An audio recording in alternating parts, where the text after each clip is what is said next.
Chapter 16. I both wished and feared to see Mr. Rochester on the day which followed this sleepless night. I wanted to hear his voice again, yet feared to meet his eye. During the early part of the morning I momentarily expected his coming. He was not in the frequent habit of entering the schoolroom, but he did step in for a few minutes sometimes, and I had the impression that he was sure to visit it that day. But the morning passed just as usual. Nothing happened to interrupt the quiet course of Adele's studies.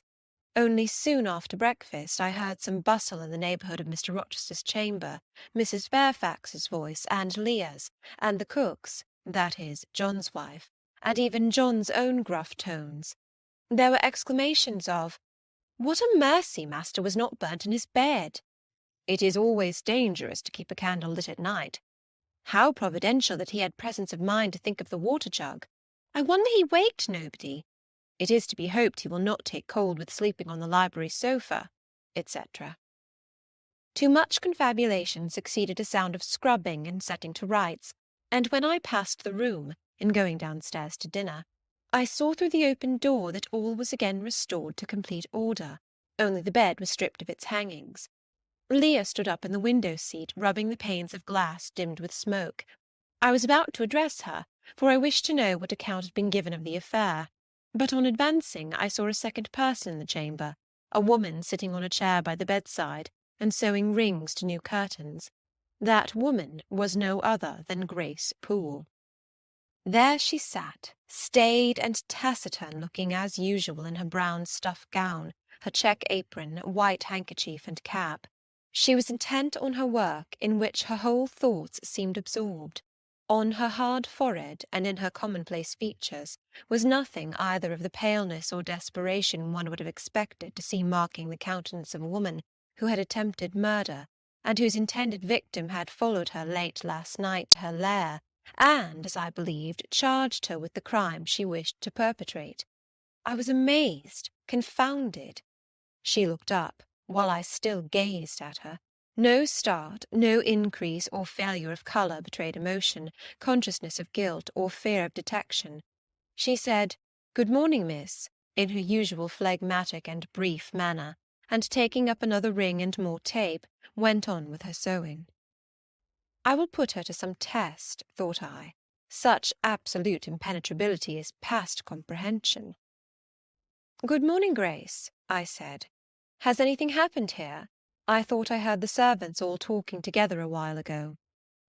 "Only master had been reading in his bed last night. He fell asleep with his candle lit, and the curtains got on fire, but fortunately he awoke before the bedclothes or the woodwork caught, and contrived to quench the flames with the water in the ewer."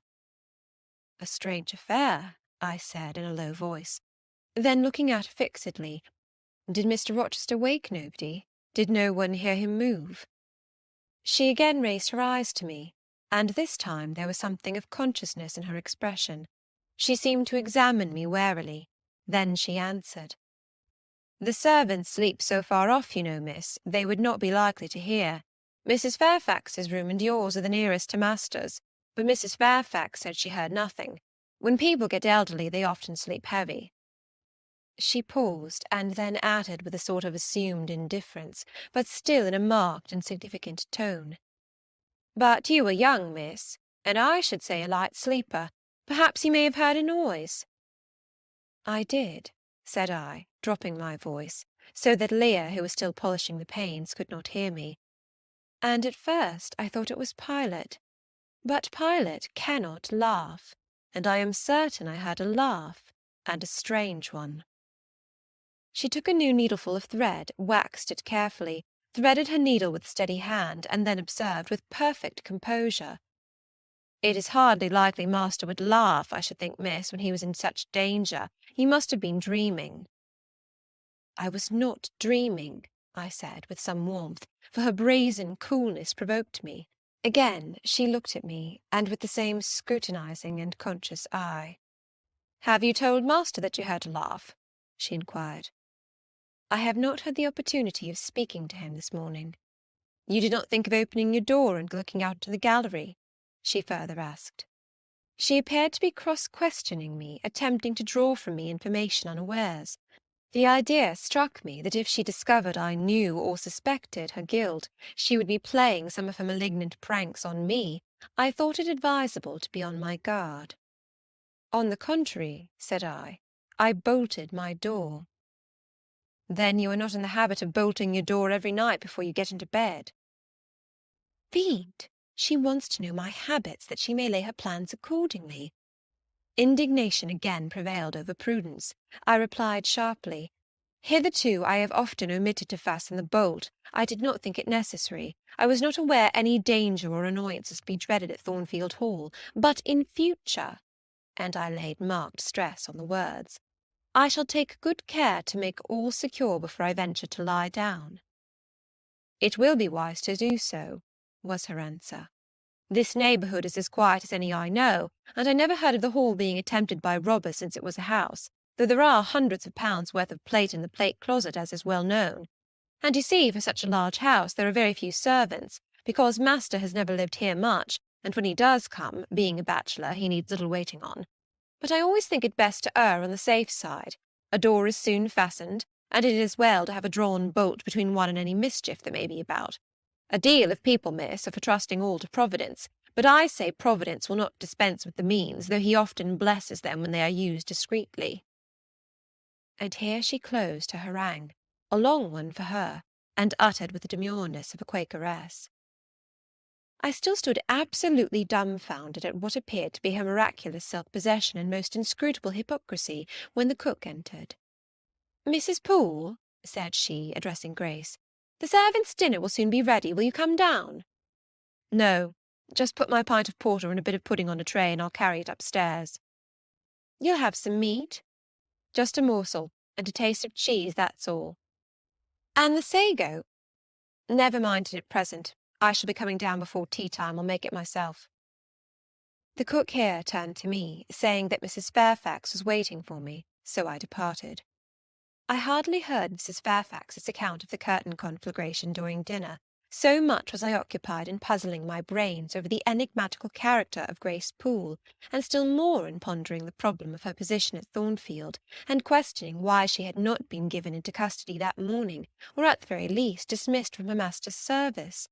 He had almost as much as declared his conviction of her criminality last night. What mysterious cause withheld him from accusing her? Why had he enjoined me, too, to secrecy? It was strange. A bold, vindictive, and haughty gentleman seemed somehow in the power of one of the meanest of his dependents, so much in her power that even when she lifted her hand against his life, he dared not openly charge her with the attempt, much less punish her for it. Had Grace been young and handsome, I should have been tempted to think that tenderer feelings than prudence or fear influenced Mr. Rochester in her behalf, but hard-favoured and matronly as she was, the idea could not be admitted. Yet, I reflected, she has been young once. Her youth would be contemporary with her master's. Mrs. Fairfax told me once she had lived here many years.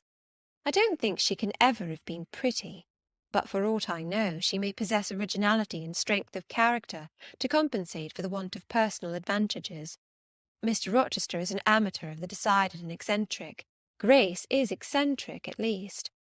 What of a former caprice, a freak very possible to a nature so sudden and headstrong as his, has delivered him into her power, and she now exercises over his actions a secret influence, the result of his own indiscretion, which he cannot shake off, and dare not disregard. But having reached this point of conjecture, Mrs. Poole's square, flat figure, and uncommonly dry, even coarse face, recurred so distinctly to my mind's eye that I thought, no, impossible, my supposition cannot be correct. Yet, suggested the secret voice which talks to us in our own hearts, you are not beautiful either, and perhaps Mr. Rochester approves you. At any rate, you have often felt as if he did, and last night, remember his words, remember his look, remember his voice. I well remembered all. Language, glance, and tone seemed at the moment vividly renewed. I was now in the schoolroom. Adele was drawing. I bent over her and directed her pencil. She looked up with a sort of start. "Qu'avez-vous, mademoiselle?" said she. "Vos doigts tremblent comme la feuille, et vos joues sont rouges, mais rouges comme des cerises." I am hot, Adele, with stooping. She went on sketching. I went on thinking. I hastened to drive from my mind the hateful notion I had been conceiving respecting Grace Poole. It disgusted me. I compared myself with her and found we were different. Bessie Leaven had said I was quite a lady, and she spoke truth. I was a lady. And now I looked much better than I did when Bessie saw me. I had more colour and more flesh, more life, more vivacity, because I had brighter hopes and keener enjoyments. "Evening approaches," said I, as I looked towards the window. I had never heard Mr. Rochester's voice or step at the house to-day, but surely I shall see him before night. I feared the meeting in the morning. Now I desire it because expectation has been so long baffled that it has grown impatient. When dusk actually closed, and when Adele left me to go and play in the nursery with Sophie, I did most keenly desire it. I listened for the bell to ring below. I listened for Leah coming up with a message.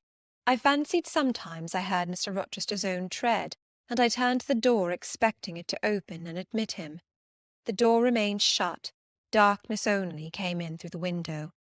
Still it was not late. He often sent for me at 7 and 8 o'clock, and it was yet but 6. Surely I should not be wholly disappointed to-night, when I had so many things to say to him. I wanted again to introduce the subject of Grace Poole, and to hear what he would answer. I wanted to ask him plainly if he really believed it was she who had made last night's hideous attempt, and if so, why he kept her wickedness a secret. It little mattered whether my curiosity irritated him. I knew the pleasure of vexing and soothing him by turns. It was one I chiefly delighted in, and a sure instinct always prevented me from going too far. Beyond the verge of provocation I never ventured. On the extreme brink I liked well to try my skill. Retaining every minute form of respect, every propriety of my station, I could still meet him in argument without fear or uneasy restraint. This suited both him and me. A tread creaked on the stairs at last. Leah made her appearance, but it was only to intimate that tea was ready in Mrs. Fairfax's room. Thither I repaired, glad at least to go downstairs, for that brought me, I imagined, nearer to Mr. Rochester's presence. "You must want your tea," said the good lady, as I joined her.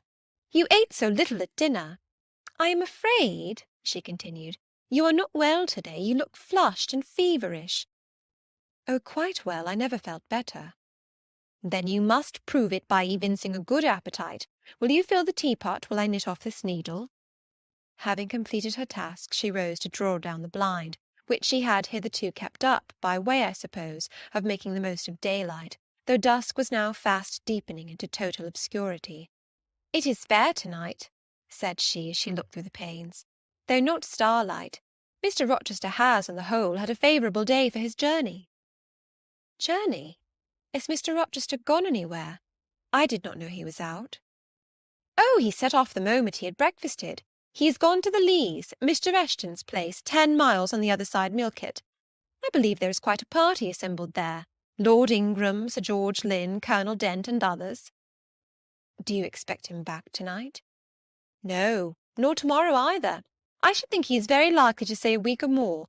With these fine, fashionable people get together, they are so surrounded by elegance and gaiety, so well provided with all that can please and entertain, they are in no hurry to separate. Gentlemen especially are often in request on such occasions, and Mr. Rochester is so talented and so lively in society that I believe he is a general favourite. The ladies are very fond of him, though you would not think his appearance calculated to recommend him particularly in their eyes. But I suppose his acquirements and abilities, perhaps his wealth and good blood, make amends for any little fault of look." "Are there ladies at the Leas?" "There are Mrs. Eshton and her 3 daughters, very elegant young ladies indeed, and there are the Honourable Blanche and Mary Ingram, most beautiful women, I suppose. Indeed, I have seen Blanche 6 or 7 years since, when she was a girl of 18. She came here to a Christmas ball and party Mr. Rochester gave. You should have seen the dining-room that day, how richly it was decorated, how brilliantly lit up. I should think there were 50 ladies and gentlemen present, all of the first county families, and Miss Ingram was considered the belle of the evening." "You saw her, you say, Mrs. Fairfax. What was she like?" "Oh yes, I saw her.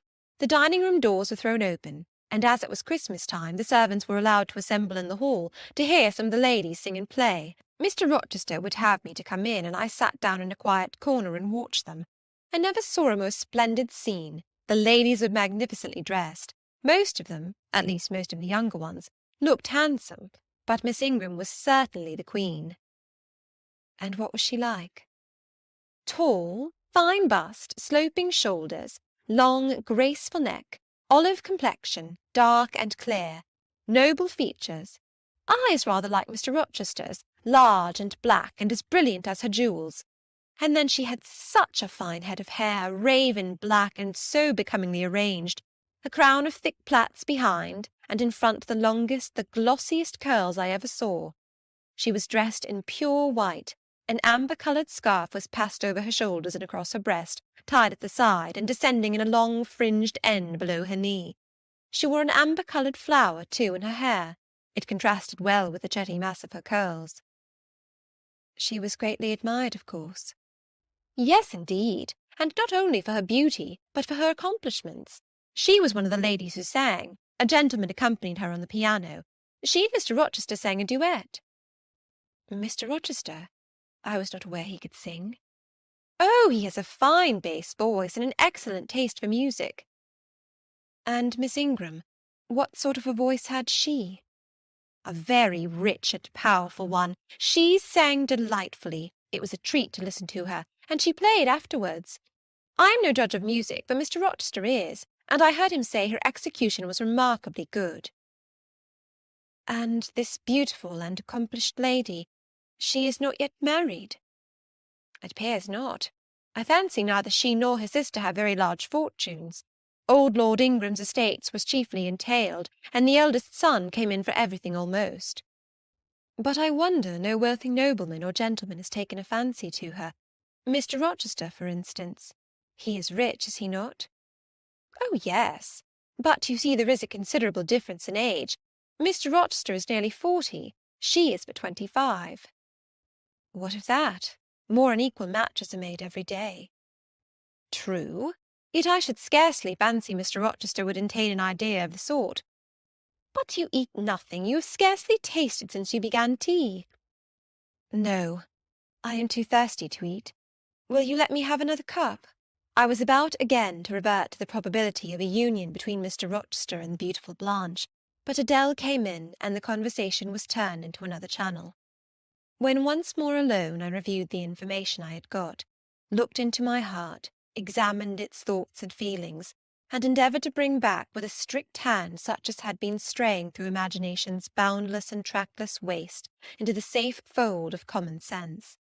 Arraigned at my own bar, memory having given her evidence of the hopes, wishes, sentiments I had been cherishing since last night, of the general state of mind in which I had indulged for nearly a fortnight past, reason having come forward and told in her own quiet way a plain, unvarnished tale, showing how I had rejected the real and rabidly devoured the ideal, I pronounced judgment to this effect: that a greater fool than Jane Eyre had never breathed the breath of life, that a more fantastic idiot had never surfeited herself on sweet lies, and swallowed poison as if it were nectar. You, I said, a favourite with Mr. Rochester, you gifted with the power of pleasing him, you of importance to him in any way. Go, your folly sickens me. And you have derived pleasure from occasional tokens of preference, equivocal tokens shown by a gentleman of family and a man of the world to a dependent and a novice. How dared you? Poor stupid dupe! Could not even self-interest make you wiser? You repeated to yourself this morning the brief scene of last night. Cover your face and be ashamed. He said something in praise of your eyes, did he? Blind puppy! Open their bleared lids and look on your own accursed senselessness. It does good to no woman to be flattered by her superior, who cannot possibly intend to marry her, and it is madness in all women to let a secret love kindle within them, which, if unreturned and unknown, must devour the life that feeds it, and if discovered and responded to, must lead, ignis fatuus like, into miry wilds whence there is no extrication. Listen, then, Jane Eyre, to your sentence. To-morrow place the glass before you, and draw in chalk your own picture, faithfully, without softening one defect, omit no harsh line, smooth away no displeasing irregularity, write under it, Portrait of a Governess, disconnected, poor, and plain. Afterwards take a piece of smooth ivory, you have one prepared in your drawing-box, take your palette, mix your freshest, finest, clearest tints, choose your most delicate camel-hair pencils, delineate carefully the loveliest face you can imagine, paint it in your softest shades and sweetest lines, according to the description given by Mrs. Fairfax of Blanche Ingram. Remember the raven ringlets, the oriental eye. What? You revert to Mr. Rochester as a model? Order, no snivel, no sentiment, no regret. I will endure only sense and resolution. Recall the august yet harmonious lineaments, the Grecian neck and bust. Let the round and dazzling arm be visible, and the delicate hand. Omit neither diamond ring nor gold bracelet. Portray faithfully the attire, aerial lace and glistening satin, graceful scarf and golden rose. Call it Blanche, an accomplished lady of rank. Whenever, in future, you should chance to fancy Mr. Rochester thinks well of you, take out these two pictures and compare them. Say, Mr. Rochester might probably win that noble lady's love, if he chose to strive for it. Is it likely he would waste a serious thought on this indigent and insignificant plebeian? I'll do it, I resolved, and having framed this determination, I grew calm and fell asleep. I kept my word. An hour or two sufficed to sketch my own portrait in crayons, and in less than a fortnight I had completed an ivory miniature of an imaginary Blanche Ingram. It looked a lovely face enough, and when compared with the real head in chalk, the contrast was as great as self-control could desire. I derived benefit from the task. It had kept my head and hands employed, and had given force and fixedness to the new impressions I wished to stamp indelibly on my heart. Ere long I had reason to congratulate myself on the course of wholesome discipline to which I had thus forced my feelings to submit.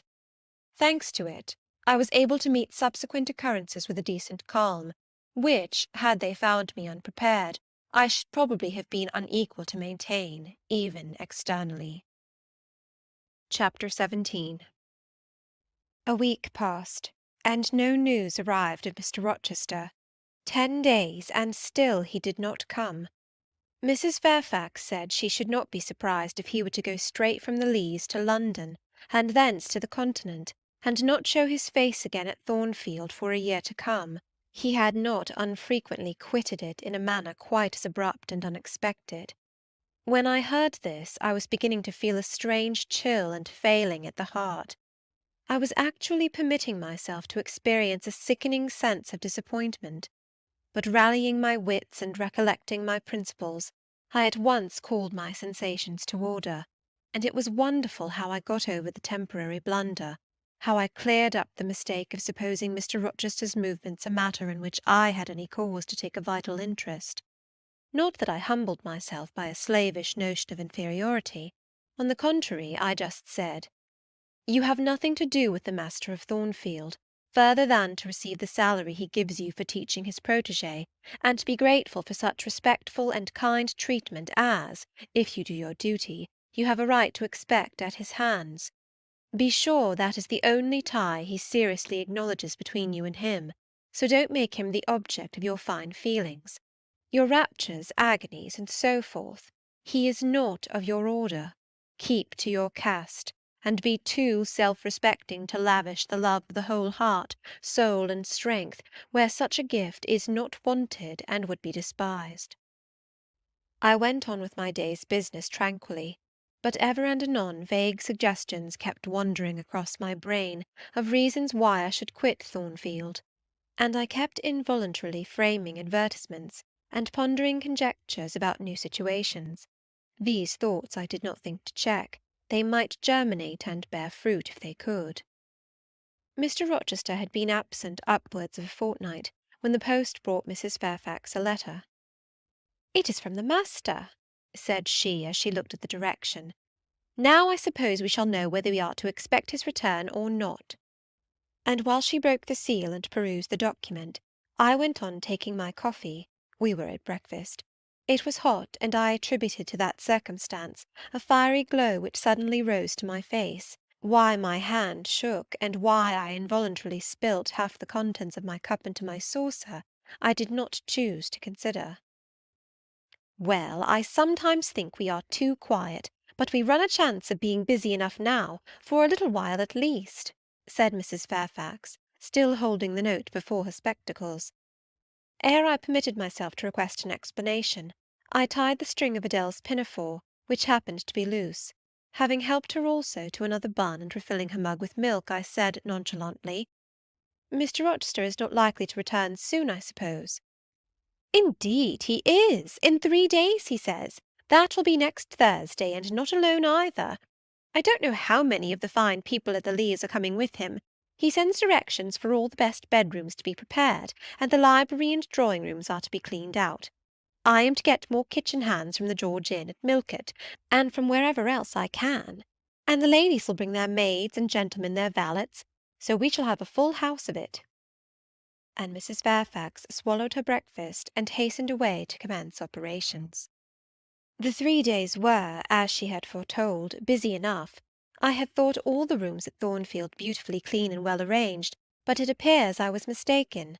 3 women were got to help, and such scrubbing, such brushing, such washing of paint and beating of carpets, such taking down and putting up of pictures, such polishing of mirrors and lustres, such lighting of fires in bedrooms, such airing of sheets and feather beds on hearths, I never beheld, either before or since. Adèle ran quite wild in the midst of it. The preparations for company and the prospect of their arrival seemed to throw her into ecstasies. She would have Sophie to look over all her toilette, as she called frocks, to furbish up any that were passé, and to air and arrange the new. For herself, she did nothing but caper about in the front chambers, jump on and off the bedstead, and lie on the mattresses and piled up bolsters and pillows before the enormous fires roaring in the chimneys. From school duty she was exonerated. Mrs. Fairfax had pressed me into her service, and I was all day in the store-room, helping, or hindering, her and the cook, learning to make custards and cheesecakes and French pastry, to truss game and garnish dessert dishes.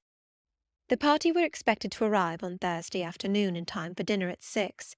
During the intervening period I had no time to nurse chimeras, and I believe I was as active and gay as anybody, Adèle excepted.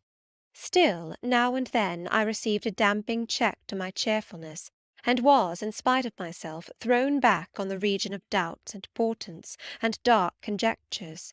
This was when I chanced to see the third-story staircase door, which of late had always been kept locked, open slowly, and give passage to the form of Grace Poole, in prim cap, white apron, and handkerchief. When I watched her glide along the gallery, her quiet tread muffled in a list slipper, when I saw her look into the bustling, topsy-turvy bedrooms, just say a word, perhaps, to the charwoman about the proper way to polish a grate, or clean a marble mantelpiece, or take stains from papered walls, and then pass on. She would thus descend to the kitchen once a day, eat her dinner, smoke a moderate pipe on the hearth, and go back, carrying her pot of porter with her, for her private solace, in her own gloomy upper haunt. Only 1 hour in 24 did she pass with her fellow-servants below.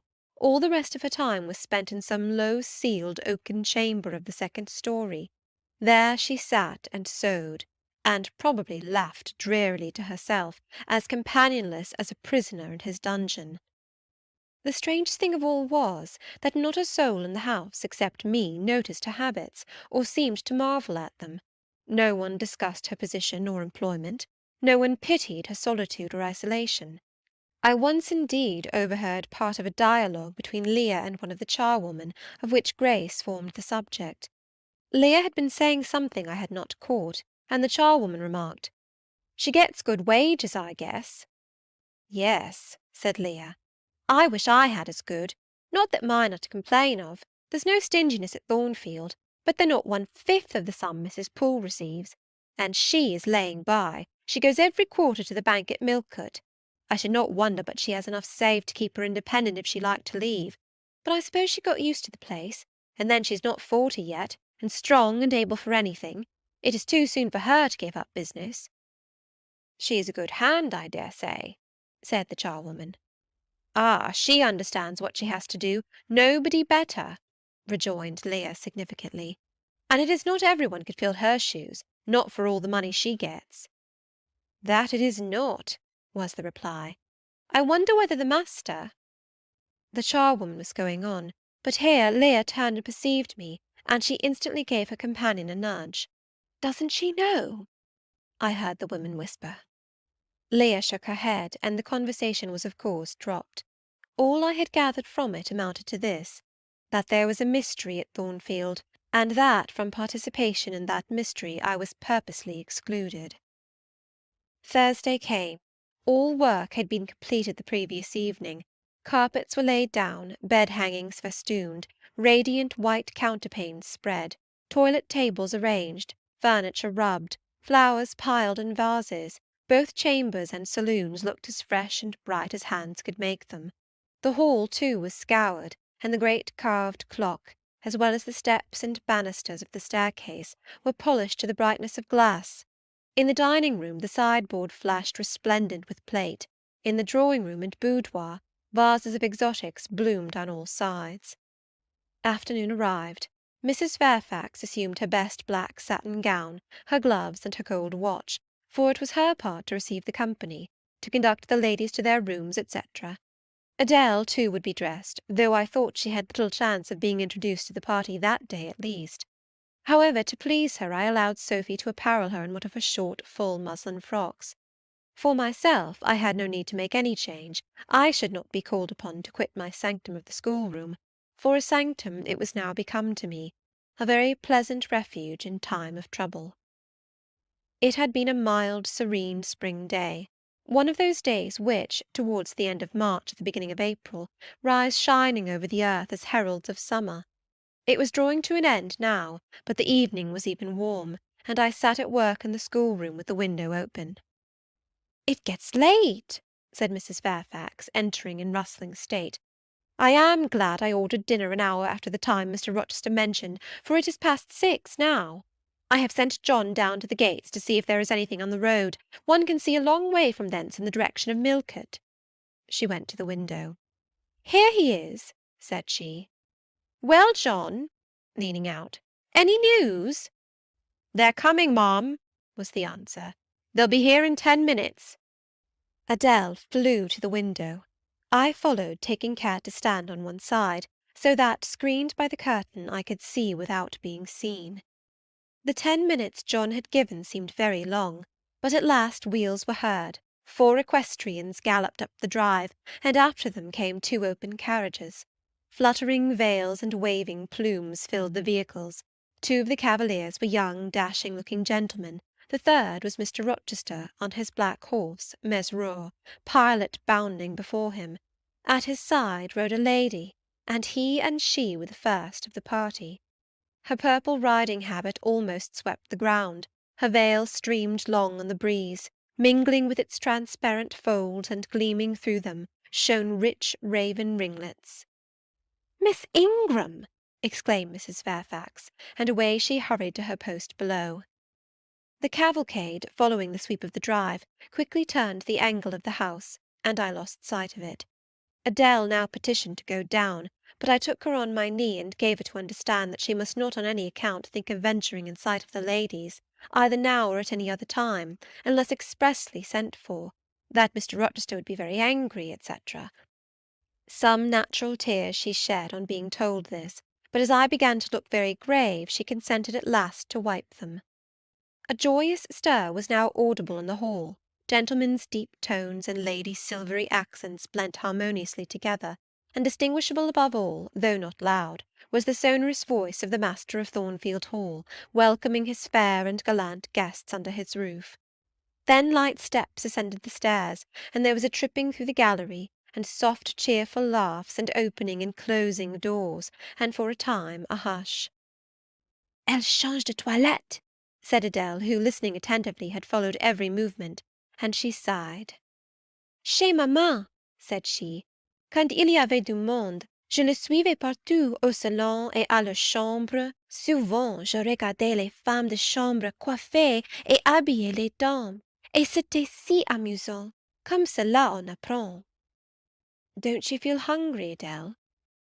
Mais oui, mademoiselle, voilà 5 ou 6 heures que nous n'avons pas mangé. Well now, while the ladies are in their rooms, I will venture down and get you something to eat.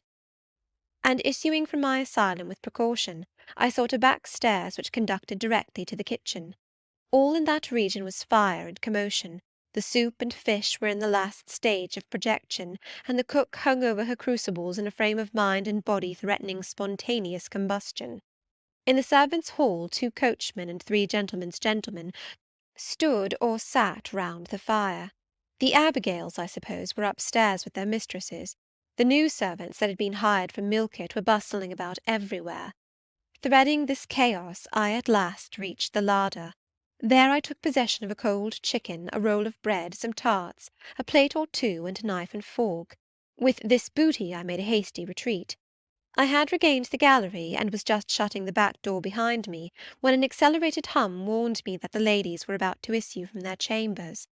I could not proceed to the schoolroom without passing some of their doors, and running the risk of being surprised with my cargo of victuallage, so I stood still at this end, which, being windowless, was dark, quite dark now, for the sun was set and twilight gathering. Presently the chambers gave up their fair tenants one after another. Each came out gaily and airily, with dresses that gleamed lustrous through the dark. For a moment they stood grouped together at the other extremity of the gallery, conversing in a key of sweet subdued vivacity. They then descended the staircase almost as noiselessly as a bright mist rolls down a hill. Their collective appearance had left on me an impression of high-born elegance, such as I had never before received. I found Adele peeping through the schoolroom door, which she held ajar. "What beautiful ladies!" cried she in English. "Oh, I wish I might go to them. Do you think Mr. Rochester will send for us by and by after dinner?" "No, indeed, I don't. Mr. Rochester has something else to think about. Never mind the ladies to-night. Perhaps you will see them to-morrow. Here is your dinner." She was really hungry, so the chicken and tarts served to divert her attention for a time. It was well I secured this forage, or both she and I, and Sophy, to whom I conveyed a share of our repast, would have run a chance of getting no dinner at all. Every one downstairs was too much engaged to think of us. The dessert was not carried out till after 9, and at 10 footmen were still running to and fro with trays and coffee-cups. I allowed Adele to sit up much later than usual, for she declared she could not possibly go to sleep while the doors kept opening and shutting below, and people bustling about. Besides, she added, a message might possibly come from Mr. Rochester when she was undressed. Et alors, quel dommage! I told her stories as long as she would listen to them, and then for a change I took her out into the gallery. The hall lamp was now lit, and it amused her to look over the balustrade and watch the servants passing backwards and forwards. When the evening was far advanced, a sound of music issued from the drawing-room, whither the piano had been removed. Adele and I sat down on the top step of the stairs to listen. Presently a voice blent with the rich tones of the instrument. It was a lady who sang, and very sweet her notes were. The solo over, a duet followed, and then a glee. A joyous conversational murmur filled up the intervals. I listened long. Suddenly I discovered that my ear was wholly intent on analysing the mingled sounds, and trying to discriminate amidst the confusion of accents those of Mr. Rochester, and when it caught them, which it soon did, it found a further task in framing the tones, rendered by distance inarticulate, into words. The clock struck 11. I looked at Adele, whose head leant against my shoulder. Her eyes were waxing heavy, so I took her up in my arms and carried her off to bed. It was near 1 before the gentlemen and ladies sought their chambers. The next day was as fine as its predecessor. It was devoted by the party to an excursion to some site in the neighbourhood. They set out early in the forenoon, some on horseback, the rest in carriages. I witnessed both the departure and the return. Miss Ingram, as before, was the only lady equestrian, and as before Mr. Rochester galloped at her side. The two rode a little apart from the rest. I pointed out this circumstance to Mrs. Fairfax, who was standing at the window with me. "You said it was not likely they should think of being married," said I. "But you see Mr. Rochester evidently prefers her to any of the other ladies." "Yes, I dare say. No doubt he admires her." "And she him," I added. Look how she leans her head toward him as if they were conversing confidentially. I wish I could see her face. I have never had a glimpse of it yet. "You will see her this evening," answered Mrs. Fairfax. "I happened to remark to Mr. Rochester how much Adele wished to be introduced to the ladies, and he said, 'Oh, let her come into the drawing-room after dinner, and request Miss Eyre to accompany her.'" "Yes, he said that from mere politeness. I need not go, I am sure," I answered. "Well, I observed to him that as you were unused to company, I did not think you would like appearing before so gay a party, all strangers. And he replied in his quick way, 'Nonsense! If she objects, tell her it is my particular wish, and if she resists, say I shall come and fetch her in case of contumacy.' I will not give him that trouble," I answered. "I will go, if no better may be, but I don't like it. Shall you be there, Mrs. Fairfax?" "No, I pleaded off, and he admitted my plea. I'll tell you how to manage so as to avoid the embarrassment of making a formal entrance, which is the most disagreeable part of the business. You must go into the drawing-room while it is empty, before the ladies leave the dinner-table. Choose your seat in any quiet nook you like. You need not stay long after the gentlemen come in, unless you please. Just let Mr. Rochester see you are there and slip away. Nobody will notice you." "Will these people remain long, do you think?" "Perhaps 2 or 3 weeks, certainly not more. After the Easter recess, Sir George Lynn, who is lately elected member for Millcote, will have to go up to town and take his seat. I dare say Mr. Rochester will accompany him. It surprises me that he has already made so protracted a stay at Thornfield." It was with some trepidation that I perceived the hour approach when I was to repair with my charge to the drawing-room. Adele had been in a state of ecstasy all day, after hearing she was to be presented to the ladies in the evening, and it was not till Sophy commenced the operation of dressing her that she sobered down. Then the importance of the process quickly steadied her, and by the time she had her curls arranged in well-smoothed, drooping clusters, her pink satin frock put on, her long sash tied, and her lace mittens adjusted, she looked as grave as any judge. No need to warn her not to disarrange her attire. When she was dressed, she sat demurely down in her little chair, taking care previously to lift up the satin skirt, for fear she should crease it, and assured me she would not stir thence till I was ready. This I quickly was. My best dress, the silver grey one, purchased for Miss Temple's wedding, and never worn since, was soon put on, my hair was soon smoothed, my sole ornament, the pearl brooch, soon assumed. We descended. Fortunately there was another entrance to the drawing-room than that through the saloon where they were all seated at dinner. We found the apartment vacant, a large fire burning silently on the marble hearth, and wax candles shining in bright solitude amid the exquisite flowers with which the tables were adorned. The crimson curtain hung before the arch, slight as was the separation this drapery formed from the party in the adjoining saloon. They spoke in so low a key that nothing of their conversation could be distinguished beyond a soothing murmur. Adele, who appeared to be still under the influence of a most solemnizing impression, sat down without a word on the footstool I pointed out to her. I retired to a window-seat, and taking a book from a table near, endeavoured to read. Adele brought her stool to my feet. Ere long she touched my knee. "What is it, Adele?" "Est-ce que je ne puis pas prendre une seule de ces fleurs magnifiques, mademoiselle, seulement pour compléter ma toilette?" "You think too much of your toilette, Adele, but you may have a flower." And I took a rose from a vase and fastened it in her sash. She sighed a sigh of ineffable satisfaction, as if her cup of happiness were now full. I turned my face away to conceal a smile I could not suppress. There was something ludicrous as well as painful in the little Parisienne's earnest and innate devotion to matters of dress. A soft sound of rising now became audible. The curtain was swept back from the arch. Through it appeared the dining-room, with its lit lustre pouring down light on the silver and glass of a magnificent dessert service, covering a long table. A band of ladies stood in the opening. They entered, and the curtain fell behind them. There were but 8, Yet somehow as they flocked in they gave the impression of a much larger number. Some of them were very tall, many were dressed in white, and all had a sweeping amplitude of array that seemed to magnify their persons as a mist magnifies the moon. I rose and curtsied to them. One or two bent their heads in return, the others only stared at me. They dispersed about the room, reminding me by the lightness and buoyancy of their movements of a flock of white plumy birds. Some of them threw themselves in half-reclining positions on the sofas and ottomans. Some bent over the tables and examined the flowers and books. The rest gathered in a group round the fire. All talked in a low but clear tone which seemed habitual to them. I knew their names afterwards, and may as well mention them now. First there was Mrs. Eshton and two of her daughters. She had evidently been a handsome woman, and was well preserved still. Of her daughters, the eldest, Amy, was rather little, naive and childlike in face and manner, and piquant in form. Her white muslin dress and blue sash became her very well. The second, Louisa, was taller and more elegant in figure, with a very pretty face, of that order the French term minois chiffonnier. Both sisters were fair as lilies.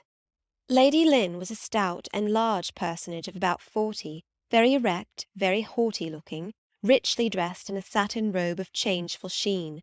Her dark hair shone glossily under the shade of an azure plume, and within the circlet of a band of gems. Mrs. Colonel Dent was less showy, but I thought more ladylike. She had a slight figure, a pale, gentle face, and fair hair. Her black satin dress, her scarf of rich foreign lace, and her pearl ornaments pleased me better than the rainbow radiance of the titled dame. But the three most distinguished, partly perhaps because the tallest figures of the band, were the Dowager Lady Ingram and her daughters, Blanche and Mary. They were all three of the loftiest stature of women. The Dowager might be between 40 and 50, her shape was still fine, her hair, by candlelight at least, was still black, her teeth too were still apparently perfect. Most people would have termed her a splendid woman of her age, and so she was, no doubt, physically speaking. But then there was an expression of almost insupportable haughtiness in her bearing and countenance.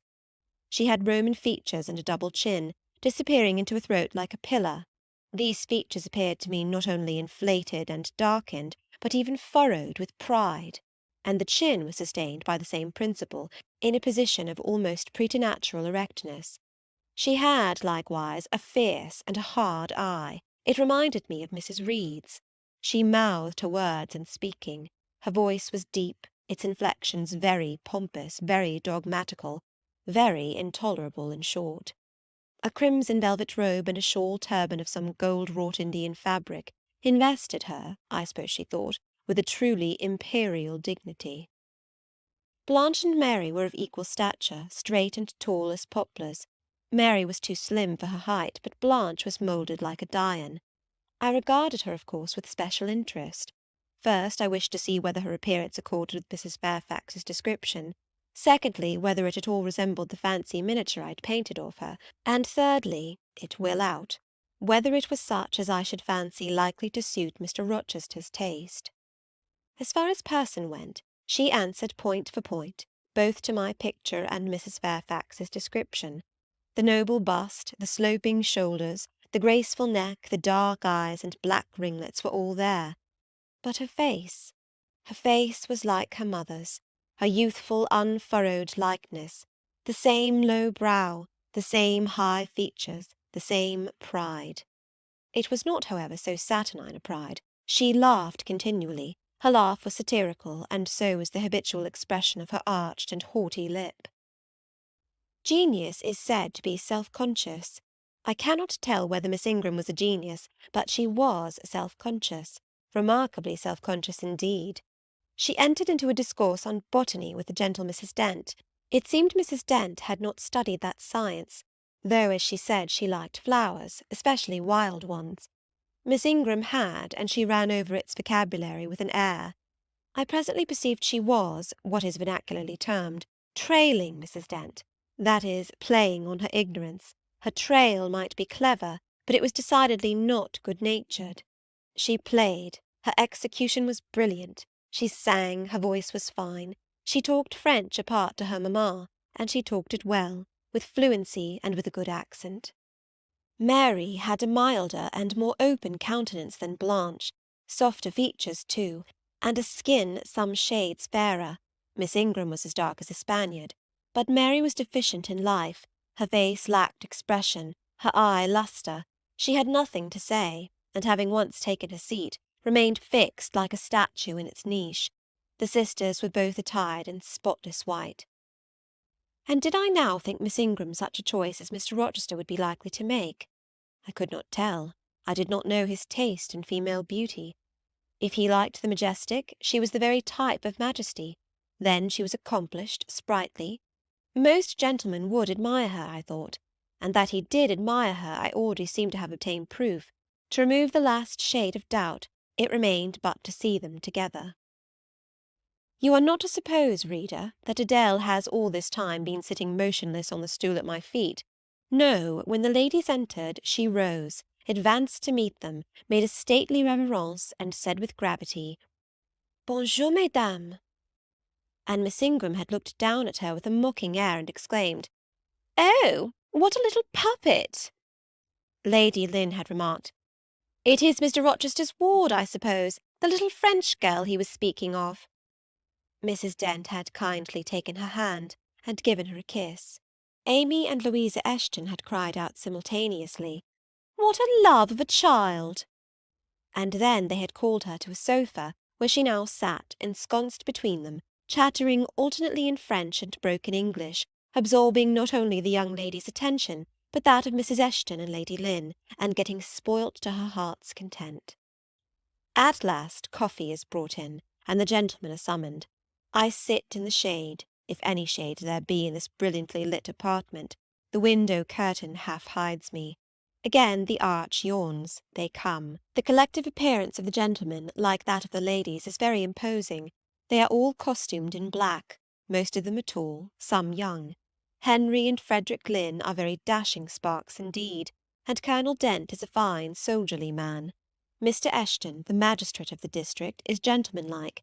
His hair is quite white, his eyebrows and whiskers still dark, which gives him something of the appearance of a père noble de théâtre. Lord Ingram, like his sisters, is very tall. Like them also, he is handsome, but he shares Mary's apathetic and listless look. He seems to have more length of limb than vivacity of blood or vigour of brain. And where is Mr. Rochester? He comes in last. I am not looking at the arch, yet I see him enter.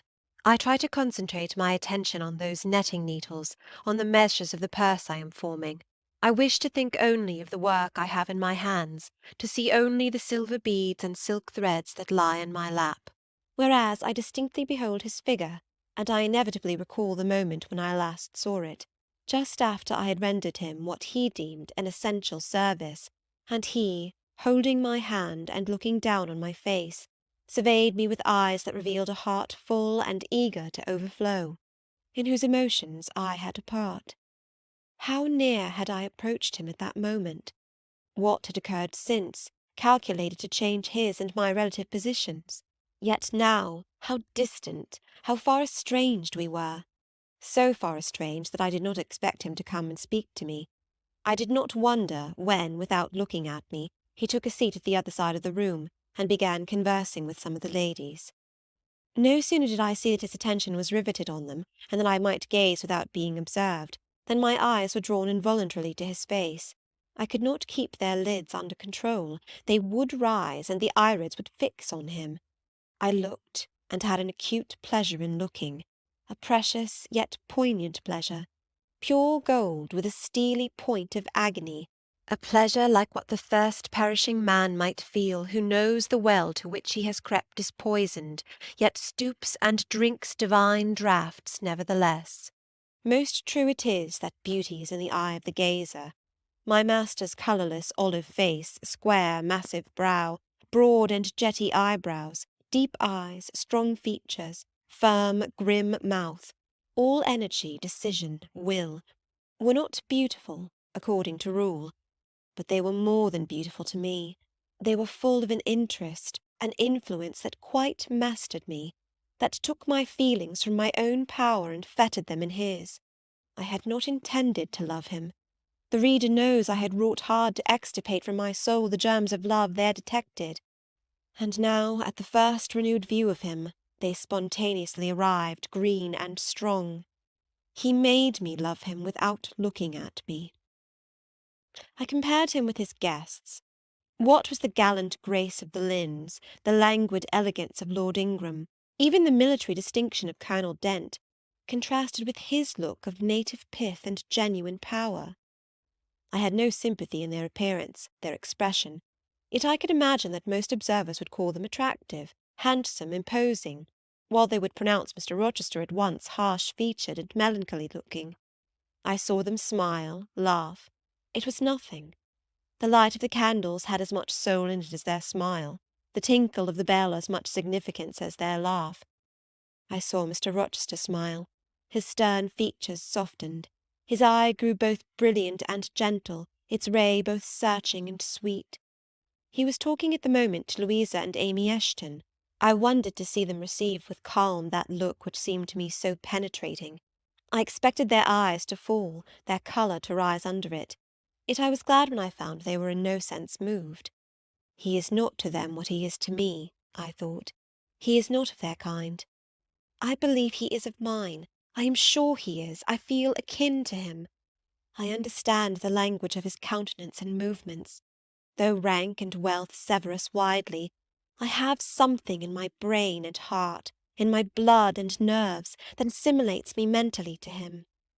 Did I say, a few days since, that I had nothing to do with him but to receive my salary at his hands? Did I forbid myself to think of him in any other light than as a paymaster? Blasphemy against nature! Every good, true, vigorous feeling I have gathers impulsively round him. I know I must conceal my sentiments. I must smother hope. I must remember that he cannot care much for me. For when I say that I am of his kind, I do not mean that I have his force to influence and his spell to attract. I mean only that I have certain tastes and feelings in common with him. I must then repeat continually that we are forever sundered. And yet, while I breathe and think, I must love him. Coffee is handed. The ladies, since the gentlemen entered, have become lively as larks. Conversation waxes brisk and merry. Colonel Dent and Mr. Eshton argue on politics. Their wives listen. The two proud dowagers, Lady Lynn and Lady Ingram, confabulate together. Sir George, whom, by the by, I have forgotten to describe, a very big and very fresh-looking country gentleman, stands before their sofa, coffee-cup in hand, and occasionally puts in a word. Mr. Frederick Lynn has taken a seat beside Mary Ingram, and is showing her the engravings of a splendid volume. She looks, smiles now and then, but apparently says little. The tall and phlegmatic Lord Ingram leans with folded arms on the chair-back of the little and lively Amy Eshton. She glances up at him, and chatters like a wren. She likes him better than she does Mr. Rochester. Henry Lynn has taken possession of an ottoman at the feet of Louisa. Adele shares it with him. He is trying to talk French with her, and Louisa laughs at his blunders. With whom will Blanche Ingram pair? She is standing alone at the table, bending gracefully over an album. She seems waiting to be sought, but she will not wait too long. She herself selects a mate. Mr. Rochester, having quitted the Eshtons, stands on the hearth as solitary as she stands by the table. She confronts him, taking her station on the opposite side of the mantelpiece. "Mr. Rochester, I thought you were not fond of children." "Nor am I." "Then what induced you to take charge of such a little doll as that?" pointing to Adele. "Where did you pick her up?" "I did not pick her up. She was left on my hands." "You should have sent her to school." "I could not afford it. Schools are so dear." "Why, I suppose you have a governess for her. I saw a person with her just now. Is she gone? Oh, no, there she is still, behind the window-curtain. You pay her, of course. I should think it quite as expensive, more so, for you have them both to keep in addition." I feared, or should I say hoped, the allusion to me would make Mr. Rochester glance my way, and I involuntarily shrank further into the shade, but he never turned his eyes. "I have not considered the subject," said he indifferently, looking straight before him. "No, you men never do consider economy and common sense. You should hear mamma on the chapter of governesses. Mary and I have had, I should think, a dozen at least in our day, half of them detestable and the rest ridiculous, and all incubi. Were they not, mamma? Did you speak my own? The young lady thus claimed as the dowager's special property reiterated her question with an explanation. My dearest, don't mention governesses. The word makes me nervous. I have suffered a martyrdom from their incompetency and caprice. I thank heaven I have now done with them. Mrs. Dent here bent over to the pious lady and whispered something in her ear. I suppose from the answer elicited it was a reminder that one of the anathematized race was present. Tant pis, said her ladyship. I hope it may do her good. Then, in a lower tone, but still loud enough for me to hear, I noticed her. I am a judge of physiognomy, and in hers I see all the faults of her class. What are they, madam? inquired Mr. Rochester aloud. I will tell you in your private ear, replied she, wagging her turban 3 times with portentous significancy. But my curiosity will be past its appetite. It craves food now. Ask Blanche. She is nearer you than I. Oh, don't refer him to me, mamma. I have just one word to say of the whole tribe. They are a nuisance. Not that I ever suffered much from them. I took care to turn the tables. What tricks Theodore and I used to play on Miss Wilson's, and Mrs. Gray's, and Madame Joubert. Mary was always too sleepy to join in a plot with spirit. The best fun was with Madame Joubert. Miss Wilson was a poor sickly thing, lachrymose and low-spirited, not worth the trouble of vanquishing, in short. And Mrs. Gray was coarse and insensible. No blow took effect on her. But poor Madame Joubert! I see her yet in her raging passions when we had driven her to extremities, spilt our tea, crumbled our bread and butter, tossed our books up to the ceiling, and played a charivari with the ruler and desk, the fender and fire-irons. Theodore, do you remember those merry days? Yes, to be sure I do, drawled Lord Ingram. And the poor old stick used to cry out, Oh, you villain childs! And then we sermonized her on the presumption of attempting to teach such clever blades as we were, when she herself was so ignorant. We did. And Teddo, you know, I helped you in prosecuting, or persecuting, your tutor, whey-faced Mr. Vining, the parson in the pip, as we used to call him. He and Miss Wilson took the liberty of falling in love with each other. At least Teddo and I thought so. We surprised sundry tender glances and sighs which we interpreted as tokens of la belle passion, and I promise you the public soon had the benefit of our discovery. We employed it as a sort of lever to hoist our dead weights from the house. Dear mamma, there, as soon as she got an inkling of the business, found out that it wasn't of an immoral tendency. Did you not, my lady mother? Certainly, my best, and I was quite right. Depend on that. There are 1,000 reasons why liaison between governesses and tutors should never be tolerated a moment in any well-regulated house. Firstly— Oh, gracious, mamma, spare us the enumeration. O rest, we all know them. Danger of bad example to innocence of childhood, distractions and consequent neglect of duty on the part of the attached, mutual alliance and reliance, confidence thence resulting, insolence accompanying, mutiny and general blow-up. Am I right, Baroness Ingram of Ingram Park? My lily-flower, you are right now, as always. Then no more need be said. Change the subject. Amy Eshton, not hearing or not heeding this dictum, joined in with her soft infantine tone. Louisa and I used to quiz our governess too, but she was such a good creature. She would bear anything. Nothing put her out. She was never cross with us, was she, Louisa?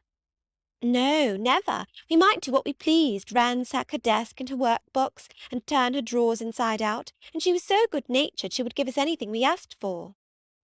I suppose now, said Miss Ingram, curling her lip sarcastically, we shall have an abstract of the memoirs of all the governesses extant. In order to avert such a visitation, I again move the introduction of a new topic. Mr. Rochester, do you second my motion? Madam, I support you on this point as on every other. Then on me be the onus of bringing it forward. Signor Eduardo, are you in voice tonight? Donna Bianca, if you command it, I will be. Then, Signor, I lay on you my sovereign behest to furbish up your lungs and other vocal organs, as they will be wanted on my royal service. Who would not be the Rizzio of so divine a Mary? A fig for Rizzio! cried she, tossing her head with all its curls as she moved to the piano. It is my opinion the fiddler David must have been an insipid sort of fellow. I like Black Bothwell better. To my mind a man is nothing without a spice of the devil in him, and history may say what it will of James Hepburn, but I have a notion he was just the sort of wild, fierce, bandit hero whom I could have consented to gift with my hand. Gentlemen, you hear. Now which of you most resembles Bothwell? cried Mr. Rochester. I should say the preference lies with you, responded Colonel Dent. On my honour, I am much obliged to you, was the reply. Miss Ingram, who had now seated herself with proud grace at the piano, spreading out her snowy robes in queenly amplitude, commenced a brilliant prelude, talking meantime. She appeared to be on her high horse to-night. Both her words and her air seemed intended to excite not only the admiration, but the amazement of her auditors. She was evidently bent on striking them as something very dashing and daring indeed. "Oh, I am so sick of the young men of the present day!" exclaimed she, rattling away at the instrument. "Poor puny things, not fit to stir a step beyond papa's park gates, nor to go even so far without mamma's permission and guardianship. Creatures so absorbed in care about their pretty faces and their white hands and their small feet, as if a man had anything to do with beauty, as if loveliness were not the special prerogative of woman, her legitimate appanage and heritage. I grant an ugly woman is a blot on the fair face of creation, but as to the gentlemen, let them be solicitous to possess only strength and valour. Let their motto be, hunt, shoot, and fight. The rest is not worth a fillip. Such should be my device were I a man. Whenever I marry, she continued after a pause which none interrupted, I am resolved my husband shall not be a rival, but a foil to me. I will suffer no competitor near the throne. I shall exact an undivided homage. His devotions shall not be shared between me and the shape he sees in his mirror. Mr. Rochester, now sing, and I will play for you. I am all obedience, was the response. Here, then, is a Corsair song. Know that I dote on Corsairs, and for that reason sing it con spirito. Commands from Miss Ingram's lips would put spirit into a mug of milk and water. Take care, then. If you don't please me, I will shame you by showing how such things should be done. That is offering a premium on incapacity. I shall now endeavour to fail. Gardez-vous-en bien. If you err willingly, I shall devise a proportionate punishment. Miss Ingram ought to be clement, for she has it in her power to inflict a chastisement beyond mortal endurance. Ha! Explain, commanded the lady. Pardon me, madam. No need of explanation. Your own fine sense must inform you that one of your own frowns would be sufficient substitute for capital punishment. Sing, said she, and again touching the piano, she commenced an accompaniment in spirited style. Now is my time to slip away, thought I, but the tones that then severed the air arrested me. Mrs. Fairfax had said Mr. Rochester possessed a fine voice. He did, a mellow, powerful bass, into which he threw his own feeling, his own force, finding a way through the ear to the heart, and there waking sensations strangely. I waited till the last deep and full vibration had expired, till the tide of talk, checked an instant, had resumed its flow. I then quitted my sheltered corner and made my exit by the side door, which was fortunately near. Thence a narrow passage led into the hall. In crossing it, I perceived my sandal was loose. I stopped to tie it, kneeling for that purpose on the mat at the foot of the staircase. I heard the dining-room door unclose. A gentleman came out. Rising hastily, I stood face to face with him. It was Mr. Rochester. "How do you do?" he asked. "I am very well, sir." "Why did you not come and speak to me in the room?" I thought I might have retorted the question on him who put it, but I would not take that freedom. I answered, "I did not wish to disturb you, as you seemed engaged, sir." "What have you been doing during my absence?" "Nothing particular. Teaching Adele, as usual." "And getting a good deal paler than you were, as I saw at first sight. What is the matter?" "Nothing at all, sir." "Did you take any cold that night you half drowned me?" Not the least. Return to the drawing-room. You are deserting too early. I am tired, sir. He looked at me for a minute. And a little depressed, he said. What about? Tell me. Nothing. Nothing, sir. I am not depressed. But I affirm that you are. So much depressed that a few more words would bring tears to your eyes. Indeed, they are there now, shining and swimming, and a bead has slipped from the lash and fallen on to the flag. If I had time and was not in mortal dread of some prating prig of a servant passing, I would know what all this means. Well, tonight I excuse you. But understand that so long as my visitors stay, I expect you to appear in the drawing-room every evening. It is my wish. Don't neglect it. Now go and send Sophie for Adele. Good night, my—" He stopped, bit his lip, and abruptly left me. Chapter 18. Merry days were these at Thornfield Hall, and busy days too. How different from the first 3 months of stillness, monotony, and solitude I had passed beneath its roof. All sad feelings seemed now driven from the house, all gloomy associations forgotten. There was life everywhere, movement all day long.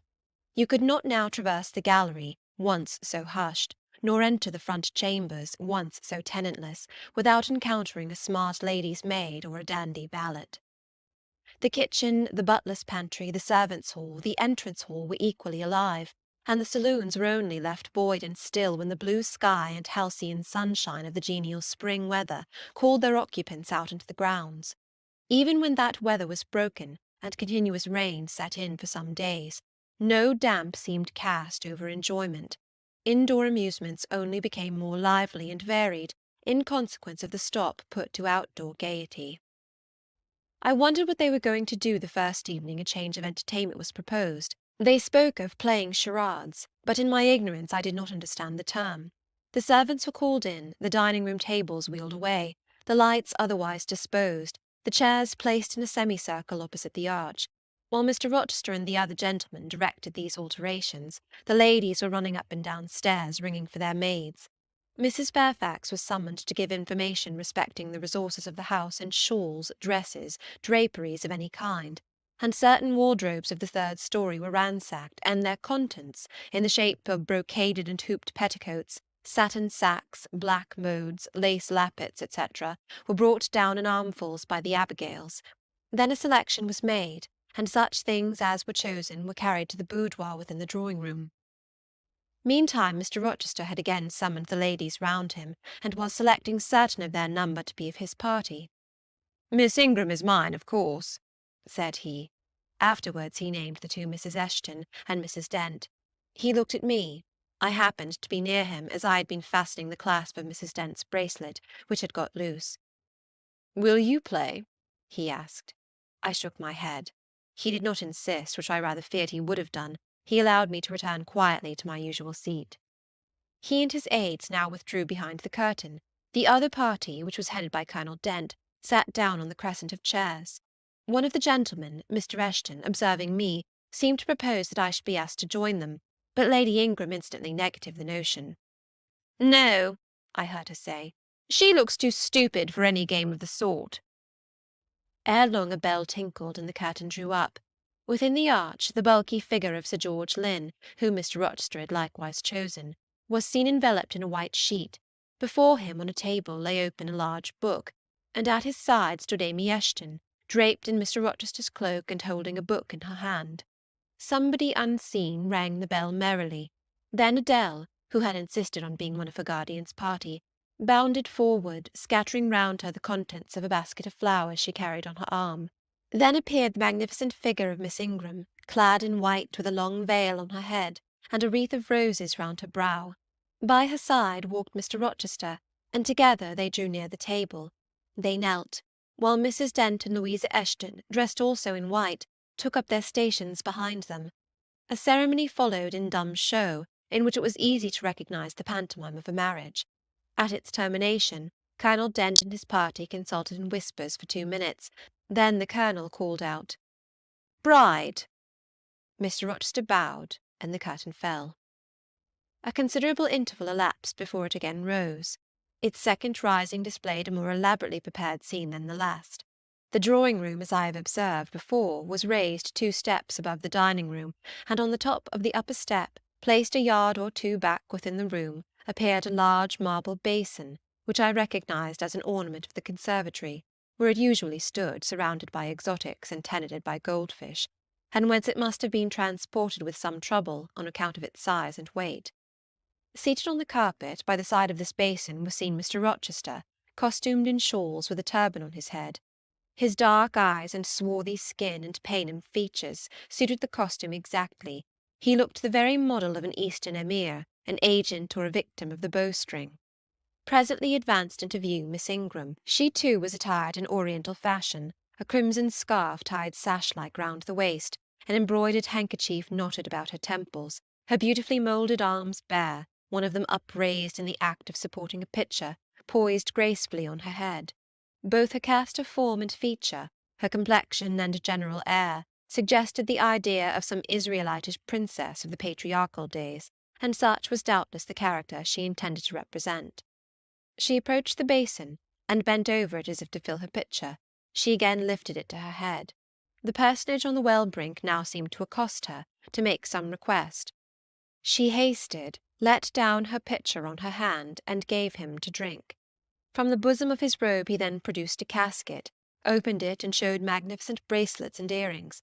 She acted astonishment and admiration. Kneeling, he laid the treasure at her feet. Incredulity and delight were expressed by her looks and gestures. The stranger fastened the bracelets on her arms and the rings in her ears. It was Eliza and Rebecca. The camels only were wanting. The divining party again laid their heads together. Apparently they could not agree about the word or syllable the scene illustrated. Colonel Dent, their spokesman, demanded the tableau of the whole, whereupon the curtain again descended. On its third rising only a portion of the drawing-room was disclosed, the rest being concealed by a screen, hung with some sort of dark and coarse drapery. The marble basin was removed. In its place stood a deal table and a kitchen chair. These objects were visible by a very dim light proceeding from a horn lantern, the wax candles being all extinguished. Amidst this sordid scene sat a man with his clenched hands resting on his knees, and his eyes bent on the ground. I knew Mr. Rochester, though the begrimed face, the disordered dress, his coat hanging loose from one arm as if it had been almost torn from his back in a scuffle, the desperate and scowling countenance, the rough, bristling hair might well have disguised him. As he moved, a chain clanked. To his wrists were attached fetters. "Bridewell!" exclaimed Colonel Dent, and the charade was solved. A sufficient interval having elapsed for the performers to resume their ordinary costume, they re-entered the dining-room. Mr. Rochester led in Miss Ingram. She was complimenting him on his acting. "Do you know," said she, "that of the 3 characters I liked you in the last best. Oh, had you but lived a few years earlier, what a gallant gentleman highwayman you would have made!" "Is all the soot washed from my face?" he asked, turning it towards her. "Alas, yes, more's the pity. Nothing could be more becoming to your complexion than that ruffian's rouge." "You would like a hero of the road, then?" "An English hero of the road would be the next best thing to an Italian bandit, and that could only be surpassed by a Levantine pirate." "Well, whatever I am, remember you are my wife. We were married an hour since in the presence of all these witnesses." She giggled, and her colour rose. "Now, Dent," continued Mr. Rochester, "it is your turn." And as the other party withdrew, he and his band took the vacated seats. Miss Ingram placed herself at her leader's right hand. The other diviners filled the chairs on each side of him and her. I did not now watch the actors. I no longer waited with interest for the curtain to rise. My attention was absorbed by the spectators. My eyes, erewhile fixed on the arch, were now irresistibly attracted to the semicircle of chairs. What charade Colonel Dent and his party played, what word they chose, how they acquitted themselves, I no longer remember. But I still see the consultation which followed each scene. I see Mr. Rochester turn to Miss Ingram, and Miss Ingram to him. I see her incline her head towards him, till the jetty curls almost touch his shoulder and wave against his cheek. I hear their mutual whisperings. I recall their interchanged glances, and something even of the feeling roused by the spectacle returns in memory at this moment. I have told you, reader, that I had learnt to love Mr. Rochester. I could not unlove him now, merely because I found that he had ceased to notice me, because I might pass hours in his presence and he would never once turn his eyes in my direction, because I saw all his attentions appropriated by a great lady who scorned to touch me with the hem of her robes as she passed, who, if even her dark and imperious eye fell on me by chance, would withdraw it instantly as from an object too mean to merit observation. I could not unlove him, because I felt sure he would soon marry this very lady, because I read daily in her a proud security in his intentions respecting her, because I witnessed hourly in him a style of courtship which, if careless and choosing rather to be sought than to seek, was yet in its very carelessness captivating, and in its very pride irresistible. There was nothing to cool or banish love in these circumstances, though much to create despair. Much, too, you will think, reader, to engender jealousy, if a woman in my position could presume to be jealous of a woman in Miss Ingram's. But I was not jealous, or very rarely. The nature of the pain I suffered could not be explained by that word. Miss Ingram was a mark beneath jealousy. She was too inferior to excite the feeling. Pardon the seeming paradox, I mean what I say. She was very showy, but she was not genuine. She had a fine person, many brilliant attainments, but her mind was poor, her heart barren by nature. Nothing bloomed spontaneously on that soil, no unforced natural fruit delighted by its freshness. She was not good, she was not original. She used to repeat sounding phrases from books. She never offered nor had an opinion of her own. She advocated a high tone of sentiment, but she did not know the sensations of sympathy and pity. Tenderness and truth were not in her.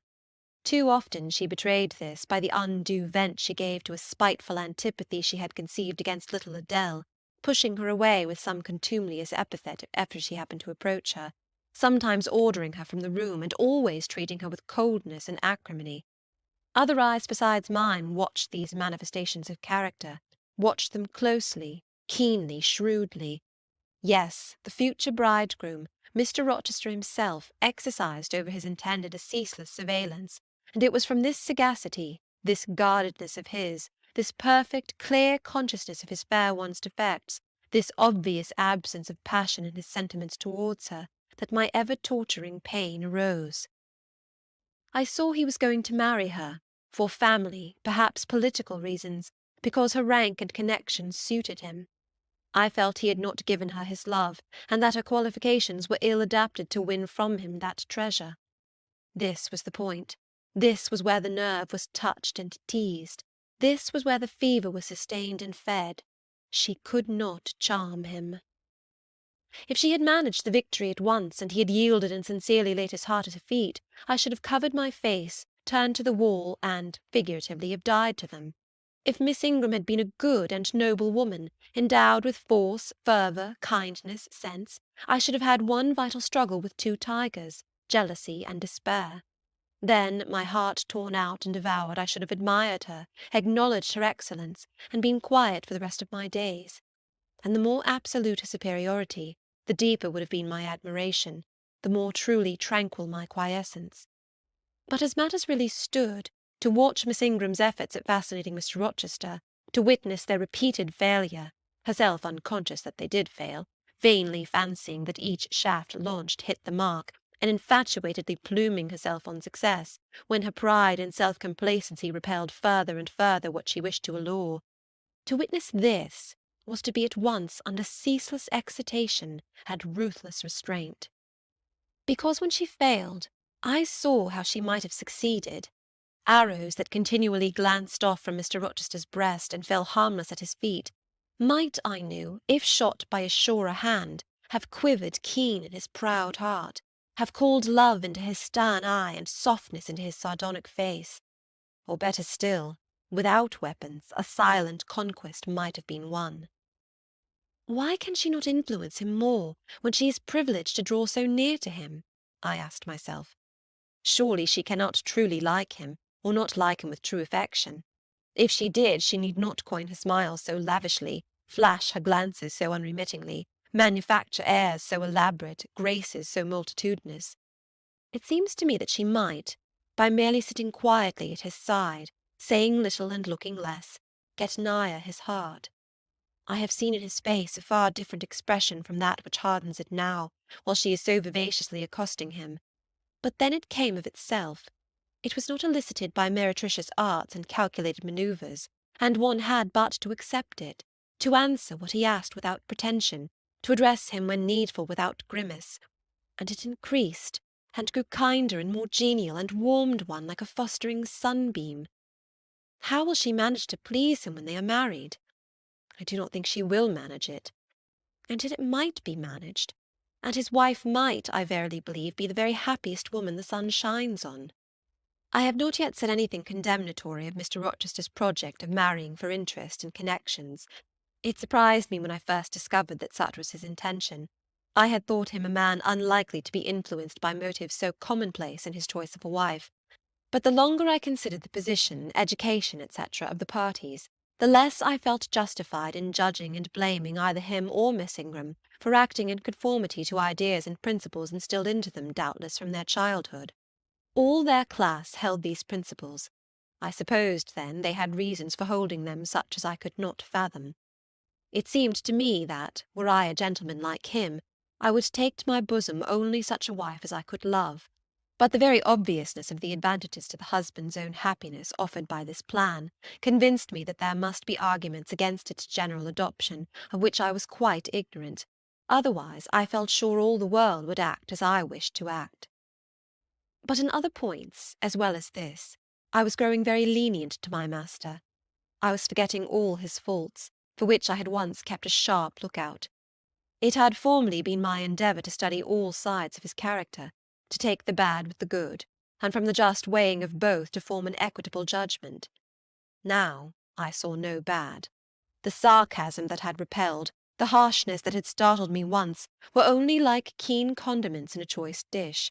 Their presence was pungent, but their absence would be felt as comparatively insipid. And as for the vague something, was it a sinister or a sorrowful, a designing or a desponding expression, that opened upon a careful observer now and then in his eye, and closed again before one could fathom the strange depth partially disclosed, that something which used to make me fear and shrink, as if I had been wandering amongst volcanic-looking hills, and had suddenly felt the ground quiver and seen it gape, that something I at intervals beheld still, and with throbbing heart, but not with palsied nerves. Instead of wishing to shun him, I longed only to dare, to divine it, and I thought Miss Ingram happy because one day she might look into the abyss at her leisure, explore its secrets, and analyse their nature. Meantime, while I thought only of my master and his future bride, saw only them, heard only their discourse, and considered only their movements of importance, the rest of the party were occupied with their own separate interests and pleasures. The ladies Lynn and Ingram continued to consort in solemn conferences, where they nodded their 2 turbans at each other, and held up their 4 hands in confronting gestures of surprise, or mystery, or horror, according to the theme on which their gossip ran, like a pair of magnified puppets. Mild Mrs. Dent talked with good-natured Mrs. Eshton, and the 2 sometimes bestowed a courteous word or smile on me. Sir George Lynn, Colonel Dent, and Mr. Eshton discussed politics, or county affairs, or justice business. Lord Ingram flirted with Amy Eshton, Louisa played and sang to and with one of the Messrs. Lynn, and Mary Ingram listened languidly to the gallant speeches of the other. Sometimes all, as with one consent, suspended their by-play to observe and listen to the principal actors, for after all Mr. Rochester, and, because closely connected with him, Miss Ingram, were the life and soul of the party. If he was absent from the room an hour, a perceptible dullness seemed to steal over the spirits of his guests, and his re-entrance was sure to give a fresh impulse to the vivacity of conversation. The want of his animating influence appeared to be peculiarly felt one day that he had been summoned to Millcote on business, and was not likely to return till late. The afternoon was wet. A walk the party had proposed to take to see a gipsy camp, lately pitched on a common beyond Hay, was consequently deferred. Some of the gentlemen were gone to the stables. The younger ones, together with the younger ladies, were playing billiards in the billiard-room. The dowagers Ingram and Lynn sought solace in a quiet game at cards. Blanche Ingram, after having repelled, by supercilious taciturnity, some efforts of Mrs. Dent and Mrs. Eshton to draw her into conversation, had first murmured over some sentimental tunes and airs on the piano, and then, having fetched a novel from the library, had flung herself in haughty listlessness on a sofa, and prepared to beguile, by the spell of fiction, the tedious hours of absence. The room and the house were silent. Only now and then the merriment of the billiard-players was heard from above. It was verging on dusk, and the clock had already given warning of the hour to dress for dinner, when little Adele, who knelt by me in the drawing-room window-seat, suddenly exclaimed, "Voilà Monsieur Rochester, qui revient!" I turned, and Miss Ingram darted forwards from her sofa. The others too looked up from their several occupations, for at the same time a crunching of wheels and a splashing tramp of horse-hoofs became audible on the wet gravel. A post-chaise was approaching. "What can possess him to come home in that style?" said Miss Ingram. "He rode Mesrour, the black horse, did he not, when he went out? And Pilot was with him? What has he done with the animals?" As she said this, she approached a tall person and ample garments so near the window that I was obliged to bend back almost to the breaking of my spine. In her eagerness she did not observe me at first, but when she did, she curled her lip and moved to another casement. The post-chaise stopped, the driver rang the door-bell, and a gentleman alighted attired in travelling garb, but it was not Mr. Rochester. It was a tall, fashionable-looking man, a stranger. "How provoking!" exclaimed Miss Ingram. "You tiresome monkey!"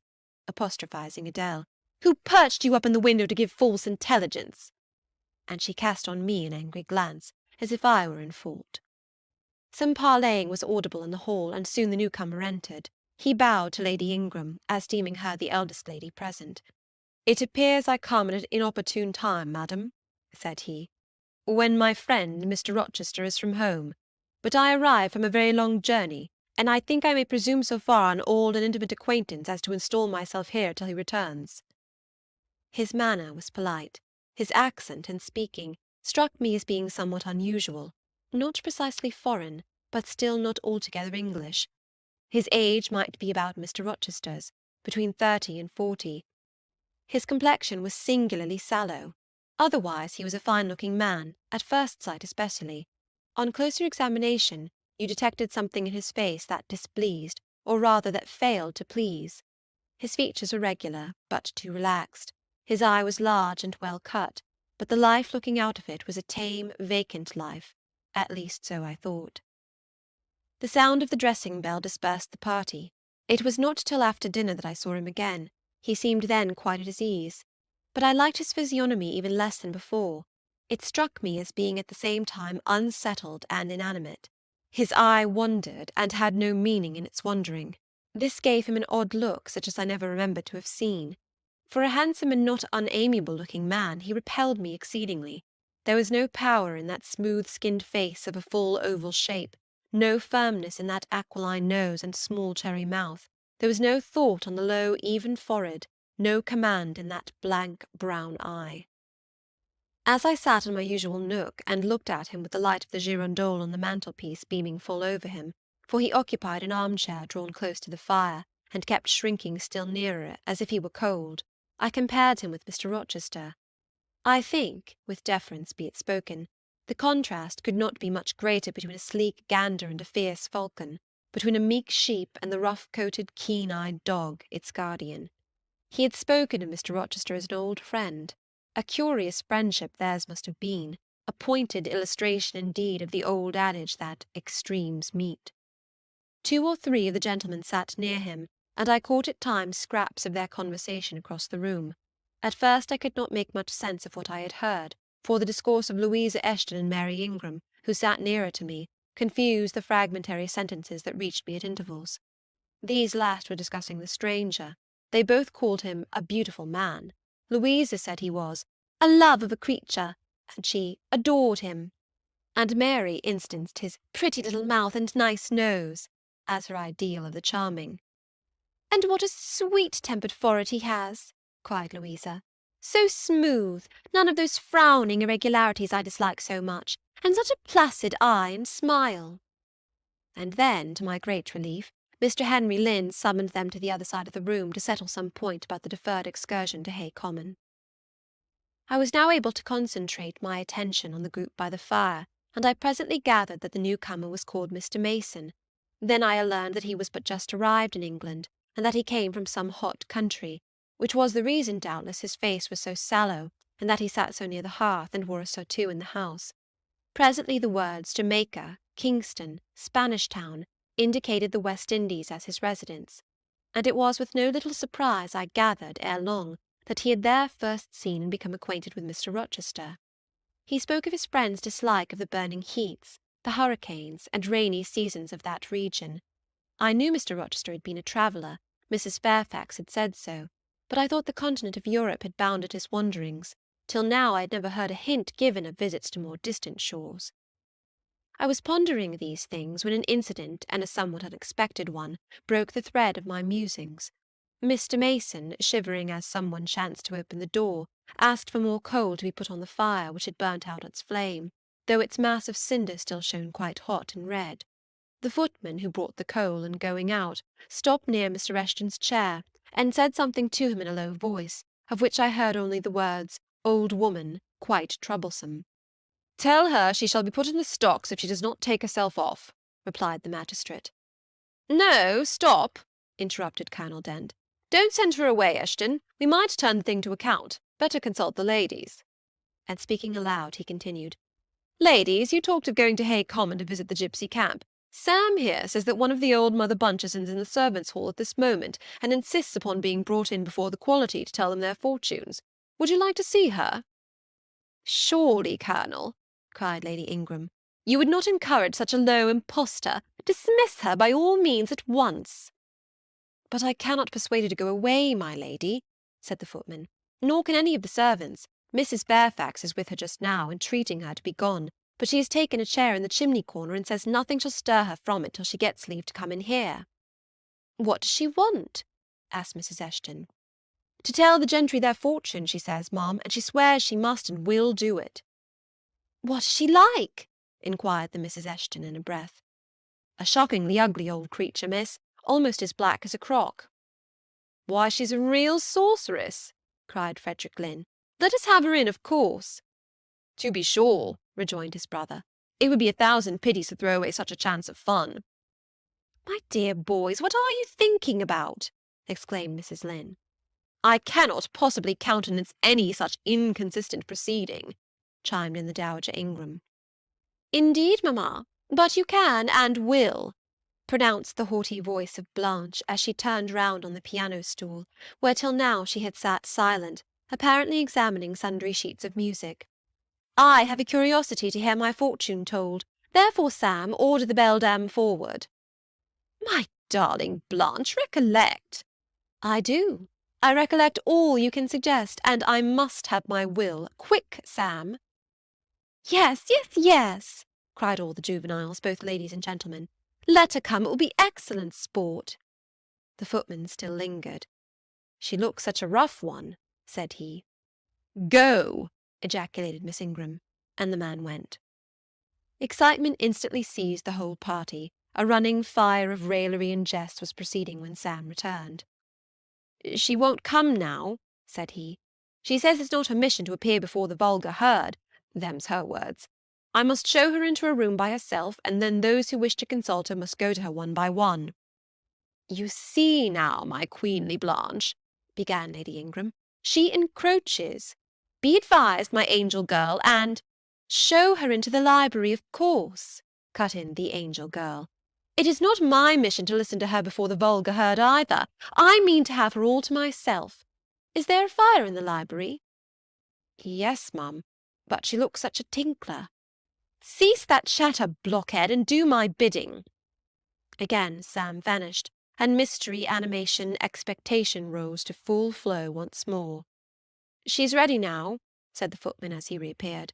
"She wishes to know who will be her first visitor." "I think I had better just look in upon her before any of the ladies go," said Colonel Dent. "Tell her, Sam, a gentleman is coming." Sam went and returned. "She says, sir, that she'll have no gentlemen. They need not trouble themselves to come near her. Nor," he added, with difficulty expressing a titter, "any ladies either, except the young and single." "By Jove, she has taste!" exclaimed Henry Lynn. Miss Ingram rose solemnly. "I go first," she said, in a tone which might have befitted the leader of a forlorn hope, mounting a breach in the van of his men. "Oh, my best, oh, my dearest, pause, reflect," was her mamma's cry. But she swept past her in stately silence, passed through the door which Colonel Dent held open, and we heard her enter the library. A comparative silence ensued. Lady Ingram thought it le cas to wring her hands, which she did accordingly. Miss Mary declared she felt for her part she never dared venture. Amy and Louisa Eshton tittered under their breath, and looked a little frightened. The minutes passed very slowly. 15 were counted before the library door again opened. Miss Ingram returned to us through the arch. Would she laugh? Would she take it as a joke? All eyes met her with a glance of eager curiosity, and she met all eyes with one of coldness and rebuff. She looked neither flurried nor merry. She walked stiffly to her seat and took it in silence. "Well, Blanche," said Lord Ingram. "What did she say, sister?" asked Mary. "What did you think? How do you feel? Is she a real fortune-teller?" demanded the Mrs. Eshton. Now, good people," returned Miss Ingram, "don't press upon me. Really your organs of wonder and credulity are easily excited. You seem, by the importance of you all, my good mamma included, ascribed to this matter, absolutely to believe we have a genuine witch in the house, who is in close alliance with the old gentleman. I have seen a gipsy vagabond. She has practised in hackneyed fashion the science of palmistry and told me what such people usually tell. My whim is gratified, and now I think Mr. Eshton would do well to put the hag in the stocks to-morrow morning, as he threatened." Miss Ingram took a book, leant back in her chair, and so declined further conversation. I watched her for nearly half an hour. During all that time she never turned a page, and her face grew momently darker, more dissatisfied, and more sourly expressive of disappointment. She had obviously not heard anything to her advantage, and it seemed to me from her prolonged fits of gloom and taciturnity that she herself, notwithstanding her professed indifference, attached undue importance to whatever revelations had been made her. Meantime Mary Ingram, Amy, and Louisa Eshton declared they dared not go alone, and yet they all wished to go. A negotiation was opened through the medium of the ambassador, Sam, and after much pacing to and fro, till, I think, the said Sam's calves must have ached with the exercise, permission was at last, with great difficulty, extorted from the rigorous Sibyl for the 3 to wait upon her in a body. Their visit was not so still as Miss Ingram's had been. We heard hysterical giggling and little shrieks proceeding from the library, and at the end of about 20 minutes they burst the door open, and came running across the hall as if they were half scared out of their wits. "I am sure she is something not right," they cried, one and all. "She told us such things! She knows all about us!" And they sank breathless into the various seats the gentlemen hastened to bring them. Pressed for further explanation, they declared she had told them of things they had said and done when they were mere children, described books and ornaments they had in their boudoirs at home, keepsakes that different relations had presented to them. They affirmed that she had even divined their thoughts, and had whispered in the ear of each the name of the person she liked best in the world, and informed them of what they most wished for. Here the gentleman interposed with earnest petitions to be further enlightened on these 2 last-named points, but they got only blushes, ejaculations, tremors, and titters in return for their importunity. The matrons, meantime, offered vinaigrettes and wielded fans, and again reiterated the expression of their concern that their warning had not been taken in time, and the elder gentlemen laughed, and the younger urged their services on the agitated fair ones. In the midst of the tumult, and while my eyes and ears were fully engaged in the scene before me, I heard a hem close at my elbow. I turned and saw Sam. "If you please, miss, the gipsy declares that there is another young single lady in the room who has not been to her yet, and she swears she will not go till she has seen all. I thought it must be you, there is no one else for it. What shall I tell her?" "Oh, I will go by all means," I answered, and I was glad of the unexpected opportunity to gratify my much excited curiosity. I slipped out of the room unobserved by any eye, for the company were gathered in one mass about the trembling trio just returned, and I closed the door quietly behind me. "If you like, miss," said Sam, "I'll wait in the hall for you, and if she frightens you, just call and I'll come in." "No, Sam, return to the kitchen. I am not in the least afraid." Nor was I, but I was a good deal interested and excited. Chapter 19. The library looked tranquil enough as I entered it, and the Sibyl, if Sibyl she were, was seated snugly enough in an easy-chair at the chimney-corner. She had on a red cloak and a black bonnet, or rather a broad-brimmed gipsy hat, tied down with a striped handkerchief under her chin. An extinguished candle stood on the table. She was bending over the fire and seemed reading in a little black book, like a prayer book, by the light of the blaze. She muttered the words to herself, as most old women do while she read. She did not desist immediately on my entrance. It appeared she wished to finish a paragraph. I stood on the rug and warmed my hands, which were rather cold with sitting at a distance from the drawing-room fire. I felt now as composed as ever I did in my life. There was nothing, indeed, in the gypsy's appearance to trouble one's calm. She shut her book and looked slowly up. Her hat brim partially shaded her face, yet I could see, as she raised it, that it was a strange one. It looked all brown and black. Elf-locks bristled out from beneath a white band which passed under her chin and came half over her cheeks, or rather jaws. Her eye confronted me at once with a bold and direct gaze. "Well, and you want your fortune told?" she said, in a voice as decided as her glance, as harsh as her features. I don't care about it, mother. You may please yourself, but I ought to warn you I have no faith. It's like your impudence to say so. I expected it of you. I heard it in your step as you crossed the threshold. Did you? You've a quick ear. I have, and a quick eye, and a quick brain. You need them all in your trade. I do, especially when I've customers like you to deal with. Why don't you tremble? I'm not cold. Why don't you turn pale? I am not sick. Why don't you consult my art? I'm not silly. The old crone knitted a laugh under her bonnet and bandage. She then drew out a short black pipe, and lighting it, began to smoke. Having indulged a while in this sedative, she raised her bent body, took the pipe from her lips, and while gazing steadily at the fire, said very deliberately, You are cold, you are sick, and you are silly. Prove it, I rejoined. I will, in a few words. You are cold because you are alone. No contact strikes the fire from you that is in you. You are sick because the best of feelings, the highest and the sweetest given to man, keeps far away from you. You are silly because, suffer as you may, you will not beckon it to approach, nor will you stir one step to meet it where it waits you. She again put a short black pipe to her lips, and renewed her smoking with vigour. You might say all that to almost anyone who you knew lived as a solitary dependent in a great house. I might say it to almost anyone, but would it be true of almost anyone? In my circumstances? Yes, just so in your circumstances, but find me another precisely placed as you are. It would be easy to find you thousands. You could scarcely find me one. If you knew it, you are peculiarly situated. Very near happiness, yes, within reach of it. The materials are all prepared. There only wants a movement to combine them. Chance laid them somewhat apart. Let them be once approached, and bliss results. I don't understand enigmas. I never could guess a riddle in my life. If you wish me to speak more plainly, show me your palm. And I must cross it with silver, I suppose? To be sure. I gave her a shilling. She put it into an old stocking-foot which she took out of her pocket, and having tied it round and returned it, she told me to hold out my hand.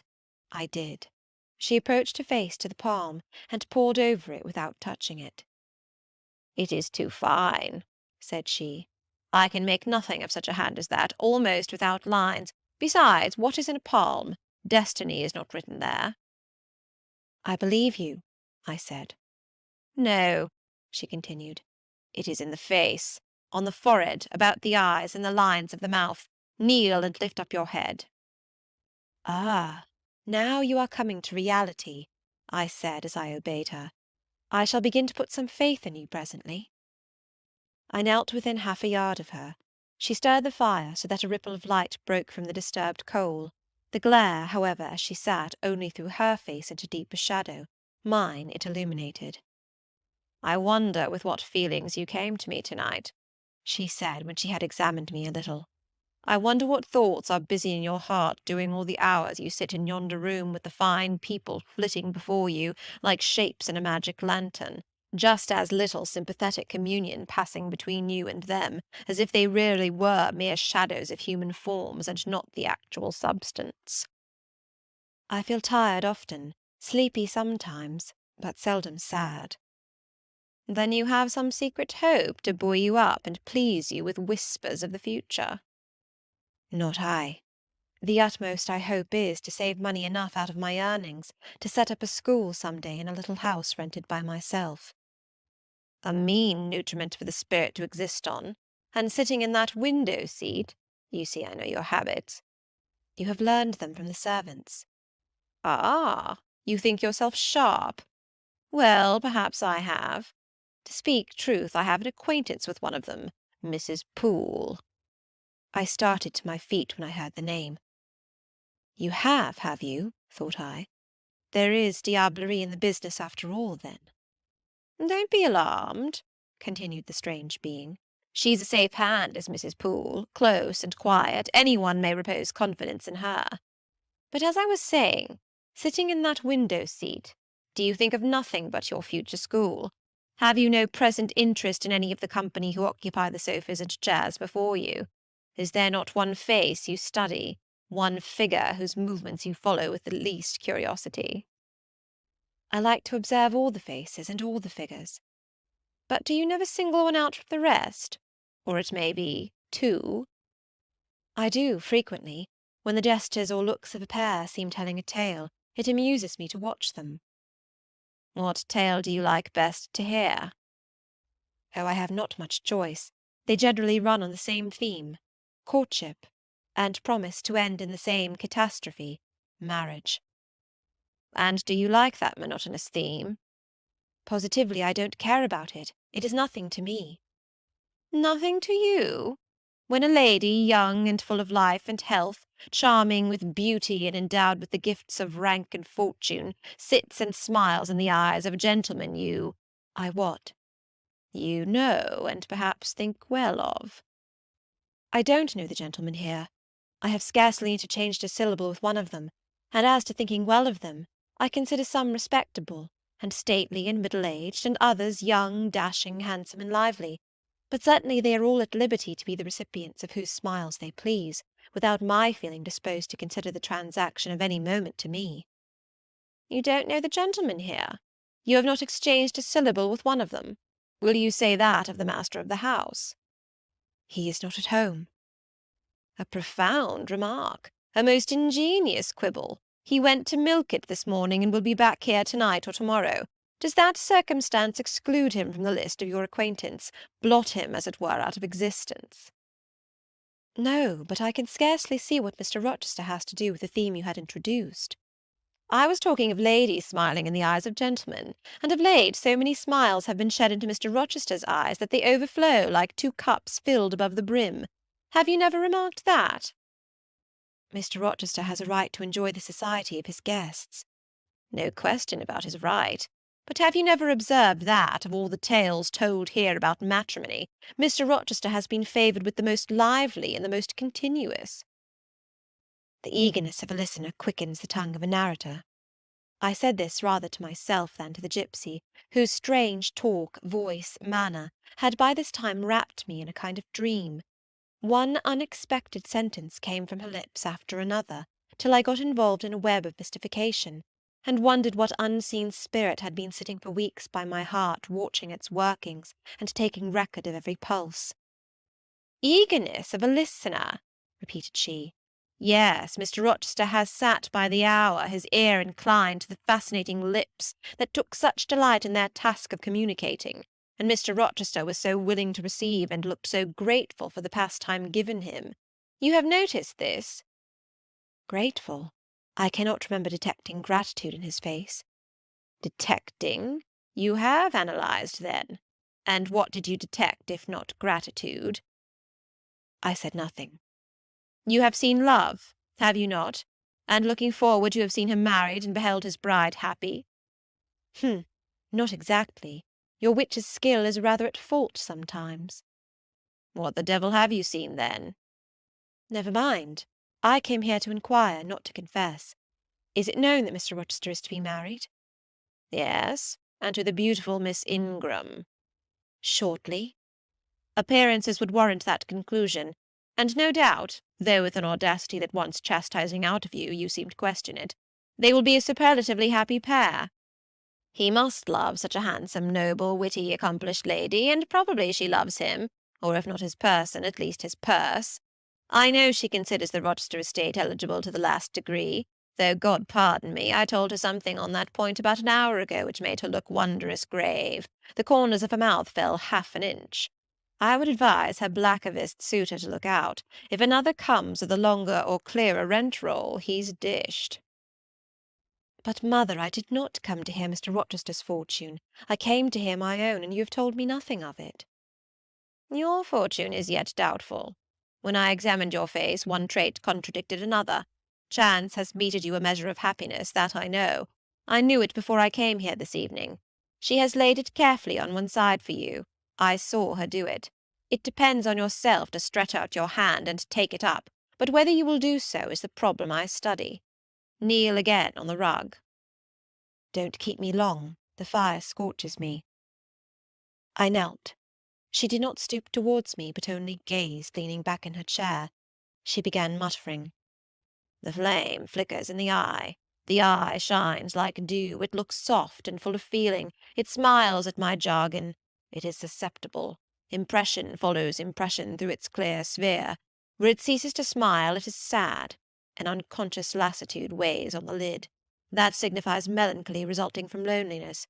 It turns from me, it will not suffer further scrutiny. It seems to deny by a mocking glance the truth of the discoveries I have already made, to disown the charge of both sensibility and chagrin. Its pride and reserve only confirm me in my opinion. The eye is favourable. As to the mouth, it delights at times in laughter. It is disposed to impart all that the brain conceives, though I dare say it would be silent on much the heart experiences. Mobile and flexible, it was never intended to be compressed in the eternal silence of solitude. It is a mouth which should speak much and smile often, and have human affection for its interlocutor. That feature, too, is propitious. I see no enemy to a fortunate issue but in the brow, and that brow professes to say, I can live alone if self-respect and circumstances require me to do so. I need not sell my soul to buy bliss. I have an inward treasure born with me which can keep me alive if all extraneous delight should be withheld, or offered only at a price I cannot afford to give. The forehead declares, reason sits firm and holds the reins, and she will not let the feelings burst away and hurry her to wild chasms. The passions may rage furiously, like true heathens as they are, and the desires may imagine all sorts of vain things, but judgment still shall have the last word in every argument, and the casting vote in every decision. Strong wind, earthquake, shock, and fire may pass by, but I shall follow the guiding of that still small voice which interprets the dictates of conscience. Well said, forehead. Your declaration shall be respected. I have formed my plans. Right plans I deem them, and in them I have attended to the claims of conscience, the counsels of reason. I know how soon youth would fade and bloom perish if in the cup of bliss offered but one dreg of shame or one flavour of remorse were detected, and I do not want sacrifice, sorrow, dissolution. Such is not my taste. I wish to foster, not to blight, to earn gratitude, not to wring tears of blood, no, nor of brine. My harvest must be in smiles and endearments and sweet— That will do. I think I rave in a kind of exquisite delirium. I should wish now to protract this moment ad infinitum, but I dare not. So far I have governed myself thoroughly. I have acted as I inwardly swore I would act, but further might try me beyond my strength. Rise, Miss Eyre. Leave me. The play is played out. Where was I? Did I wake or sleep? Had I been dreaming? Did I dream still? The old woman's voice had changed. Her accent, her gesture, and all were familiar to me as my own face in a glass, as the speech of my own tongue. I got up, but did not go. I looked, I stirred the fire, and I looked again. But she drew her bonnet and her bandage closer about her face, and again beckoned me to depart. The flame illuminated her hand stretched out. Roused now, and on the alert for discoveries, I at once noticed that hand. It was no more the withered limb of eld than my own. It was a round, supple member, with smooth fingers symmetrically turned. A broad ring flashed on the little finger, and stooping forward, I looked at it, and saw a gem I had seen 100 times before. Again I looked at the face, which was no longer turned from me. On the contrary, the bonnet was doffed, the bandage displaced, the head advanced. "Well, Jane, do you know me?" asked the familiar voice. "Only take off the red cloak, sir, and then—" "But the string is in a knot. Help me." "Break it, sir." "There, then. Off, ye lendings!" And Mr. Rochester stepped out of his disguise. "Now, sir, what a strange idea!" "But well carried out, eh? Don't you think so?" "With the ladies you must have managed well." "But not with you." "You did not act the character of a gipsy with me." "What character did I act? My own?" "No, some unaccountable one. In short, I believe you have been trying to draw me out. Or in. You have been talking nonsense to make me talk nonsense. It is scarcely fair, sir." "Do you forgive me, Jane?" "I cannot tell till I have thought it all over. If, on reflection, I find I have fallen into no great absurdity, I shall try to forgive you. But it was not right." "Oh, you have been very correct, very careful, very sensible." I reflected, and thought on the whole I had. It was a comfort. But indeed I had been on my guard almost from the beginning of the interview. Something of masquerade I suspected. I knew gipsies and fortune-tellers did not express themselves as this seeming old woman had expressed herself. Besides, I had noted her feigned voice, her anxiety to conceal her features. But my mind had been running on Grace Poole, that living enigma, that mystery of mysteries, as I considered her. I had never thought of Mr. Rochester. "Well," said he, "what are you musing about? What does that grave smile signify?" "Wonder and self-congratulation, sir. I have your permission to retire now, I suppose?" "No. Stay a moment, and tell me what the people in the drawing-room yonder are doing." "Discussing the gipsy, I dare say." "Sit down. Let me hear what they have said about me." "I had better not stay long, sir. It must be near 11 o'clock. Oh, are you aware, Mr. Rochester, that a stranger has arrived here since you left this morning?" "A stranger? No. Who can it be? I expected no one. Is he gone?" "No. He said he had known you long, and that he could take the liberty of installing himself here till you returned." "The devil he did! Did he give his name?" "His name is Mason, sir, and he comes from the West Indies, from Spanish Town in Jamaica, I think."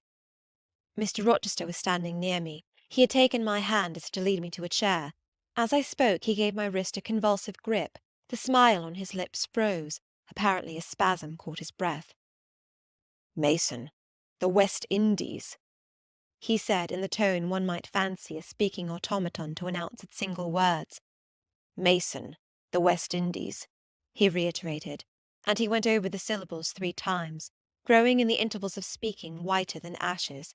He hardly seemed to know what he was doing. "Do you feel ill, sir?" I inquired. "Jane, I've got a blow. I've got a blow, Jane." He staggered. "Oh, lean on me, sir." "Jane, you offered me your shoulder once before. Let me have it now." "Yes, sir, yes, and my arm." He sat down and made me sit beside him. Holding my hand in both his own, he chafed it, gazing on me at the same time with the most troubled and dreary look. "My little friend," said he, "I wish I were in a quiet island with only you, and trouble and danger and hideous recollections removed from me." "Can I help you, sir?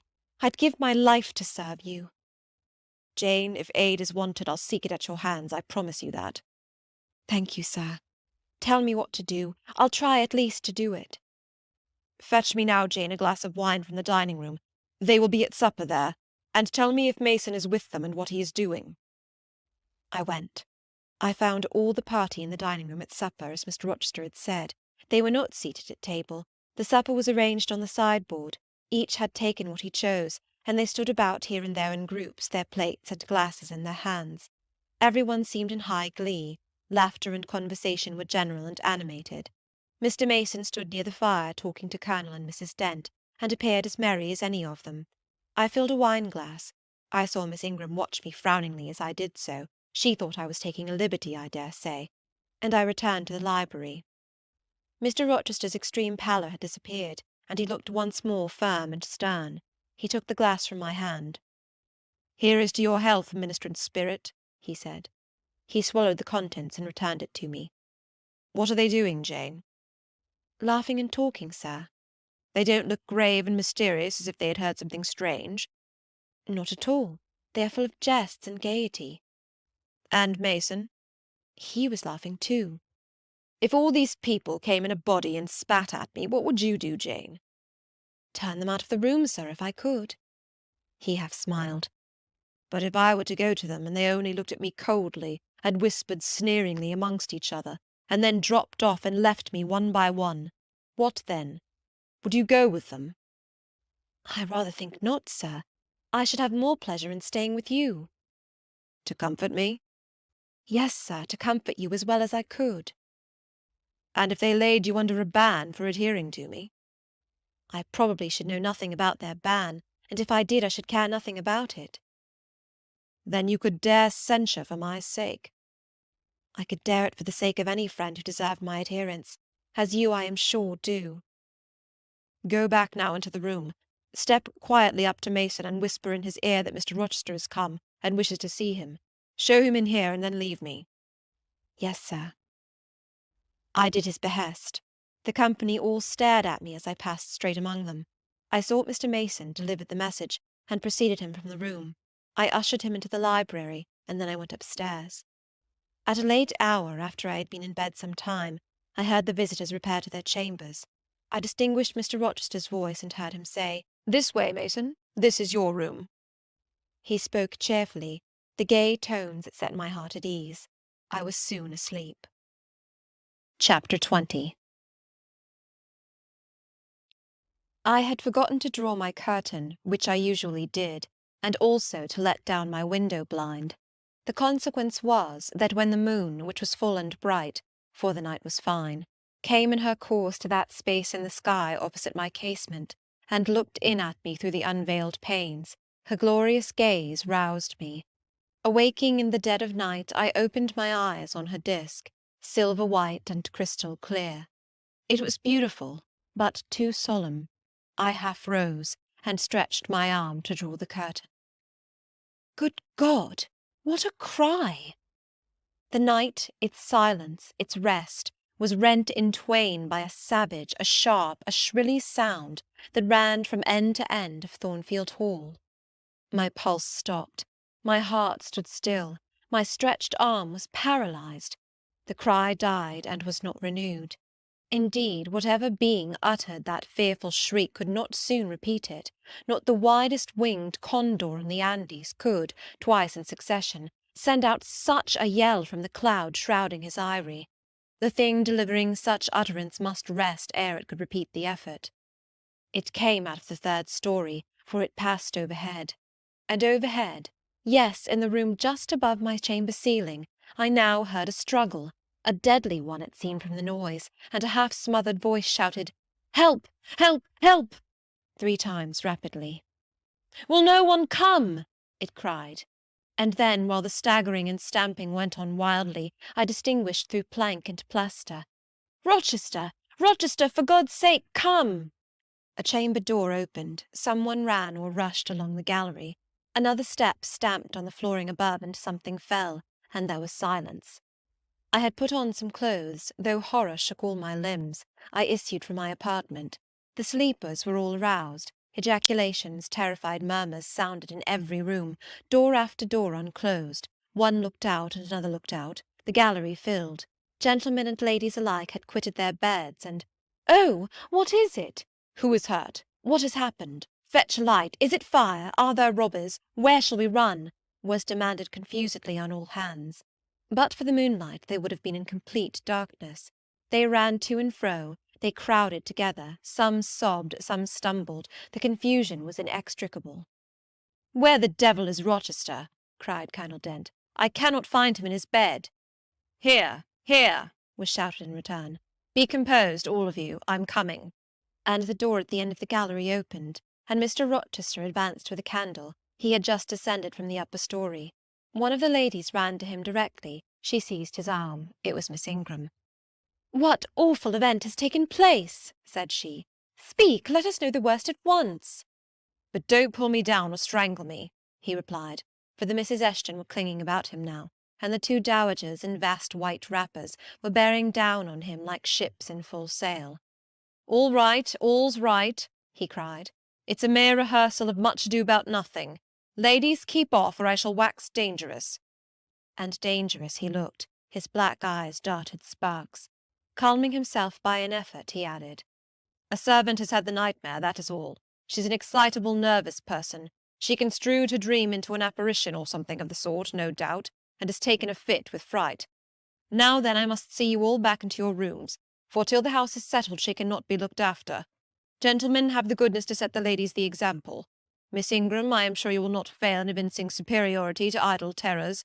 Amy and Louisa, return to your nests like a pair of doves, as you are. Madame," to the dowagers, "you will take cold to a dead certainty if you stay in this chill gallery any longer." And so, by dint of alternate coaxing and commanding, he contrived to get them all once more enclosed in their separate dormitories.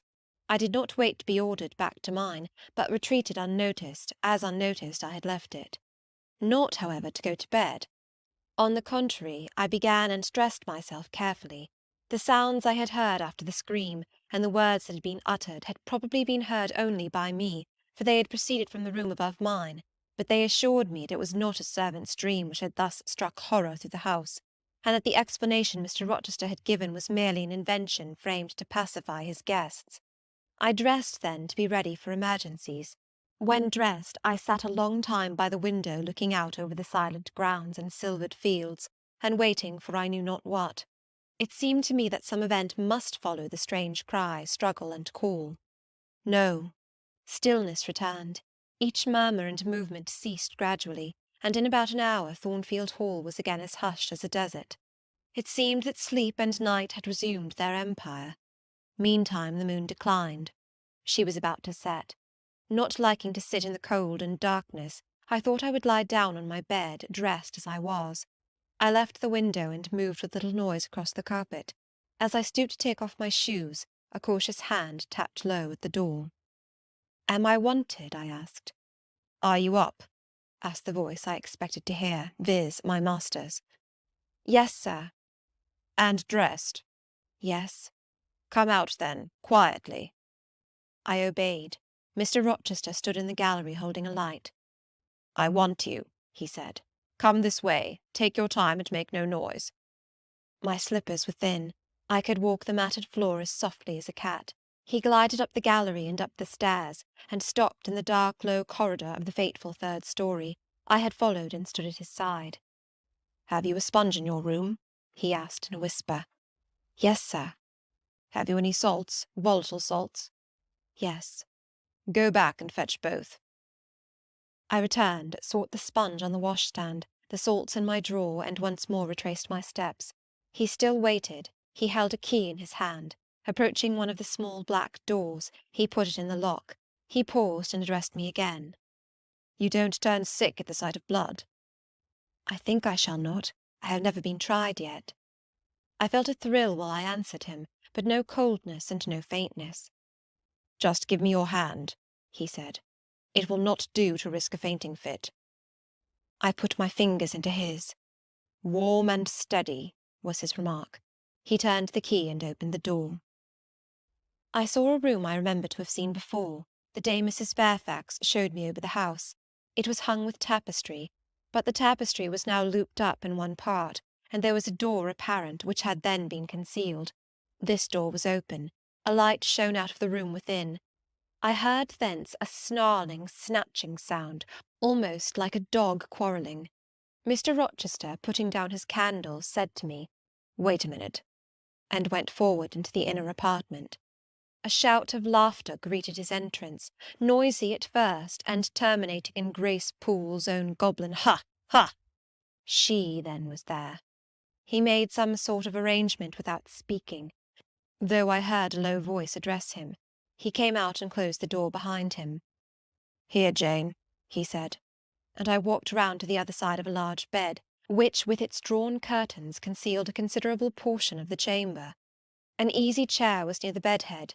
A man sat in it, dressed with the exception of his coat. He was still, his head leant back, his eyes were closed. Mr. Rochester held the candle over him. I recognised in his pale and seemingly lifeless face the stranger Mason. I saw, too, that his linen on one side and one arm was almost soaked in blood. "Hold the candle," said Mr. Rochester, and I took it. He fetched a basin of water from the washstand. "Hold that," said he. I obeyed. He took the sponge, dipped it in, and moistened the corpse-like face. He asked for my smelling-bottle and applied it to the nostrils. Mr. Mason shortly unclosed his eyes. He groaned. Mr. Rochester opened the shirt of the wounded man, whose arm and shoulder were bandaged. He sponged away blood, trickling fast down. "Is there immediate danger?" murmured Mr. Mason. "Pooh!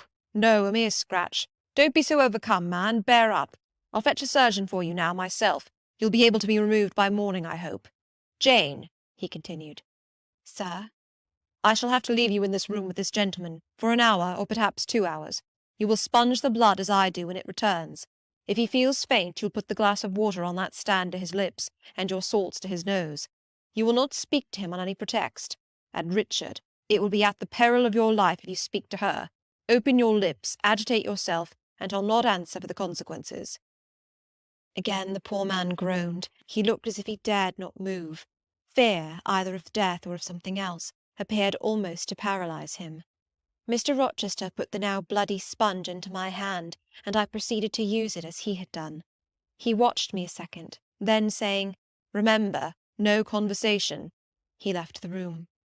I experienced a strange feeling as the key grated in the lock, and the sound of his retreating step ceased to be heard. Here then I was in the third story, fastened into one of its mystic cells, night around me, a pale and bloody spectacle under my eyes and hands, a murderess hardly separated from me by a single door. Yes, that was appalling. The rest I could bear, but I shuddered at the thought of Grace Poole bursting out upon me. I must keep to my post, however. I must watch this ghastly countenance, these blue, still lips forbidden to unclose, these eyes now shut, now opening, now wandering through the room, now fixing on me, and ever glazed with the dullness of horror. I must dip my hand again and again in the basin of blood and water, and wipe away the trickling gore. I must see the light of the unsnuffed candle wane on my employment, the shadows darken on the wrought antique tapestry round me, and grow black under the hangings of the vast old bed, and quiver strangely over the doors of a great cabinet opposite, whose front, divided into 12 panels, bore in grim design the heads of the 12 apostles, each enclosed in its separate panel as in a frame, while above them at the top rose an ebon crucifix and a dying Christ. According as the shifting obscurity and flickering gleam hovered here or glanced there, it was now the bearded physician, Luke, that bent his brow, now St. John's long hair that waved, and anon the devilish face of Judas that grew out of the panel, and seemed gathering life and threatened a revelation of the arch-traitor, of Satan himself in his subordinate's form. Amidst all this I had to listen as well as watch, to listen for the movements of the wild beast or the fiend in yonder side den. But since Mr. Rochester's visit it seemed spellbound. All the night I heard but 3 sounds at 3 long intervals, a step creak, a momentary renewal of the snarling canine noise, and a deep human groan. Then my own thoughts worried me. What crime was this that lived incarnate in this sequestered mansion, and could neither be expelled nor subdued by the owner? What mystery that broke out now in fire and now in blood at the deadest hours of night? What creature was it that, masked in an ordinary woman's face and shape, uttered the voice, now of a mocking demon, and anon of a carrion-seeking bird of prey? And this man I bent over, this commonplace, quiet stranger, how had he become involved in the web of horror? And why had the fury flown at him? What made him seek this quarter of the house at an untimely season, when he should have been asleep in bed? I had heard Mr. Rochester assign him an apartment below. What brought him here? And why now was he so tame under the violence or treachery done him? Why did he so quietly submit to the concealment Mr. Rochester enforce? Why did Mr. Rochester enforce this concealment? His guest had been outraged. His own life on a former occasion had been hideously plotted against, and both attempts he smothered in secrecy and sank in oblivion. Lastly, I saw Mr. Mason was submissive to Mr. Rochester, that the impetuous will of the latter held complete sway over the inertness of the former. The few words which had passed between them assured me of this. It was evident that in their former intercourse the passive disposition of the one had been habitually influenced by the active energy of the other. Whence then had arisen Mr. Rochester's dismay when he heard of Mr. Mason's arrival? Why had the mere name of this unresisting individual, whom his word now sufficed to control like a child, fallen on him, a few hours since, as a thunderbolt might fall on an oak? Oh, I could not forget his look and his paleness when he whispered, "Jane, I have got a blow. I have got a blow, Jane." I could not forget how the arm had trembled which he rested on my shoulder, and it was no light matter which could thus bow the resolute spirit and thrill the vigorous frame of Fairfax Rochester. "When will he come? When will he come?" I cried inwardly as the night lingered and lingered, as my bleeding patient drooped, moaned, sickened, and neither day nor aid arrived. I had again and again held the water to Mason's white lips, again and again offered him the stimulating salts. My efforts seemed ineffectual. Either bodily or mental suffering, or loss of blood, or all three combined, were fast prostrating his strength. He moaned so, and looked so weak, wild, and lost, I feared he was dying, and I might not even speak to him. The candle, wasted at last, went out. As it expired, I perceived streaks of grey light edging the window curtains. Dawn was then approaching. Presently I heard Pilot bark far below, out of his distant kennel in the courtyard. Hope revived. Nor was it unwarranted. In 5 minutes more the grating key, the yielding lock, warned me my watch was relieved. It could not have lasted more than 2 hours. Many a week has seemed shorter. Mr. Rochester entered, and with him the surgeon he had been to fetch. "Now, Carter, be on the alert," he said to this last. "I give you but half an hour for dressing the wound, fastening the bandages, getting the patient downstairs and all." "But is he fit to move, sir?" "No doubt of it. It is nothing serious. He is nervous. His spirits must be kept up. Come, set to work." Mr. Rochester drew back the thick curtain, drew up the Holland blind, let in all the daylight he could, and I was surprised and cheered to see how far dawn was advanced, what rosy streaks were beginning to brighten the east. Then he approached Mason, whom the surgeon was already handling. "Now, my good fellow, how are you?" he asked. "She's done for me, I fear," was the faint reply. "Not a whit. Courage! This day fortnight you'll hardly be a pin the worse of it. You've lost a little blood, that's all. Carter, assure him there's no danger." "I can do that conscientiously," said Carter, who had now undone the bandages. "Only I wish I could have got here sooner. He would not have bled so much. But how is this? The flesh on the shoulder is torn as well as cut. This wound was not done with a knife. There have been teeth here." "She bit me," he murmured. "She worried me like a tigress when Rochester got the knife from her." "You should not have yielded. You should have grappled with her at once," said Mr. Rochester. "But under such circumstances what could one do?" returned Mason. "Oh, it was frightful," he added, shuddering. "She looked so quiet at first." "I warned you," was his friend's answer. "I said, be on your guard when you go near her. Besides, you might have waited till tomorrow and had me with you. It was mere folly to attempt the interview tonight, and alone." "I thought I could have done some good." "You thought! You thought! Yes, it makes me impatient to hear you. But however, you have suffered, and are likely to suffer enough for not taking my advice, so I'll say no more. Carter, hurry, hurry! The sun will soon rise, and I must have him off." "Directly, sir. The shoulder is just bandaged. I must look to this other wound in the arm. She has had her teeth here too, I think." "She sucked the blood. She said she'd drain my heart," said Mason. I saw Mr. Rochester shudder. A singularly marked expression of disgust, horror, hatred, warped his countenance almost to distortion, but he only said, "Come, be silent, Richard, and never mind her gibberish. Don't repeat it." "I wish I could forget it," was the answer. "You will when you are out of the country. When you get back to Spanish Town you may think of her as dead and buried, or rather you need not think of her at all." "Impossible to forget this night." "It is not impossible. Have some energy, man. You thought you were as dead as a herring 2 hours since, and you are all alive and talking now. There, Carter is done with you, or nearly so. I'll make you decent in a trice. Jane," he turned to me for the first time since his re-entrance, "take this key, go down to my bedroom, and walk straight forward into my dressing-room. Open the top drawer of the wardrobe and take out a clean shirt and neck-handkerchief. Bring them here, and be nimble." I went out, sought the repository he had mentioned, found the articles named, and returned with them. "Now," said he, "go to the other side of the bed while I order his toilet, but don't leave the room. You may be wanted again." I retired as directed. "Was anybody stirring below when you went down, Jane?" inquired Mr. Rochester presently. "No, sir, all was very still." "We shall get you off cannily, Dick, and it will be better, both for your sake and for that of the poor creature in yonder. I have striven long to avoid exposure, and I should not like it to come at last. Here, Carter, help him on with his waistcoat. Where did you leave your furred cloak? You can't travel a mile without that, I know, in this damned cold climate. In your room. Jane, run down to Mr. Mason's room, the one next mine, and fetch a cloak you will see there." Again I ran and returned, bearing an immense mantle lined and edged with fur. "Now I've another errand for you," said my untiring master. "You must away to my room again. What a mercy you are shod with velvet, Jane! A clod-hopping messenger would never do at this juncture.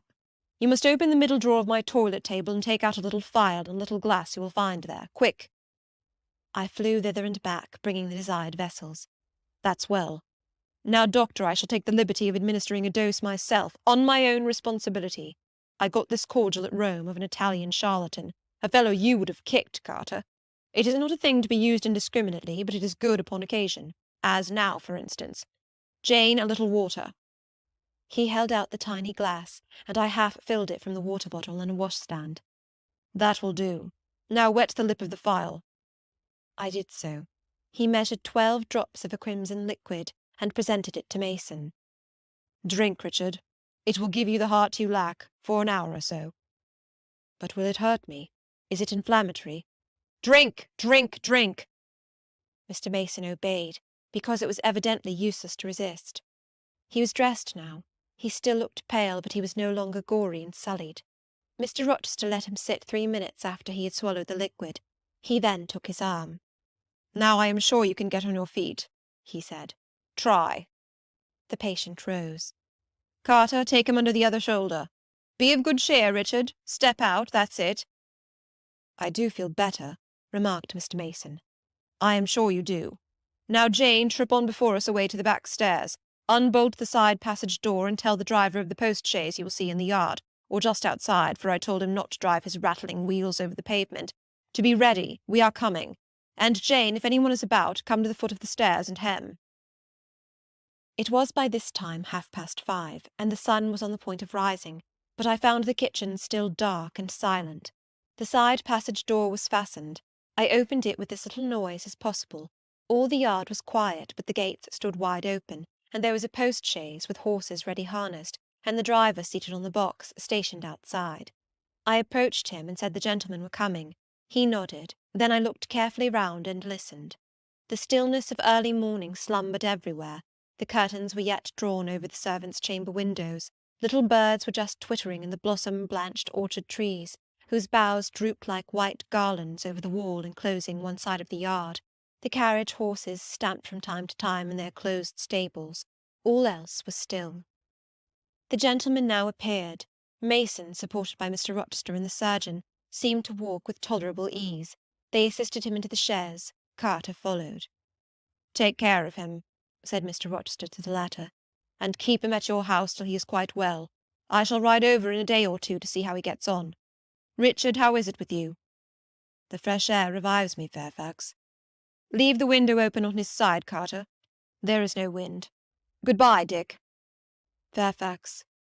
"Well, what is it?" "Let her be taken care of. Let her be treated as tenderly as may be.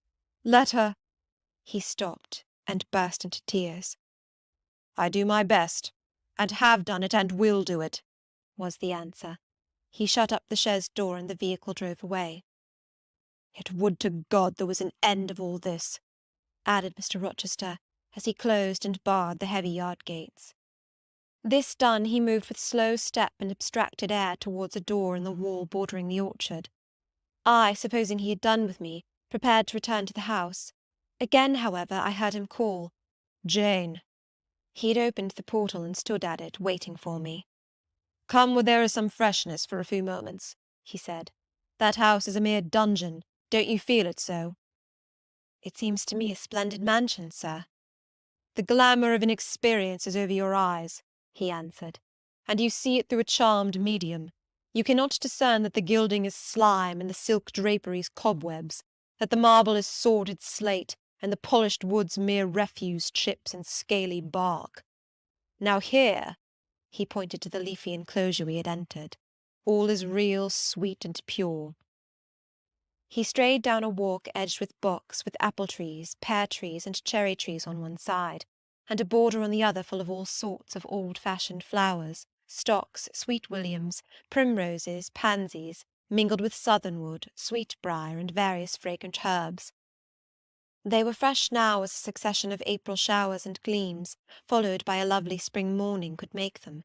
The sun was just entering the dappled east, and his light illumined the wreathed and dewy orchard trees and shone down the quiet walks under them.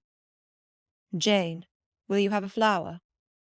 He gathered a half-blown rose, the first on the bush, and offered it to me. "Thank you, sir." "Do you like this sunrise, Jane? That sky with its high and light clouds which are sure to melt away as the day waxes warm, this placid and balmy atmosphere?" "I do, very much."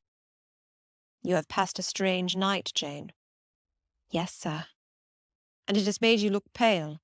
Were you afraid when I left you alone with Mason?" "I was afraid of someone coming out of the inner room." "But I had fastened the door. I had the key in my pocket. I should have been a careless shepherd if I had left a lamb, my pet lamb, so near a wolf's den unguarded. You were safe."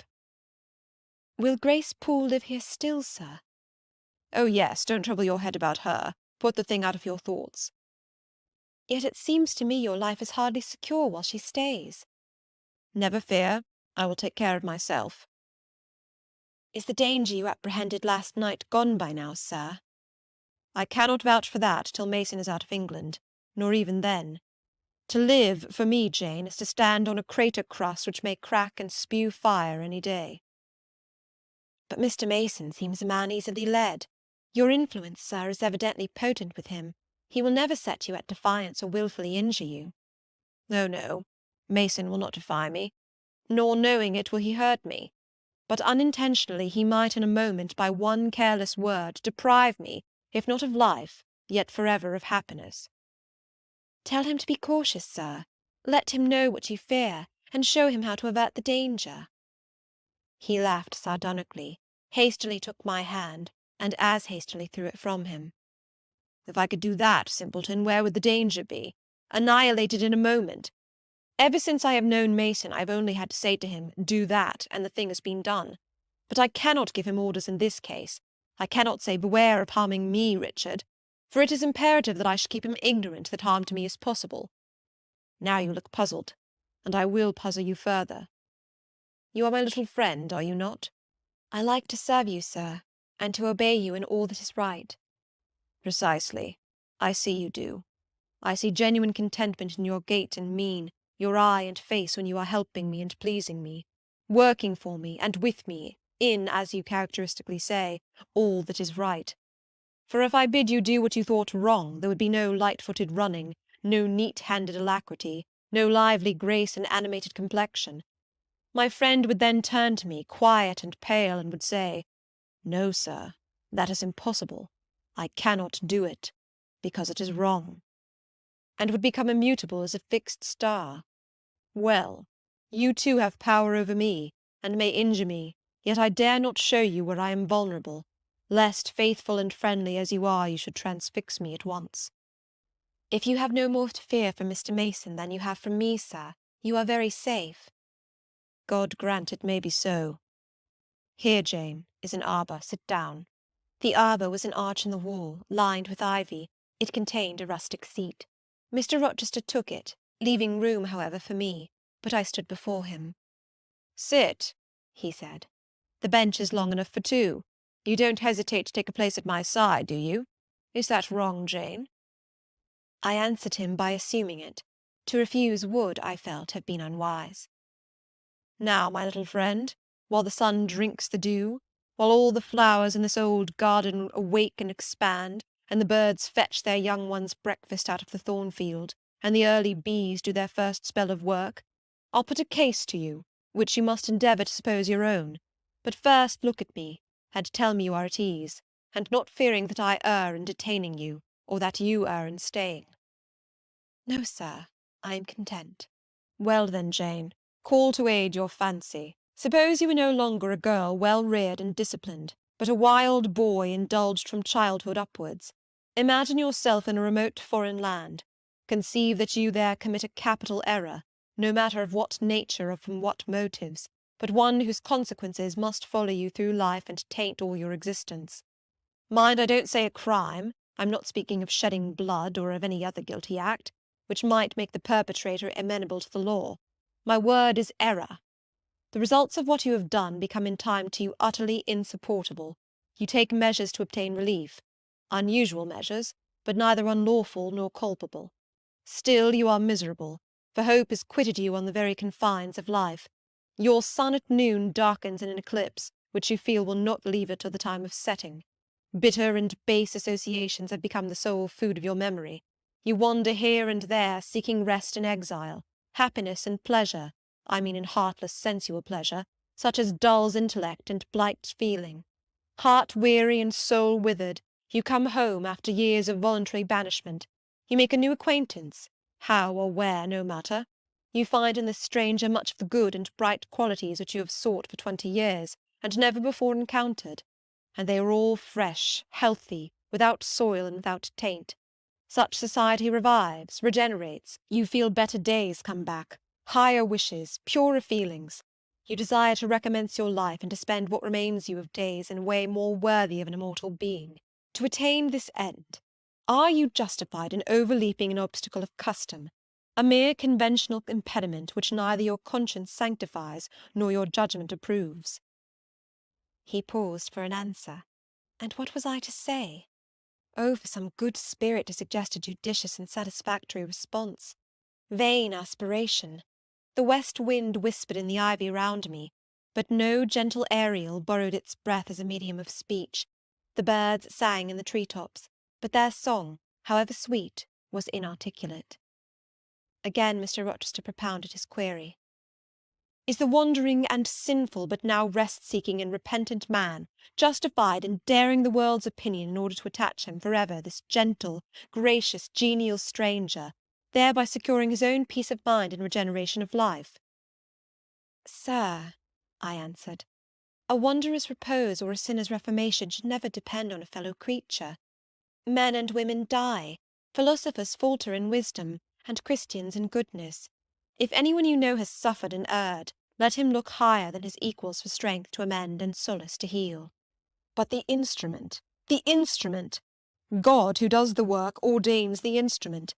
I have myself, I tell it to you without parable, been a worldly, dissipated, restless man, and I believe I have found the instrument for my cure in— He paused. The birds went on carolling, the leaves lightly rustling. I almost wondered they did not check their songs and whispers to catch this suspended revelation.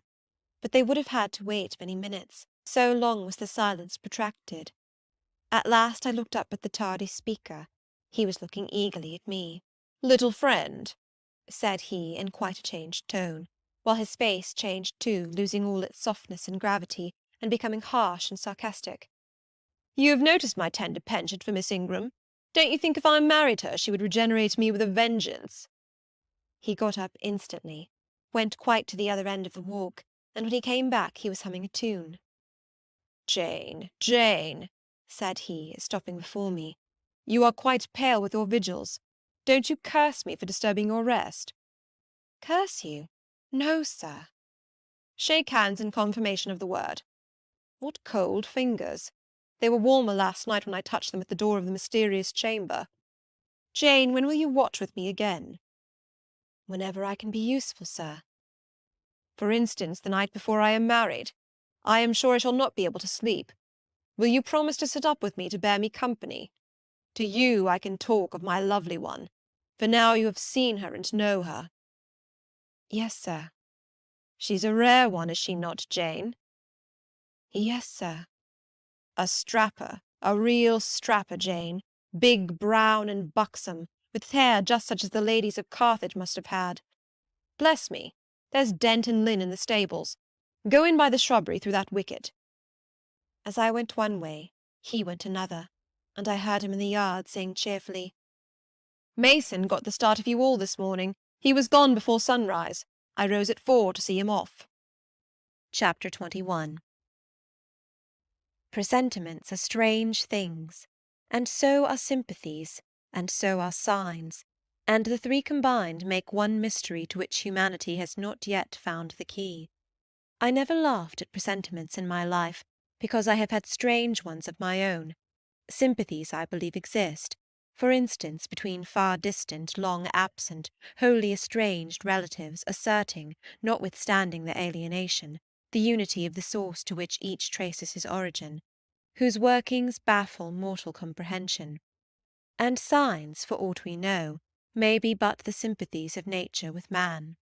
When I was a little girl, only 6 years old, I one night heard Bessie Leaven say to Martha Abbott that she had been dreaming about a little child, and that to dream of children was a sure sign of trouble, either to oneself or one's kin. The saying might have worn out of my memory, had not a circumstance immediately followed which served indelibly to fix it there. The next day Bessie was sent for home to the death-bed of her little sister. Of late I had often recalled this saying and this incident, for during the past week scarcely a night had gone over my couch that had not brought with it a dream of an infant, which I sometimes hushed in my arms, sometimes dandled on my knee, sometimes watched playing with daisies on a lawn, or again dabbling its hands in running water. It was a wailing child this night, and a laughing one the next. Now it nestled close to me, and now it ran from me. But whatever mood the apparition evinced, whatever aspect it wore, it failed not for 7 successive nights to meet me the moment I entered the land of slumber. I did not like this iteration of one idea, the strange recurrence of one image, and I grew nervous as bedtime approached and the hour of the vision drew near. It was from companionship with this baby phantom I had been roused on that moonlight night when I heard the cry, and it was on the afternoon of the day following I was summoned downstairs by a message that someone wanted me in Mrs. Fairfax's room. On repairing thither I found a man waiting for me, having the appearance of a gentleman's servant. He was dressed in deep mourning, and the hat he held in his hand was surrounded with a crape band. "I dare say you hardly remember me, miss," he said, rising as I entered. "But my name is Leaven. I lived coachman with Mrs. Reed when you were at Gateshead, 8 or 9 years since, and I live there still." "Oh, Robert, how do you do? I remember you very well. You used to give me a ride sometimes on Miss Georgiana's bay pony. And how is Bessie? You are married to Bessie?" "Yes, miss. My wife is very hearty, thank you. She brought me another little one about 2 months since. We have 3 now, and both mother and child are thriving." "And are the family well at the house, Robert?" "I am sorry I can't give you better news of them, miss. They are very badly at present, in great trouble." "I hope no one is dead," I said, glancing at his black dress. He too looked down at the crape round his hat and replied, "Mr. John died yesterday was a week, at his chambers in London." "Mr. John?" "Yes." "And how does his mother bear it?" "Why, you see, Miss Eyre, it is not a common mishap. His life has been very wild. These last 3 years he gave himself up to strange ways, and his death was shocking." "I heard from Bessie he was not doing well." "Doing well? He could not do worse. He ruined his health and his estate amongst the worst men and the worst women. He got into debt and into jail. His mother helped him out twice, but as soon as he was free he returned to his old companions and habits. His head was not strong. The knaves he lived amongst fooled him beyond anything I ever heard. He came down to Gateshead about 3 weeks ago and wanted Mrs. to give up all to him. Mrs. refused. Her means have long been much reduced by his extravagance. So he went back again, and the next news was that he was dead. How he died, God knows. They say he killed himself." I was silent. The things were frightful. Robert Leaven resumed. "Mrs. had been out of health herself for some time. She had got very stout, but was not strong with it, and the loss of money and fear of poverty were quite breaking her down. The information about Mr. John's death and the manner of it came too suddenly. It brought on a stroke. She was 3 days without speaking, but last Tuesday she seemed rather better. She appeared as if she wanted to say something, and kept making signs to my wife and mumbling. It was only yesterday morning, however, that Bessie understood she was pronouncing your name, and at last she made out the words, "Bring Jane. Fetch Jane Eyre. I want to speak to her." Bessie is not sure whether she is in her right mind, or means anything by the words, but she told Miss Reed and Miss Georgiana, and advised them to send for you. The young ladies put it off at first, but their mother grew so restless and said, "Jane, Jane," so many times, that at last they consented. I left Gateshead yesterday, and if you can get ready, miss, I should like to take you back with me early to-morrow morning. Yes, Robert, I shall be ready. It seems to me that I ought to go. I think so too, miss. Bessie said she was sure you would not refuse, but I suppose you will have to ask leave before you can get off. Yes, and I will do it now. And having directed him into the servants' hall, and recommended him to the care of John's wife and the attentions of John himself, I went in search of Mr. Rochester. He was not in any of the lower rooms. He was not in the yard, the stables, or the grounds. I asked Mrs. Fairfax if she had seen him. Yes, she believed he was playing billiards with Miss Ingram. To the billiard-room I hastened. The click of balls and the hum of voices resounded thence. Mr. Rochester, Miss Ingram, the two Misses Eshton, and their admirers were all busied in the game. It required some courage to disturb so interesting a party. My errand, however, was one I could not defer, so I approached the master where he stood at Miss Ingram's side. She turned as I drew near, and looked at me haughtily. Her eyes seemed to demand, "What can the creeping creature want now?" And when I said in a low voice, "Mr. Rochester," she made a movement as if tempted to order me away. I remember her appearance at the moment. It was very graceful and very striking. She wore a morning robe of sky-blue crape. A gauzy azure scarf was twisted in her hair. She had been all animation with the game, and irritated pride did not lower the expression of her haughty lineaments. "Does that person want you?"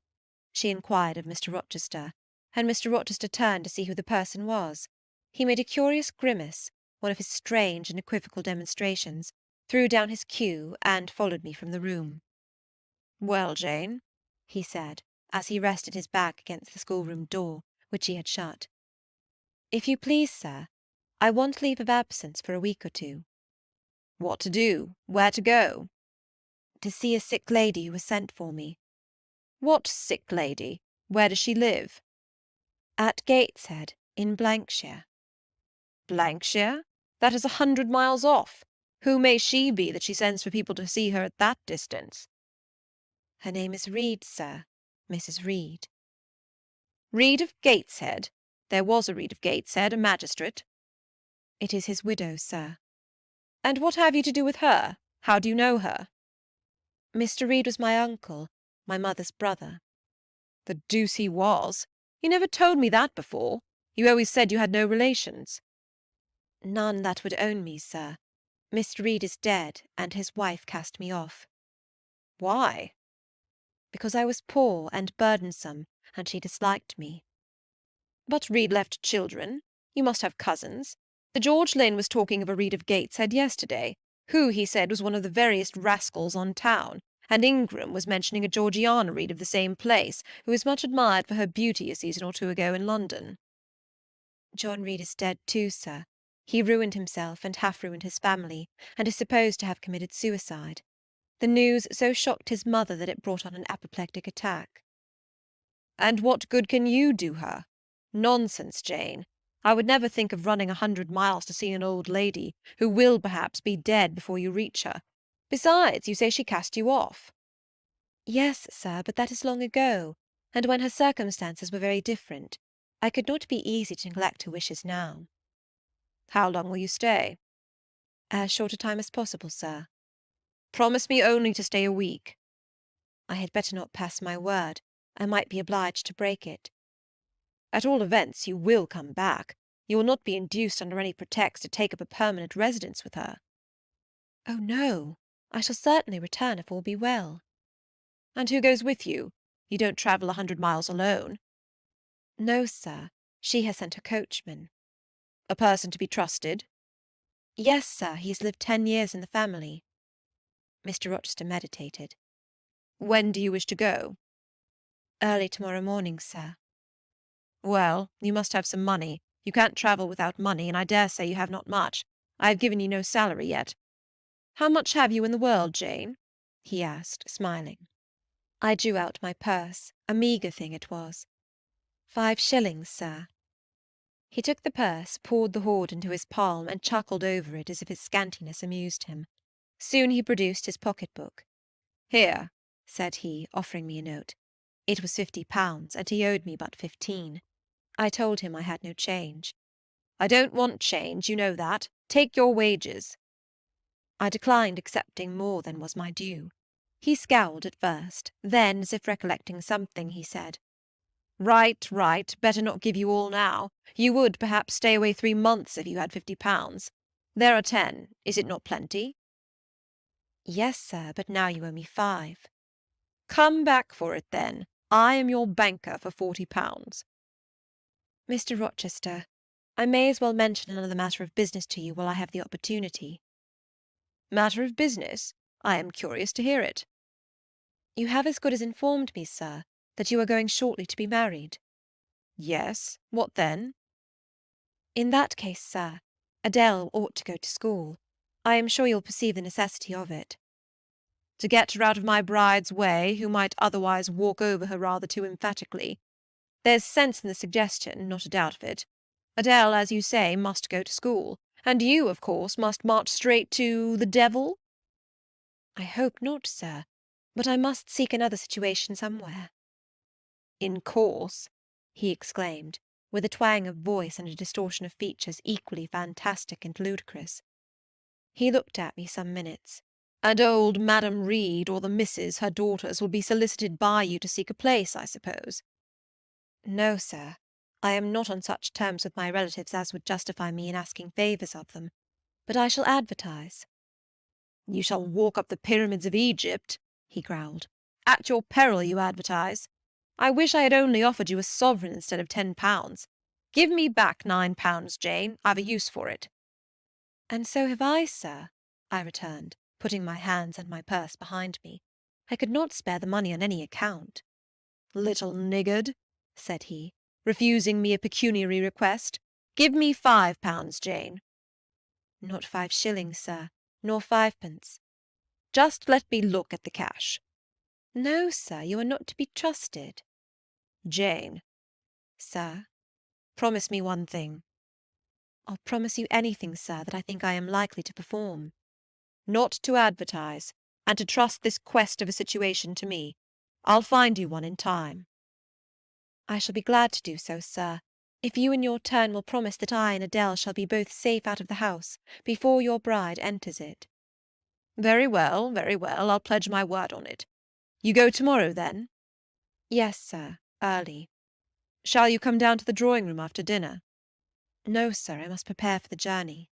Then you and I must bid good-bye for a little while. I suppose so, sir. And how do people perform that ceremony of parting, Jane? Teach me. I'm not quite up to it. They say farewell, or any other form they prefer. Then say it. Farewell, Mr. Rochester, for the present. What must I say? The same, if you like, sir. Farewell, Miss Eyre, for the present. Is that all? Yes. It seems stingy to my notions, and dry and unfriendly. I should like something else, a little addition to the rite. If one shook hands, for instance. But no, that would not content me either. So you'll do no more than say farewell, Jane? It is enough, sir. As much goodwill may be conveyed in one hearty word as in many. Very likely. But it is blank and cool, farewell. How long is he going to stand with his back against that door? I asked myself. I want to commence my packing. The dinner bell rang, and suddenly away he bolted, without another syllable. I saw him no more during the day, and was off before he had risen in the morning. I reached the lodge at Gateshead about 5 o'clock in the afternoon of the 1st of May. I stepped in there before going up to the hall. It was very clean and neat. The ornamental windows were hung with little white curtains. The floor was spotless. The grate and fire-irons were burnished bright, and the fire burnt clear. Bessie sat on the hearth, nursing her last born, and Robert and his sister played quietly in a corner. "Bless you, I knew you would come!" exclaimed Mrs. Leaven as I entered. "Yes, Bessie," said I, after I had kissed her, "and I trust I am not too late. How is Mrs. Reed? Alive still, I hope?" "Yes, she is alive, and more sensible and collected than she was. The doctor says she may linger a week or two yet, but he hardly thinks she will finally recover." "Has she mentioned me lately?" "She was talking of you only this morning, and wishing you would come, but she is sleeping now, or was 10 minutes ago when I was up at the house. She generally lies in a kind of lethargy all the afternoon, and wakes up about 6 or 7. Will you rest yourself here an hour, miss, and then I will go up with you?" Robert here entered, and Bessie laid her sleeping child in the cradle, and went to welcome him.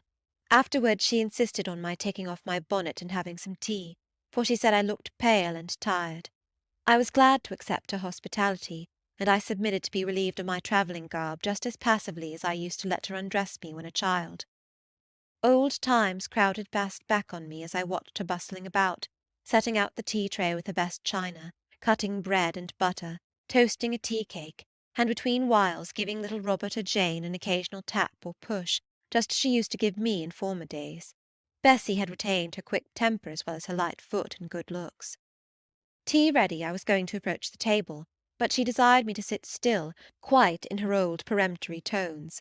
I must be served at the fireside, she said, and she placed before me a little round stand with my cup and a plate of toast, absolutely as she used to accommodate me with some privately purloined dainty on a nursery chair, and I smiled and obeyed her as in bygone days. She wanted to know if I was happy at Thornfield Hall, and what sort of a person the mistress was, and when I told her there was only a master, whether he was a nice gentleman, and if I liked him. I told her he was rather an ugly man, but quite a gentleman, and that he treated me kindly, and I was content. Then I went on to describe to her the gay company that had lately been staying at the house, and to these details Bessie listened with interest. They were precisely of the kind she relished. In such conversation an hour was soon gone. Bessie restored to me my bonnet, etc., and accompanied by her I quitted the lodge for the hall. It was also accompanied by her that I had, nearly 9 years ago, walked down the path I was now ascending. On a dark, misty, raw morning in January, I had left a hostile roof with a desperate and embittered heart, a sense of outlawry and almost of reprobation, to seek the chilly harbourage of Lowood, that bourne so far away and unexplored. The same hostile roof now again rose before me. My prospects were doubtful yet, and I had yet an aching heart. I still felt as a wanderer on the face of the earth, but I experienced firmer trust in myself and my own powers, and less withering dread of oppression. The gaping wound of my wrongs, too, was now quite healed, and the flame of resentment extinguished. "You shall go into the breakfast-room first," said Bessie as she preceded me through the hall. "The young ladies will be there." In another moment I was within that apartment. There was every article of furniture looking just as it did on the morning I was first introduced to Mr. Brocklehurst. The very rug he had stood upon still covered the hearth. Glancing at the bookcases, I thought I could distinguish the 2 volumes of Beauc's British Birds occupying their old place on the 3rd shelf, and Gulliver's Travels and the Arabian Nights ranged just above. The inanimate objects were not changed, but the living things had altered past recognition. 2 young ladies appeared before me, one very tall, almost as tall as Miss Ingram, very thin too, with a sallow face and severe mien. There was something ascetic in her look, which was augmented by the extreme plainness of a straight-skirted black stuff dress, a starched linen collar, hair combed away from the temples, and the nun-like ornament of a string of ebony beads and a crucifix. This I felt sure was Eliza, though I could trace little resemblance to her former self in that elongated and colourless visage. The other was as certainly Georgiana, but not the Georgiana I remembered, the slim and fairy-like girl of 11. This was a full-blown, very plump damsel, fair as waxwork, with handsome and regular features, languishing blue eyes, and ringleted yellow hair. The hue of her dress was black too, but its fashion was so different from her sister's, so much more flowing and becoming, it looked as stylish as the others looked puritanical. In each of the sisters there was one trait of the mother, and only one. The thin and pallid elder daughter had her parents' cairngorm eye. The blooming and luxuriant younger girl had her contour of jaw and chin, perhaps a little softened, but still imparting an indescribable hardness to the countenance otherwise so voluptuous and buxom. Both ladies, as I advanced, rose to welcome me, and both addressed me by the name of Miss Eyre. Eliza's greeting was delivered in a short, abrupt voice, without a smile, and then she sat down again, fixed her eyes on the fire, and seemed to forget me. Georgiana added to her "How do you do?" several commonplaces about my journey, the weather, and so on, uttered in rather a drawling tone, and accompanied by sundry side glances that measured me from head to foot, now traversing the folds of my drab merino pelisse, and now lingering on the plain trimming of my cottage bonnet. Young ladies have a remarkable way of letting you know that they think you a quiz without actually saying the words. A certain superciliousness of look, coolness of manner, nonchalance of tone, express fully their sentiments on the point, without committing them by any positive rudeness in word or deed. A sneer, however, whether covert or open, had now no longer that power over me it once possessed. As I sat between my cousins, I was surprised to find how easy I felt under the total neglect of the one and the semi-sarcastic attentions of the other. Eliza did not mortify, nor Georgiana ruffle me. The fact was, I had other things to think about. Within the last few months feelings had been stirred in me so much more potent than any they could raise. Pains and pleasures so much more acute and exquisite had been excited than any it was in their power to inflict or bestow, that their airs gave me no concern either for good or bad. "How is Mrs. Reed?" I asked soon, looking calmly at Georgiana, who thought fit to bridle at the direct address, as if it were an unexpected liberty. "Mrs. Reed? Ah, mamma, you mean. She is extremely poorly. I doubt if you can see her to-night." "If," said I, "you would just step upstairs and tell her I am come, I should be much obliged to you." Georgiana almost started, and she opened her blue eyes wild and wide. "I know she had a particular wish to see me," I added, "and I would not defer attending to her desire longer than is absolutely necessary." "Mamma dislikes being disturbed in an evening," remarked Eliza. I soon rose, quietly took off my bonnet and gloves, uninvited, and said I would just step out to Bessy, who was, I dared say, in the kitchen, and ask her to ascertain whether Mrs. Reed was disposed to receive me or not to-night. I went, and having found Bessy and dispatched her on my errand, I proceeded to take further measures. It had heretofore been my habit always to shrink from arrogance. Received as I had been to-day, I should, a year ago, have resolved to quit Gateshead the very next morning. Now it was disclosed to me all at once that that would be a foolish plan. I had taken a journey of 100 miles to see my aunt, and I must stay with her till she was better, or dead. As to her daughter's pride or folly, I must put it on one side, make myself independent of it. So I addressed the housekeeper, asked her to show me a room, told her I should probably be a visitor here for a week or two, had my trunk conveyed to my chamber, and followed it thither myself. I met Bessy on the landing. "Missus is awake," said she. "I have told her you are here. Come and let us see if she will know you." I did not need to be guided to the well-known room, to which I had so often been summoned for chastisement or reprimand in former days. I hastened before Bessy. I softly opened the door. A shaded light stood on the table, for it was now getting dark. There was the great four-post bed with amber hangings as of old. There the toilet-table, the arm-chair, and the footstool, at which I had 100 times been sentenced to kneel, to ask pardon for offences by me uncommitted. I looked into a certain corner near, half expecting to see the slim outline of a once-dreaded switch which used to lurk there, waiting to leap out imp-like and lace my quivering palm or shrinking neck. I approached the bed. I opened the curtains, and leant over the high-piled pillows. Well did I remember Mrs. Reed's face, and I eagerly sought the familiar image. It is a happy thing that time quells the longings of vengeance and hushes the promptings of rage and aversion. I had left this woman in bitterness and hate, and I came back to her now with no other emotion than a sort of ruth for her great sufferings, and a strong yearning to forget and forgive all injuries, to be reconciled and clasp hands in amity. The well-known face was there, Stern, relentless as ever, there was that peculiar eye which nothing could melt, and the somewhat raised, imperious, despotic eyebrow. How often had it lowered on me menace and hate, and how the recollection of childhood's terrors and sorrows revived as I traced its harsh line now. And yet I stooped down and kissed her. She looked at me. "Is this Jane Eyre?" she said. "Yes, Aunt Reed. How are you, dear aunt?" I had once vowed that I would never call her aunt again. I thought it no sin to forget and break that vow now. My fingers had fastened on her hand which lay outside the sheet. Had she pressed mine kindly, I should at that moment have experienced true pleasure. But unimpressionable natures are not so soon softened, nor are natural antipathies so readily eradicated. Mrs. Reed took her hand away, and turning her face rather from me, she remarked that the night was warm.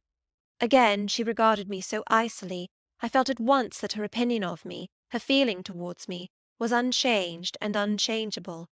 I knew by her stony eye, opaque to tenderness, indissoluble to tears, that she was resolved to consider me bad to the last, because to believe me good would give her no generous pleasure, only a sense of mortification. I felt pain, and then I felt ire, and then I felt a determination to subdue her, to be her mistress in spite both of her nature and her will.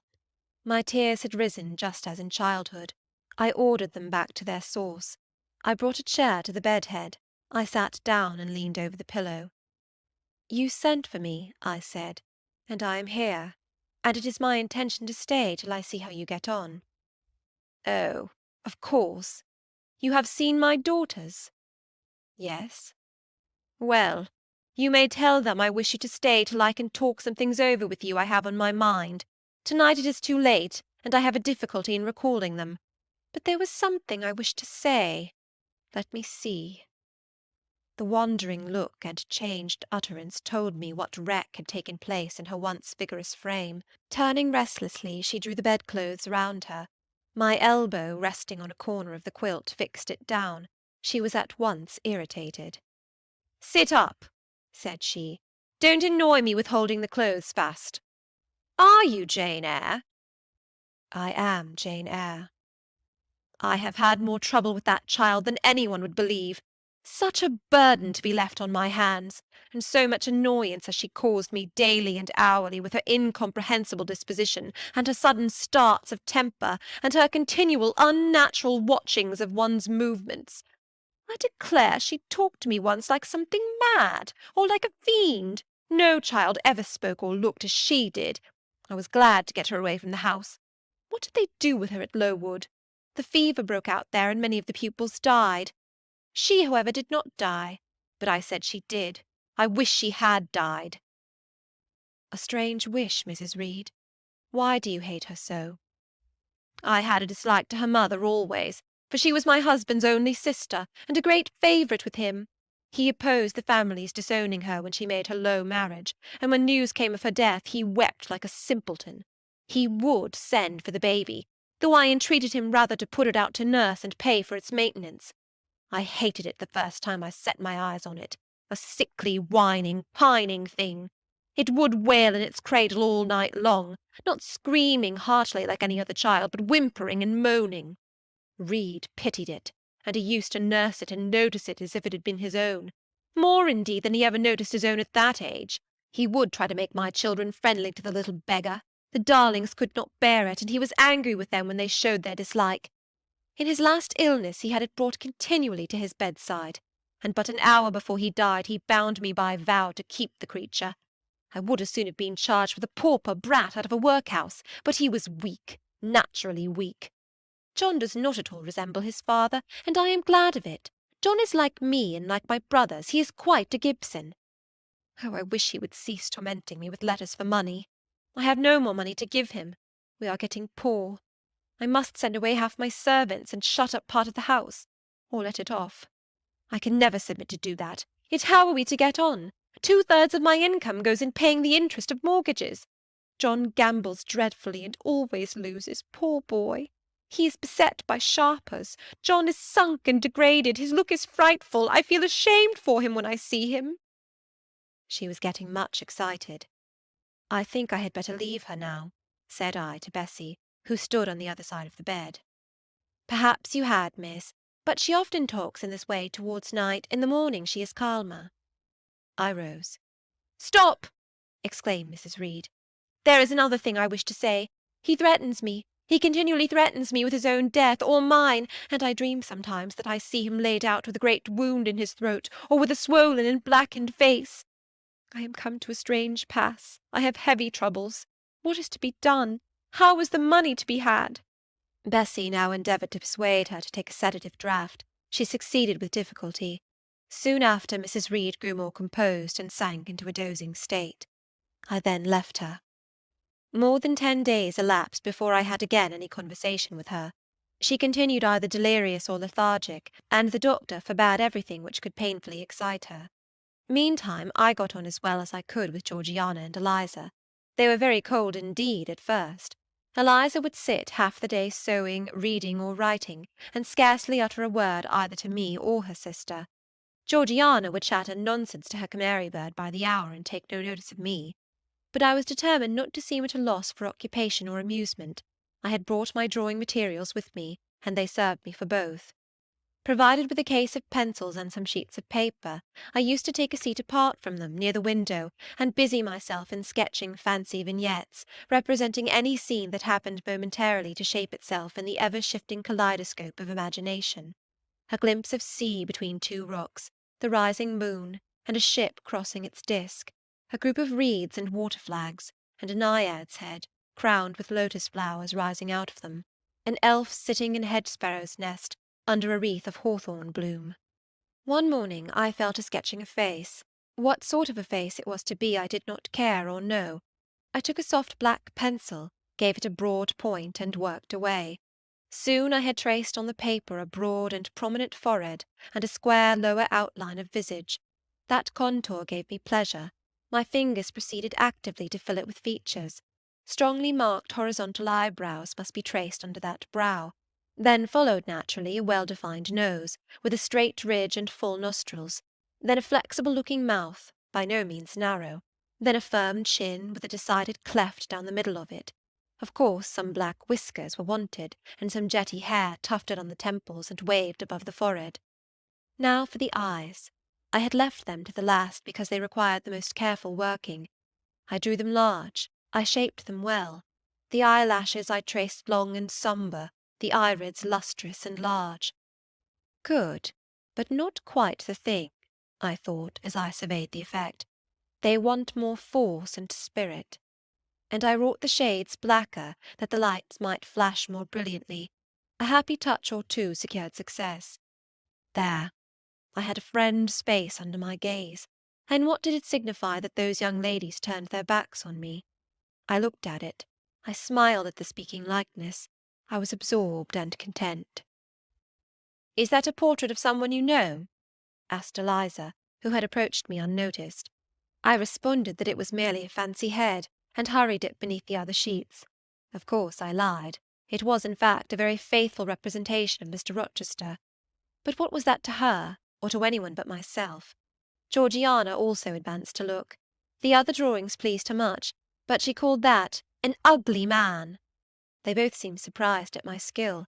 I offered to sketch their portraits, and each in turn sat for a pencil outline. Then Georgiana produced her album. I promised to contribute a water-colour drawing. This put her at once into good humour. She proposed a walk in the grounds. Before we had been out 2 hours, we were deep in a confidential conversation. She had favoured me with a description of the brilliant winter she had spent in London 2 seasons ago, of the admiration she had there excited, the attention she had received, and I even got hints of the titled conquests she had made. In the course of the afternoon and evening these hints were enlarged on. Various soft conversations were reported, and sentimental scenes represented. And in short, a volume of a novel of fashionable life was that day improvised by her for my benefit. The communications were renewed from day to day. They always ran on the same theme, herself, her loves, and woes. It was strange she never once adverted either to her mother's illness or her brother's death, or the present gloomy state of the family prospects. Her mind seemed wholly taken up with reminiscences of past gaiety, and aspirations after dissipations to come. She passed about 5 minutes each day in her mother's sick-room, and no more. Eliza still spoke little. She had evidently no time to talk. I never saw a busier person than she seemed to be, yet it was difficult to say what she did, or rather to discover any result of her diligence. She had an alarm to call her up early. I know not how she occupied herself before breakfast, but after that meal she divided her time into regular portions, and each hour had its allotted task.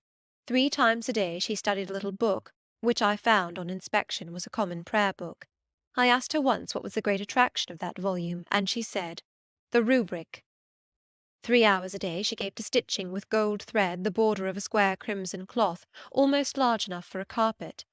In answer to my inquiries after the use of this article, she informed me it was a covering for the altar of a new church lately erected near Gateshead. 2 hours she devoted to her diary, 2 to working by herself in the kitchen garden, and 1 to the regulation of her accounts. She seemed to want no company, no conversation. I believe she was happy in her way. This routine sufficed for her, and nothing annoyed her so much as the occurrence of any incident which forced her to vary its clockwork regularity. She told me one evening, when more disposed to be communicative than usual, that John's conduct and the threatened ruin of the family had been a source of profound affliction to her, but she had now, she said, settled her mind and formed her resolution. Her own fortune she had taken care to secure, and when her mother died, and it was wholly improbable, she tranquilly remarked, that she should either recover or linger long, she would execute a long-cherished project, seek a retirement where punctual habits would be permanently secured from disturbance, and place safe barriers between herself and a frivolous world. I asked if Georgiana would accompany her. Of course not. Georgiana and she had nothing in common. They never had had. She would not be burdened with her society for any consideration. Georgiana should take her own course, and she, Eliza, would take hers. Georgiana, when not unburdening her heart to me, spent most of her time in lying on the sofa, fretting about the dullness of the house, and wishing over and over again that her Aunt Gibson would send her an invitation up to town. "It would be so much better," she said, "if she could only get out of the way for a month or 2 till all was over." I did not ask what she meant by all being over, but I suppose she referred to the expected decease of her mother and the gloomy sequel of funeral rites. Eliza generally took no more notice of her sister's indolence and complaints than if no such murmuring, lounging object had been before her. One day, however, as she put away her account-book and unfolded her embroidery, she suddenly took her up thus: "Georgiana, a more vain and absurd animal than you was certainly never allowed to cumber the earth. You had no right to be born, for you make no use of life. Instead of living for, in, and with yourself, as a reasonable being ought, you seek only to fasten your feebleness on to some other person's strength. If no one can be found willing to burden her or himself with such a fat, weak, puffy, useless thing, you cry out that you are ill-treated, neglected, miserable. Then, too, existence for you must be a scene of continual change and excitement, or else the world is a dungeon. You must be admired, you must be courted, you must be flattered, you must have music, dancing, and society, or you languish, you die away. Have you no sense to devise a system which will make you independent of all efforts, and all wills but your own? Take one day, share it into sections, to each section apportion its task, leave no stray unemployed quarters of an hour, 10 minutes, 5 minutes, include all, do each piece of business in its turn with method, with rigid regularity. The day will close almost before you are aware it has begun, and you are indebted to no one for helping you to get rid of one vacant moment. You have had to seek no one's company, conversation, sympathy, forbearance. You have lived, in short, as an independent being ought to do. Take this advice, the first and last I shall offer you. Then you will not want me or anyone else, happen what may. Neglect it, go on as heretofore, craving, whining, and idling, and suffer the results of your idiocy, however bad and insuperable they may be. I tell you this plainly, and listen, for though I shall no more repeat what I am about to say, I shall steadily act on it. After my mother's death, I wash my hands of you. From the day her coffin is carried to the vault in Gateshead Church, you and I will be as separate as if we had never known each other. You need not think that because we chance to be born of the same parents I shall suffer you to fasten me down by even the feeblest claim. I can tell you this, if the whole human race, ourselves excepted, were swept away, and we two stood alone on the earth, I would leave you in the old world and betake myself to the new." She closed her lips. "You might have spared yourself the trouble of delivering that tirade," answered Georgiana. Everybody knows you are the most selfish, heartless creature in existence, and I know your spiteful hatred towards me. I have had a specimen of it before in the trick you played me about Lord Edwin Vere. You could not bear me to be raised above you, to have a title, to be received into circles where you dare not show your face, and so you acted the spy and informer, and ruined my prospects for ever. Georgiana took out her handkerchief, and blew her nose for an hour afterwards. Eliza sat cold, impassible, and assiduously industrious. True, generous feeling is made small account of by some, but here were two natures rendered, the one intolerably acrid, the other despicably savourless for the want of it. Feeling without judgment is a washy draught indeed, but judgment untempered by feeling is too bitter and husky a morsel for human deglution. It was a wet and windy afternoon. Georgiana had fallen asleep on the sofa over the perusal of a novel. Eliza was gone to attend a Saint's Day service at the new church, for in matters of religion she was a rigid formalist. No weather ever prevented the punctual discharge of what she considered her devotional duties. Fair or foul, she went to church thrice every Sunday, and as often on weekdays as there were prayers. I bethought myself to go upstairs and see how the dying woman sped, who lay there almost unheeded. The very servants paid her but a remittent attention. The hired nurse, being little looked after, would slip out of the room whenever she could. Bessie was faithful, but she had her own family to mind, and could only occasionally come to the hall. I found the sick-room unwatched, as I had expected. No nurse was there. The patient lay still, and seemingly lethargic, her livid face sunk in the pillows. The fire was dying in the grate. I renewed the fuel, rearranged the bedclothes, gazed awhile on her who could not now gaze on me, and then I moved away to the window. The rain beat strongly against the panes, the wind blew tempestuously. One lies there, I thought, who will soon be beyond the war of earthly elements. Whither will that spirit, now struggling to quit its material tenement, flit when at length released? In pondering the great mystery, I thought of Helen Burns, recalled her dying words, her faith, her doctrine of the equality of disembodied souls. I was still listening in thought to her well-remembered tones, still picturing her pale and spiritual aspect, her wasted face and her sublime gaze as she lay on her placid deathbed, and whispered her longing to be restored to her divine Father's bosom, when a feeble voice murmured from the couch behind, "Who is that?" I knew Mrs. Reed had not spoken for days. Was she reviving? I went up to her. "It is I, Aunt Reed." "Who? I?" was her answer. "Who are you?" looking at me with surprise and a sort of alarm, but still not wildly. "You are quite a stranger to me. Where is Bessie?" "She is at the lodge, aunt." "Aunt," she repeated. "Who calls me aunt? You are not one of the Gibsons, and yet I know you. That face, and the eyes and forehead are quite familiar to me. You are like—why, you are like Jane Eyre." I said nothing. I was afraid of occasioning some shock by declaring my identity. "Yet," said she, "I am afraid it is a mistake. My thoughts deceive me. I wished to see Jane Eyre, and I fancy a likeness where none exists. Besides, in 8 years she must be so changed." I now gently assured her that I was the person she supposed and desired me to be, and seeing that I was understood, and that her senses were quite collected, I explained how Bessie had sent her husband to fetch me from Thornfield.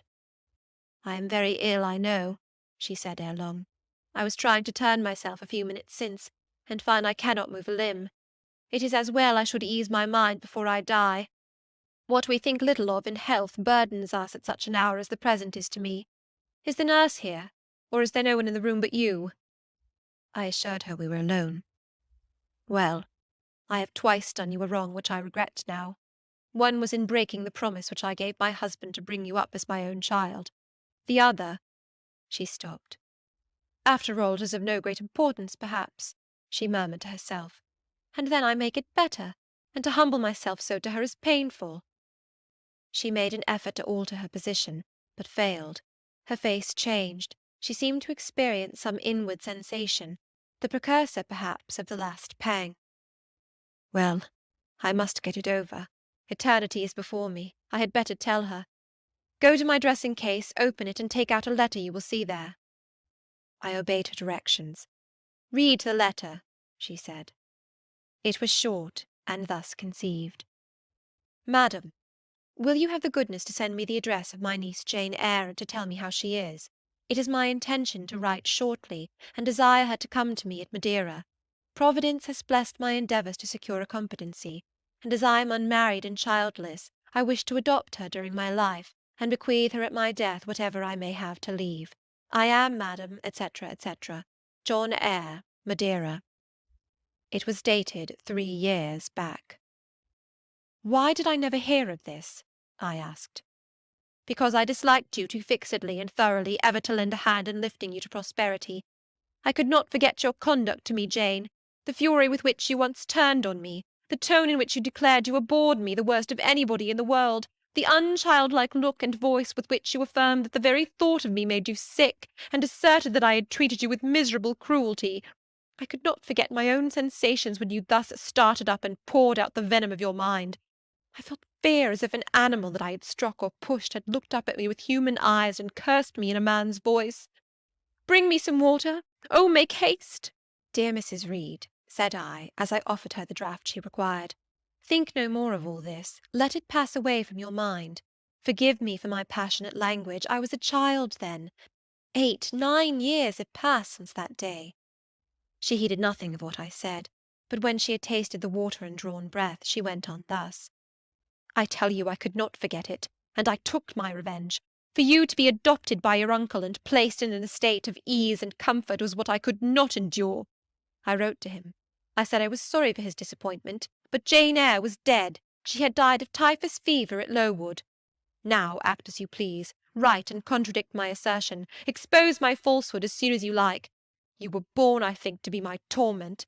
My last hour is racked by the recollection of a deed which, but for you, I should never have been tempted to commit. If you could be persuaded to think no more of it, aunt, and to regard me with kindness and forgiveness. You have a very bad disposition, said she, and one to this day I feel it impossible to understand. How for 9 years you could be patient and quiescent under any treatment, and in the 10th break out all fire and violence, I can never comprehend. My disposition is not so bad as you think. I am passionate, but not vindictive. Many a time as a little child I should have been glad to love you if you would have let me, and I long earnestly to be reconciled to you now. Kiss me, aunt. I approached my cheek to her lips. She would not touch it. She said I oppressed her by leaning over the bed, and again demanded water. As I laid her down, for I raised her and supported her on my arm while she drank, I covered her ice-cold and clammy hand with mine. The feeble fingers shrank from my touch, the glazing eyes shunned my gaze. Love me then or hate me as you will, I said at last. You have my full and free forgiveness. Ask now for God's, and be at peace. Poor suffering woman! It was too late for her to make now the effort to change her habitual frame of mind. Living, she had ever hated me. Dying, she must hate me still. The nurse now entered, and Bessie followed. I yet lingered half an hour longer, hoping to see some sign of amity, but she gave none. She was fast relapsing into stupor, nor did her mind again rally. At 12 o'clock that night she died. I was not present to close her eyes, nor were either of her daughters. They came to tell us the next morning that all was over. She was by that time laid out. Eliza and I went to look at her.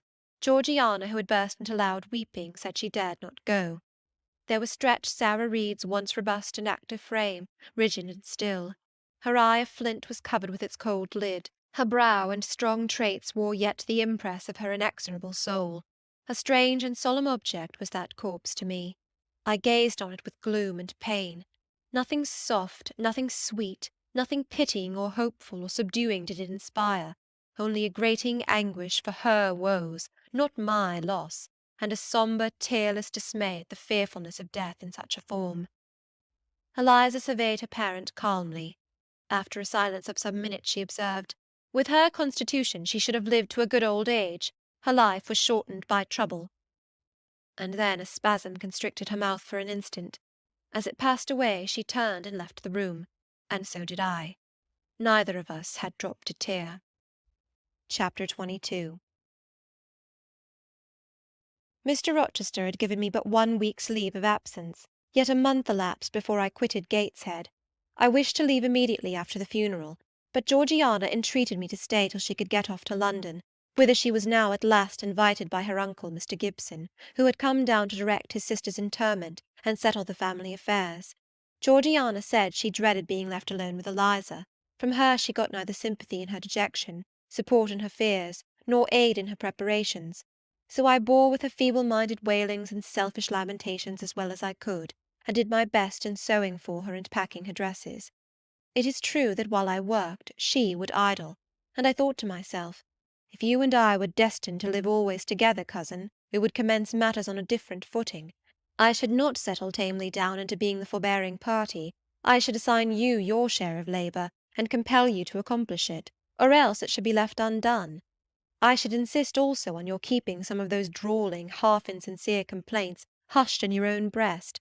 It is only because our connection happens to be very transitory, and comes at a peculiarly mournful season, that I consent thus to render it so patient and compliant on my part. At last I saw Georgiana off, but now it was Eliza's turn to request me to stay another week. Her plans required all her time and attention, she said. She was about to depart for some unknown bourne, and all day long she stayed in her own room, her door bolted within, filling trunks, emptying drawers, burning papers, and holding no communication with any one. She wished me to look after the house, to see callers, and answer notes of condolence. One morning she told me I was at liberty. "And," she added, "I am obliged to you for your valuable services in discreet conduct. There is some difference between living with such a one as you and with Georgiana. You perform your own part in life and burden no one. To-morrow," she continued, "I set out for the Continent. I shall take up my abode in a religious house near Lille, a nunnery you would call it. There I shall be quiet and unmolested. I shall devote myself for a time to the examination of the Roman Catholic dogmas, and to a careful study of the workings of their system. If I find it to be, as I half suspect it is, the one best calculated to ensure the doing of all things decently and in order, I shall embrace the tenets of Rome, and probably take the veil." I neither expressed surprise at this resolution nor attempted to dissuade her from it. The vocation will fit you to a hair, I thought. Much good may it do you. When we parted, she said, "Good-bye, cousin Jane Eyre. I wish you well. You have some sense." I then returned, "You are not without sense, cousin Eliza, but what you have, I suppose, in another year will be walled up alive in a French convent. However, it is not my business, and so it suits you. I don't much care." "You are in the right," said she, and with these words we each went our separate way. As I shall not have occasion to refer either to her or her sister again, I may as well mention here that Georgiana made an advantageous match with a wealthy, worn-out man of fashion, and that Eliza actually took the veil, and is at this day superior of the convent where she passed the period of her novitiate, and which she endowed with her fortune. How people feel when they are returning home from an absence, long or short, I did not know. I had never experienced the sensation. I had known what it was to come back to Gateshead when a child after a long walk, to be scolded for looking cold or gloomy, and later what it was to come back from church to Lowood, to long for a plenteous meal and a good fire, and to be unable to get either. Neither of these returnings was very pleasant or desirable. No magnet drew me to a given point, increasing in its strength of attraction the nearer I came. The return to Thornfield was yet to be tried. My journey seemed tedious, very tedious. 50 miles one day, a night spent at an inn, 50 miles the next day. During the first 12 hours I thought of Mrs. Reed in her last moments. I saw her disfigured and discoloured face, and heard her strangely altered voice. I mused on the funeral day, the coffin, the hearse, the black train of tenants and servants. Few was the number of relatives, the gaping vault, the silent church, the solemn service. Then I thought of Eliza and Georgiana. I beheld one the cynosure of a ball-room, the other the inmate of a convent cell, and I dwelt on and analysed their separate peculiarities of person and character. The evening arrival at the great town scattered these thoughts. Night gave them quite another turn. Laid down on my traveller's bed, I left reminiscence for anticipation. I was going back to Thornfield, but how long was I to stay there? Not long, of that I was sure. I had heard from Mrs. Fairfax in the interim of my absence. The party at the Hall was dispersed. Mr. Rochester had left for London 3 weeks ago, but he was then expected to return in a fortnight. Mrs. Fairfax surmised that he was gone to make arrangements for his wedding, as he had talked of purchasing a new carriage. She said the idea of his marrying Miss Ingram still seemed strange to her, but from what everybody said, and from what she herself had seen, she could no longer doubt that the event would shortly take place. "You would be strangely incredulous if you did doubt it," was my mental comment. "I don't doubt it." The question followed, where was I to go? I dreamt of Miss Ingram all the night. In a vivid morning dream I saw her closing the gates of Thornfield against me, and pointing me out another road, and Mr. Rochester looked on with his arms folded, smiling sardonically, as it seemed, at both her and me. I had not notified to Mrs. Fairfax the exact day of my return, for I did not wish either car or carriage to meet me at Millcote. I proposed to walk the distance quietly by myself, and very quietly, after leaving my box in the ostler's care, did I slip away from the George Inn about 6 o'clock of a June evening, and take the old road to Thornfield, a road which lay chiefly through fields, and was now little frequented. It was not a bright or a splendid summer evening, though fair and soft. The haymakers were at work all along the road, and the sky, though far from cloudless, was such as promised well for the future. Its blue, where blue was visible, was mild and settled, and its cloud strata high and thin. The west, too, was warm; no watery gleam chilled it. It seemed as if there was a fire lit, an altar burning behind its screen of marbled vapour, and out of apertures shone a golden redness. I felt glad as the road shortened before me, so glad that I stopped once to ask myself what that joy meant, and to remind reason that it was not to my home I was going, or to a permanent resting-place, or to a place where fond friends looked out for me and waited my arrival. "Mrs. Fairfax will smile you a calm welcome, to be sure," said I, "and little Adele will clap her hands and jump to see you, but you know very well you are thinking of another than they, and that he is not thinking of you." But what is so headstrong as youth? What so blind as inexperience? These affirmed that it was pleasure enough to have the privilege of again looking on Mr. Rochester, whether he looked on me or not, and they added, "Hasten, hasten, be with him while you may, but a few more days or weeks at most, and you are parted from him for ever." And then I strangled a new-born agony, a deformed thing which I could not persuade myself to own and rear, and ran on. They are making hay too in Thornfield meadows, or rather the labourers are just quitting their work and returning home with their rakes on their shoulders, now at the hour I arrive. I have but a field or two to traverse, and then I shall cross the road and reach the gates. How full the hedges are of roses! But I have no time to gather any. I want to be at the house.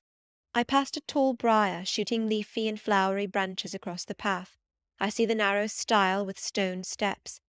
And I see Mr. Rochester sitting there, a book and a pencil in his hand. He is writing. Well, he is not a ghost, yet every nerve I have is unstrung. For a moment I am beyond my own mastery. What does it mean? I did not think I should tremble in this way when I saw him, or lose my voice or the power of motion in his presence. I will go back as soon as I can stir. I need not make an absolute fool of myself. I know another way to the house. It does not signify if I knew 20 ways, for he has seen me. "Hullo!" he cries, and he puts up his book and his pencil. "There you are. Come on, if you please." I suppose I do come on, though in what fashion I know not, being scarcely cognizant of my movements, and solicitous only to appear calm, and above all to control the working muscles of my face, which I feel rebel insolently against my will, and struggle to express what I had resolved to conceal. But I have a veil, it is down, I may make shift yet to behave with decent composure. "And is this Jane Eyre? Are you coming from Millcote, and on foot? Yes, just one of your tricks, not to send for a carriage and come clattering over street and road like a common mortal, but to steal into the vicinage of your home along with twilight, just as if you were a dream or a shade. What the deuce have you done with yourself this last month?" "I have been with my aunt, sir, who is dead." A true Janian reply. Good angels be my guard! She comes from the other world, from the abode of people who are dead, and tells me so when she meets me alone here in the gloaming. If I dared, I'd touch you to see if you are substance or shadow, you elf. But I'd as soon offer to take hold of a blue ignis fatuus light in a marsh. Truant, truant, he added, when he had paused an instant. Absent from me a whole month, and forgetting me quite, I'll be sworn. I knew there would be pleasure in meeting my master again, even though broken by the fear that he was so soon to cease to be my master, and by the knowledge that I was nothing to him. But there was ever in Mr. Rochester, so at least I thought, such a wealth of the power of communicating happiness, that to taste but of the crumbs he scattered to stray and stranger birds like me was to feast genially. His last words were balm. They seemed to imply that it imported something to him whether I forgot him or not. And he had spoken of Thornfield as my home. Would that it were my home! He did not leave the stile, and I hardly liked to ask to go by. I inquired soon if he had not been to London. Yes, I suppose he found that out by second sight. Mrs. Fairfax told me in a letter. And did she inform you what I went to do? Oh, yes, sir. Everybody knew your errand. You must see the carriage, Jane, and tell me if you don't think it will suit Mrs. Rochester exactly, and whether she won't look like Queen Boadicea, leaning back against those purple cushions. I wish, Jane, I were a trifle better adapted to match with her externally. Tell me now, fairy as you are, can't you give me a charm or a philtre or something of that sort, to make me a handsome man? It would be past the power of magic, sir. And in thought I added, a loving eye is all the charm needed. To such you are handsome enough, or rather your sternness has a power beyond beauty. Mr. Rochester had sometimes read my unspoken thoughts with an acumen to me incomprehensible. In the present instance he took no notice of my abrupt vocal response, but he smiled at me with a certain smile he had of his own, and which he used but on rare occasions. He seemed to think it too good for common purposes. It was the real sunshine of feeling. He shed it over me now. Pass, Janet, said he, making room for me to cross the stile. Go up home and stay your weary little wandering feet at a friend's threshold. All I had now to do was to obey him in silence. No need for me to colloquize further. I got over the stile without a word, and meant to leave him calmly. An impulse held me fast, a force turned me round. I said, or something in me said, and in spite of me, "Thank you, Mr. Rochester, for your great kindness. I am strangely glad to get back again to you, and wherever you are is my home, my only home." I walked on so fast that even he could hardly have overtaken me had he tried. Little Adele was half wild with delight when she saw me. Mrs. Fairfax received me with her usual plain friendliness. Leah smiled, and even Sophie bid me bonsoir with glee. This was very pleasant. There is no happiness like that of being loved by your fellow creatures, and feeling that your presence is an addition to their comfort. I that evening shut my eyes resolutely against the future. I stopped my ears against the voice that kept warning me of near separation and coming grief. When tea was over and Mrs. Fairfax had taken her knitting, and I had assumed a low seat near her, and Adele, kneeling on the carpet, had nestled close up to me, and a sense of mutual affection seemed to surround us with a ring of golden peace, I uttered a silent prayer that we might not be parted far or soon. But when, as we thus sat, Mr. Rochester entered, unannounced, and looking at us seemed to take pleasure in the spectacle of a group so amicable, when he said he supposed the old lady was all right now that she had got her adopted daughter back again, and added that he saw Adele was prête à croquer sa petite maman anglaise, I half ventured to hope that he would, even after his marriage, keep us together somewhere under the shelter of his protection, and not quite exiled from the sunshine of his presence. A fortnight of dubious calm succeeded my return to Thornfield Hall. Nothing was said of the master's marriage, and I saw no preparation going on for such an event. Almost every day I asked Mrs. Fairfax if she had yet heard anything decided. Her answer was always in the negative. Once she said she had actually put the question to Mr. Rochester as to when he was going to bring his bride home, but he had answered her only by a joke and one of his queer looks, and she could not tell what to make of him. One thing surprised me, and that was there were no journeyings backward and forward, no visits to Ingram Park. To be sure, it was 20 miles off, on the borders of another county, but what was that distance to an ardent lover? To so practised and indefatigable a horseman as Mr. Rochester, it would be but a morning's ride. I began to cherish hopes I had no right to conceive, that the match was broken off, that rumour had been mistaken, that one or both parties had changed their minds.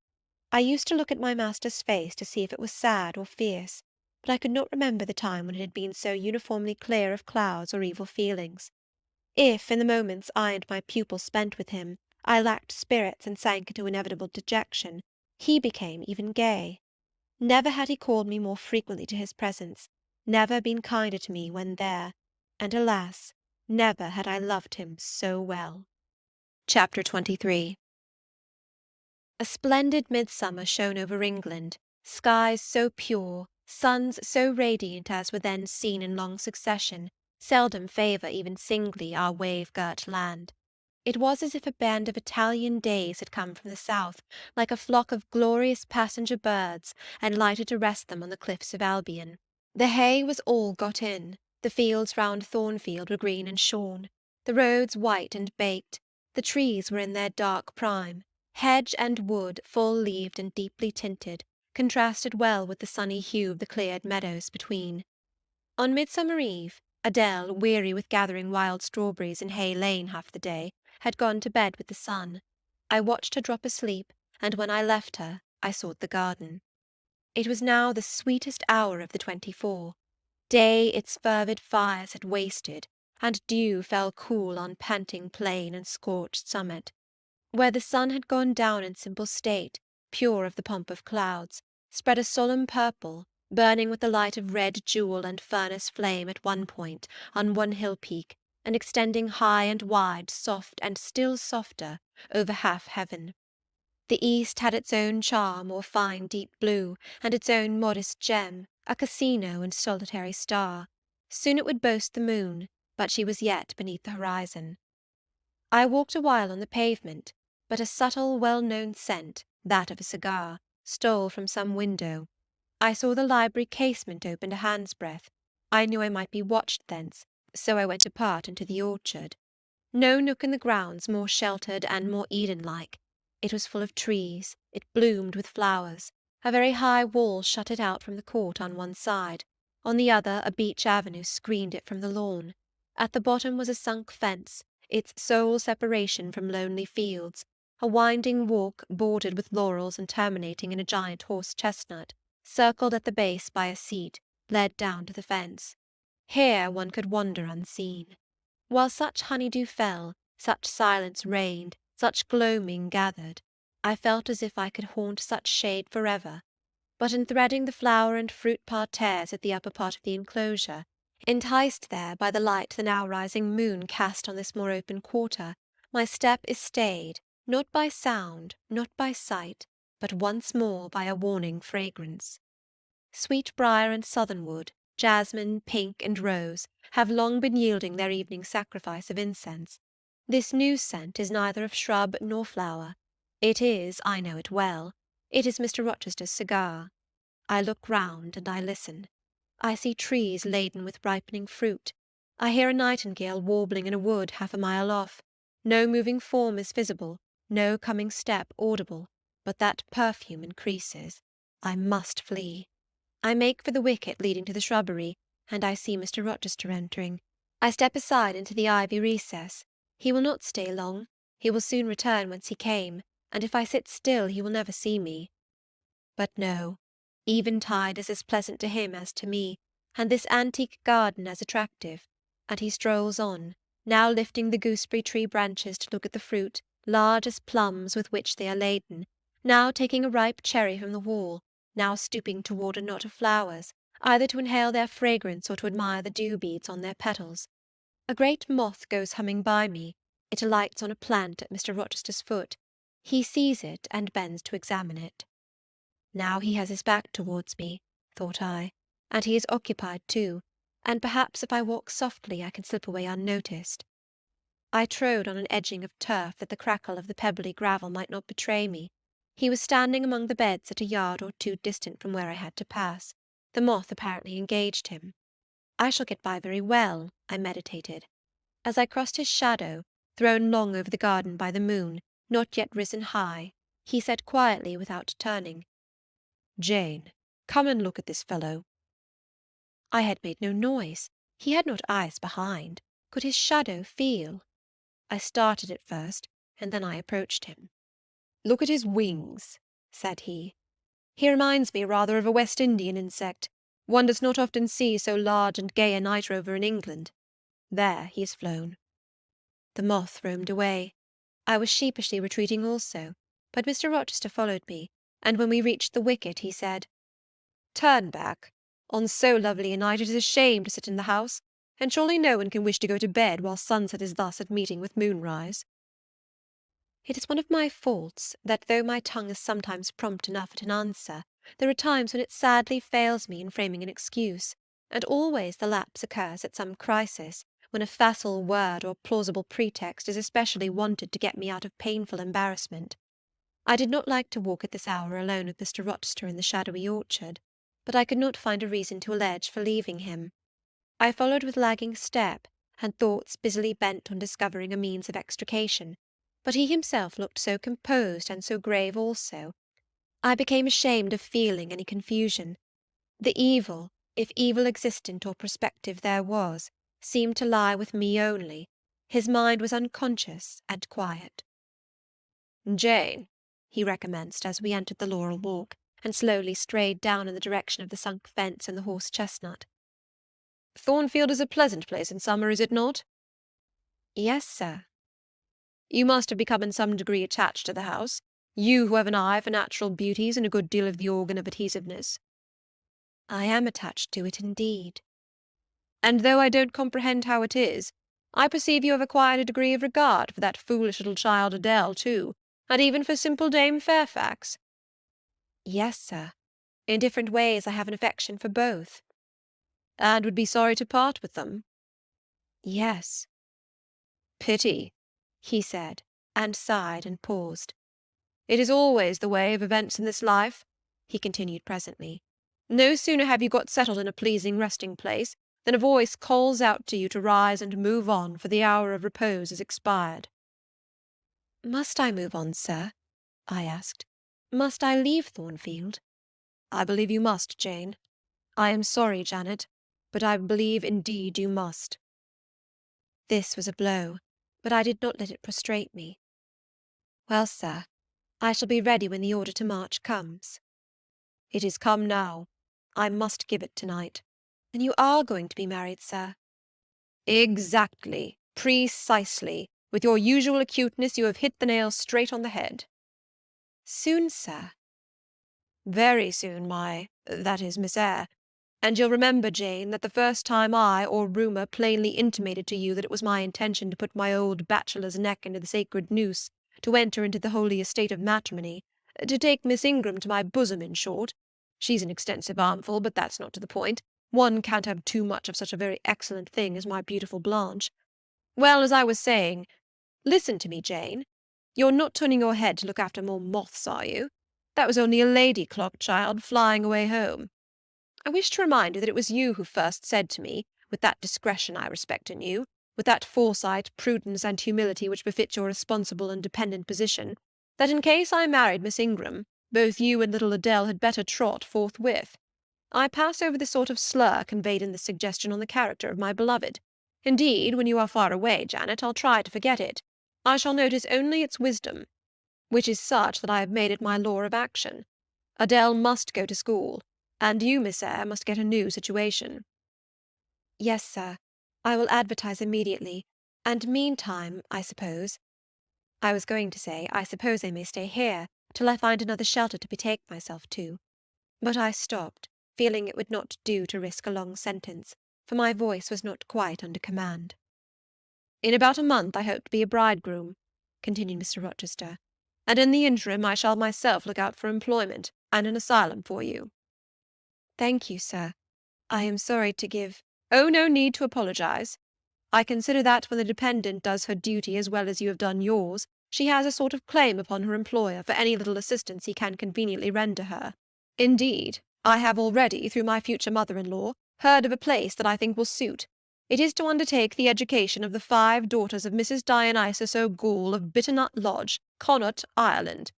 You'll like Ireland, I think. They're such warm-hearted people there, they say. It is a long way off, sir.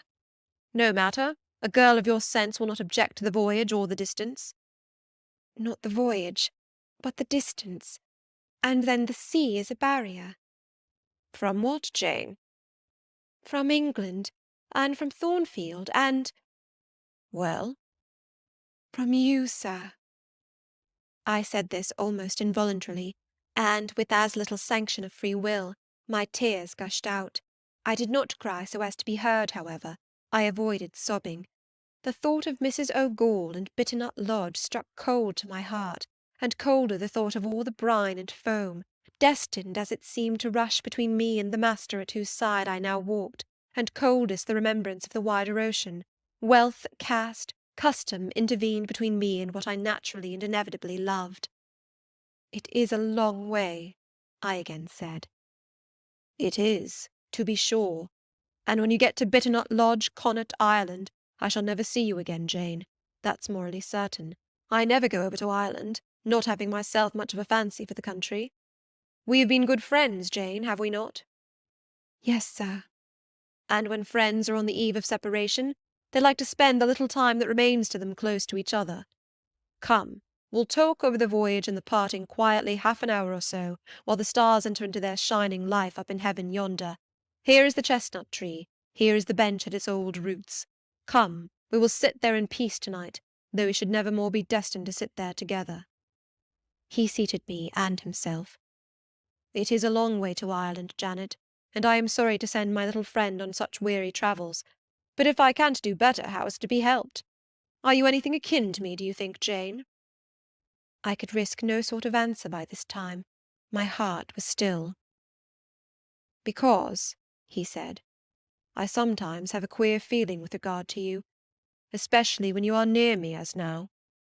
It is as if I had a string somewhere under my left ribs, tightly and inextricably knotted to a similar string situated in the corresponding quarter of your little frame, and if that boisterous channel and 200 miles or so of land come broad between us, I am afraid that cord of communion will be snapped, and then I've a nervous notion I should take to bleeding inwardly.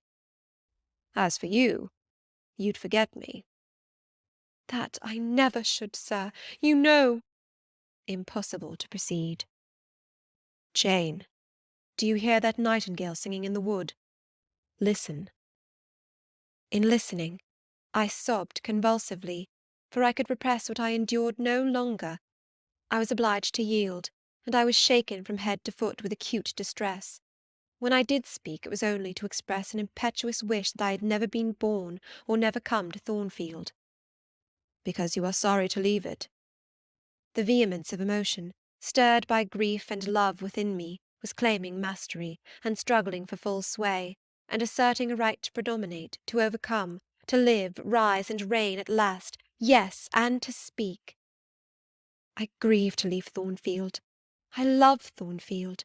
I love it because I have lived in it a full and delightful life, momentarily at least.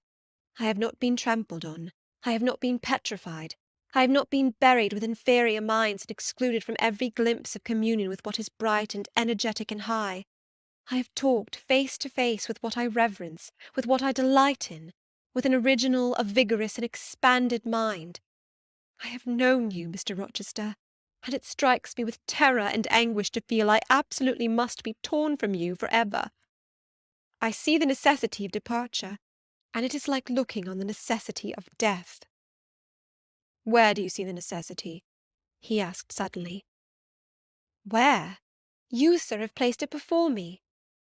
"In what shape?" "In the shape of Miss Ingram, a noble and beautiful woman. Your bride." "My bride? What bride? I have no bride."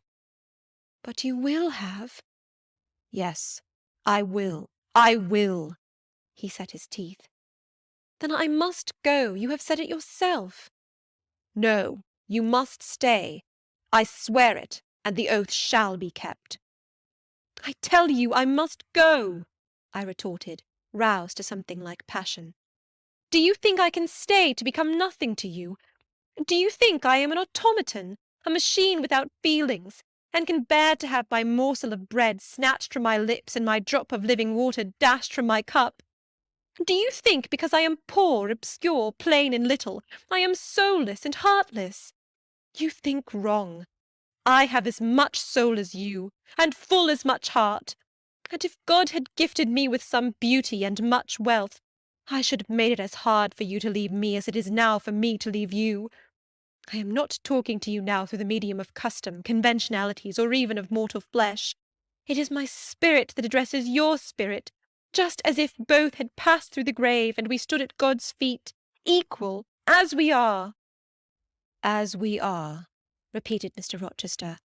"So," he added, enclosing me in his arms, gathering me to his breast, pressing his lips on my lips. "So, Jane." "Yes, so, sir," I rejoined, "and yet not so, for you are a married man, or as good as a married man, and wed to one inferior to you, to one with whom you have no sympathy, whom I do not believe you truly love, for I have seen and heard you sneer at her. I would scorn such a union, therefore I am better than you. Let me go." "Where, Jane? To Ireland?" "Yes, to Ireland. I have spoken my mind and can go anywhere now." "Jane, be still. Don't struggle so, like a wild, frantic bird that is rending its own plumage in its desperation." "I am no bird, and no net ensnares me.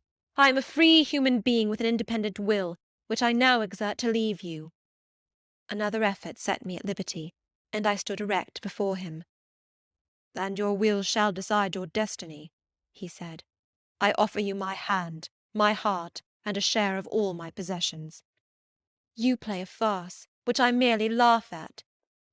"I ask you to pass through life at my side, to be my second self and best earthly companion." "For that fate you have already made your choice, and must abide by it." "Jane, be still a few moments. You are over-excited. I will be still too." A waft of wind came sweeping down the laurel walk, and trembled through the boughs of the chestnut. It wandered away, away to an infinite distance. It died. The nightingale's song was then the only voice of the hour. In listening to it, I again wept.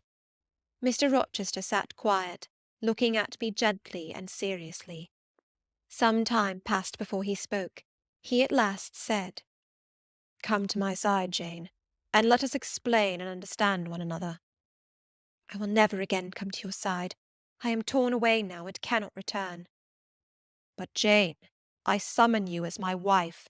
It is you only I intend to marry." I was silent. I thought he mocked me. "Come, Jane, come hither." "Your bride stands between us." He rose, and with a stride reached me. "My bride is here," he said, again drawing me to him, "because my equal is here, and my likeness. Jane, will you marry me?" Still I did not answer, and still I writhed myself from his grasp, for I was still incredulous. "Do you doubt me, Jane?" "Entirely." "You have no faith in me?" "Not a whit." "Am I a liar in your eyes?" he asked passionately. "Little sceptic, you shall be convinced. What love have I for Miss Ingram? None, and that you know. What love has she for me? None, as I have taken pains to prove. I caused a rumour to reach her that my fortune was not a third of what was supposed, and after that I presented myself to see the result. It was coldness both from her and her mother. I would not, I could not marry Miss Ingram. You strange, you almost unearthly thing, I love as my own flesh. You, poor and obscure and small and plain as you are, I entreat to accept me as a husband." "What? Me?" I ejaculated, beginning in his earnestness, and especially in his incivility, to credit his sincerity. "Me, who have not a friend in the world but you, if you are my friend, not a shilling but what you have given me." "You, Jane. I must have you for my own, entirely my own. Will you be mine? Say yes, quickly." "Mr. Rochester, let me look at your face. Turn to the moonlight." "Why?" "Because I want to read your countenance. Turn." "There. You will find it scarcely more legible than a crumpled, scratched page. Read on, only make haste, for I suffer." His face was very much agitated and very much flushed, and there were strong workings in the features and strange gleams in the eyes. "Oh, Jane, you torture me!" he exclaimed. "With that searching and yet faithful and generous look, you torture me." "How can I do that? If you are true and your offer real, my only feelings to you must be gratitude and devotion. They cannot torture." "Gratitude!" he ejaculated, and added wildly, "Jane, accept me quickly. Say, Edward, give me my name, Edward, I will marry you." "Are you in earnest? Do you truly love me? Do you sincerely wish me to be your wife?" "I do, and if an oath is necessary to satisfy you, I swear it." "Then, sir, I will marry you." "Edward, my little wife." "Dear Edward!" Come to me entirely now," said he, and added in his deepest tone, speaking in my ear as his cheek was laid on mine, "Make my happiness, I will make yours." "God pardon me," he subjoined ere long, "and man meddle not with me. I have her, and will hold her." "There is no one to meddle, sir. I have no kindred to interfere." "No, that is the best of it," he said. And if I had loved him less, I should have thought his accent and look of exultation savage. But sitting by him, roused from the nightmare of parting, called to the paradise of union, I thought only of the bliss given me to drink in so abundant a flow. Again and again he said, "Are you happy, Jane?" And again I answered, "Yes." After which he murmured, "It will atone, it will atone. "Have I not found her friendless, cold, and comfortless? Will I not guard and cherish and solace her? Is there not love in my heart and constancy in my resolves? It will expiate at God's tribunal. I know my Maker sanctions what I do. For the world's judgment I wash my hands thereof. For man's opinion I defy it." But what had befallen the night? The moon was not yet set, and we were all in shadow. I could scarcely see my master's face, near as I was. And what ailed the chestnut tree? It writhed and groaned, while wind roared in the laurel walk, and came sweeping over us. "We must go in," said Mr. Rochester. "The weather changes. I could have sat with thee till morning, Jane." And so, thought I, could I with you. I should have said so, perhaps, but a livid, vivid spark leapt out of a cloud at which I was looking, and there was a crack, a crash, and a close rattling peal, and I thought only of hiding my dazzled eyes against Mr. Rochester's shoulder. The rain rushed down. He hurried me up the walk, through the grounds, and into the house, but we were quite wet before we could pass the threshold. He was taking off my shawl in the hall, and shaking the water out of my loosened hair, when Mrs. Fairfax emerged from her room. I did not observe her at first, nor did Mr. Rochester. The lamp was lit, the clock was on the stroke of 12. "Hasten to take off your wet things," said he, "and before you go, good night. Good night, my darling." He kissed me repeatedly. When I looked up, on leaving his arms, there stood the widow, pale, grave, and amazed. I only smiled at her and ran upstairs. Explanation will do for another time, thought I. Still, when I reached my chamber, I felt a pang at the idea she should even temporarily misconstrue what she had seen. But joy soon effaced every other feeling, and loud as the wind blew, near and deep as the thunder crashed, fierce and frequent as the lightning gleamed, cataract-like as the rain fell during a storm of 2 hours' duration, I experienced no fear and little awe. Mr. Rochester came thrice to my door in the course of it, to ask if I was safe and tranquil, and that was comfort, that was strength for anything. Before I left my bed in the morning, little Adele came running in to tell me that the great horse-chestnut at the bottom of the orchard had been struck by lightning in the night, and half of it split away. Chapter 24. As I rose and dressed, I thought over what had happened, and wondered if it were a dream. I could not be certain of the reality till I had seen Mr. Rochester again, and heard him renew his words of love and promise. While arranging my hair, I looked at my face in the glass, and felt it was no longer plain. There was hope in its aspect, and life in its colour, and my eyes seemed as if they had beheld the fount of fruition, and borrowed beams from the lustrous ripple. I had often been unwilling to look at my master, because I feared he could not be pleased at my look, but I was sure I might lift my face to his now, and not cool his affection by its expression. I took a plain but clean and light summer dress from my drawer and put it on. It seemed no attire had ever so well become me, because none had I ever worn in so blissful a mood.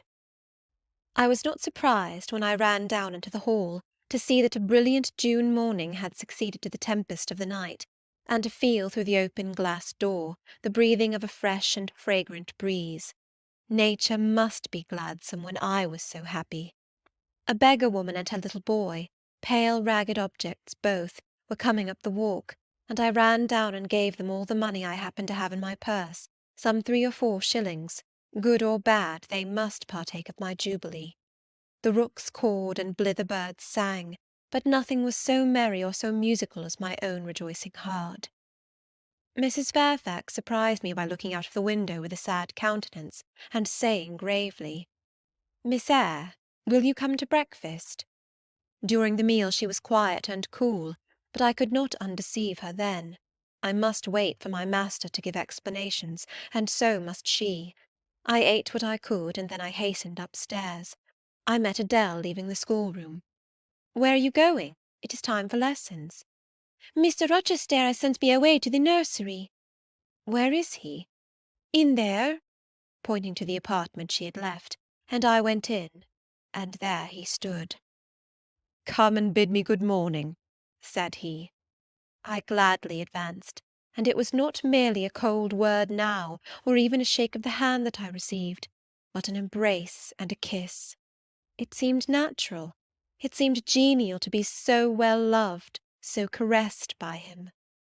"Jane, you look blooming and smiling and pretty," said he, "truly pretty this morning.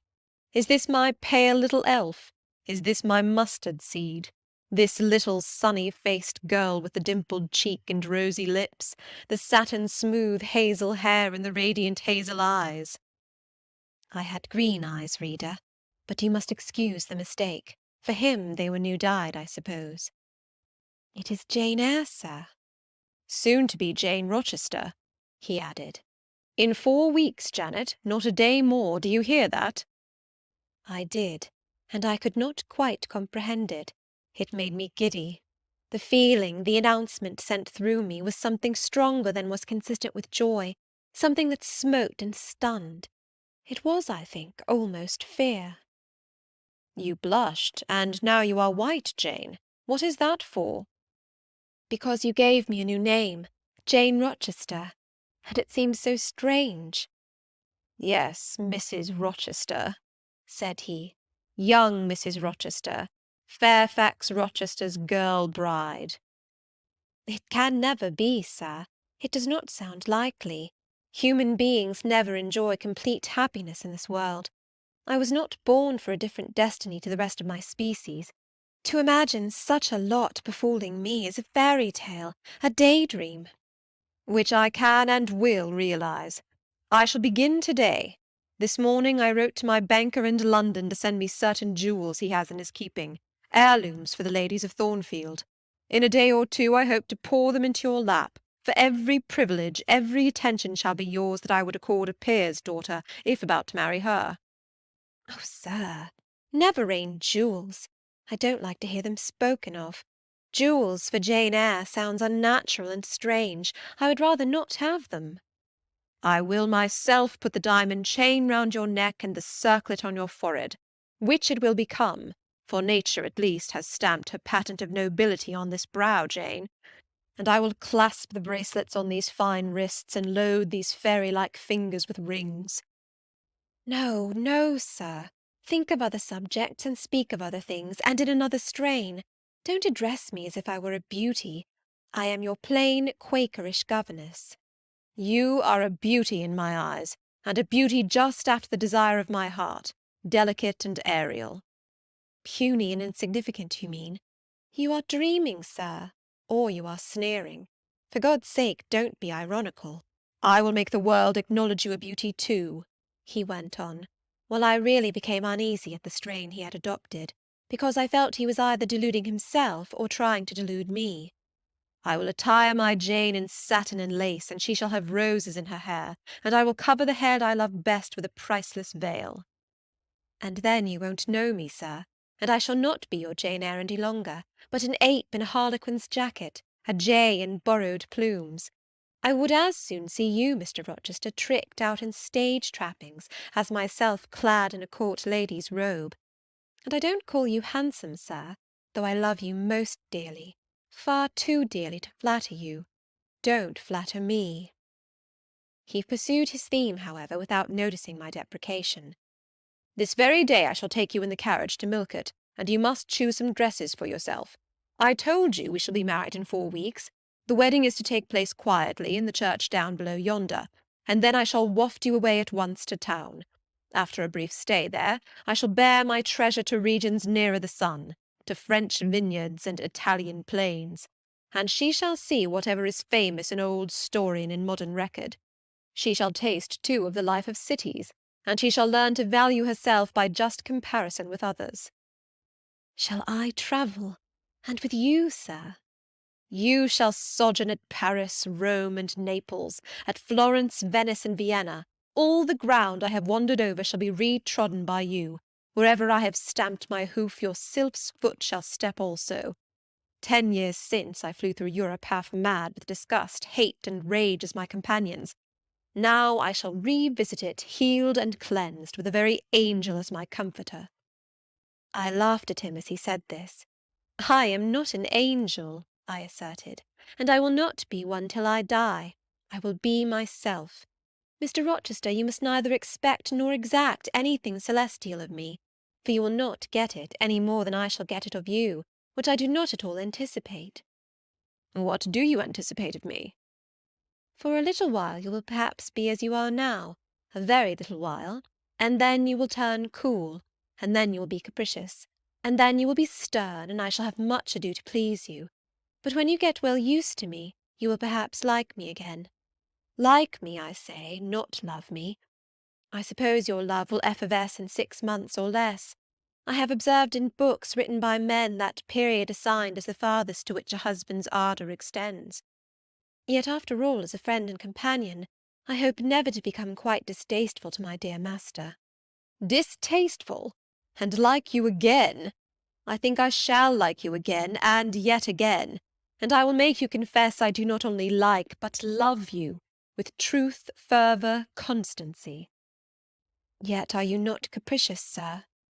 To women who please me only by their faces, I am the very devil when I find out they have neither souls nor hearts, when they open to me a perspective of flatness, triviality, and perhaps imbecility, coarseness, and ill temper.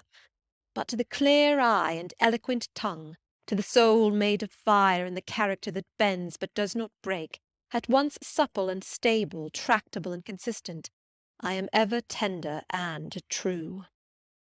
Had you ever experience of such a character, sir?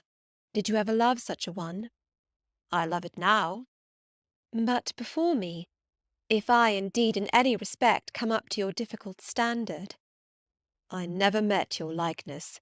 Jane, you please me, and you master me. You seem to submit, and I like the sense of pliancy you impart, and while I am twining the soft silken skein round my finger, it sends a thrill up my arm to my heart. I am influenced, conquered, and the influence is sweeter than I can express, and the conquest I undergo has a witchery beyond any triumph I can win. Why do you smile, Jane?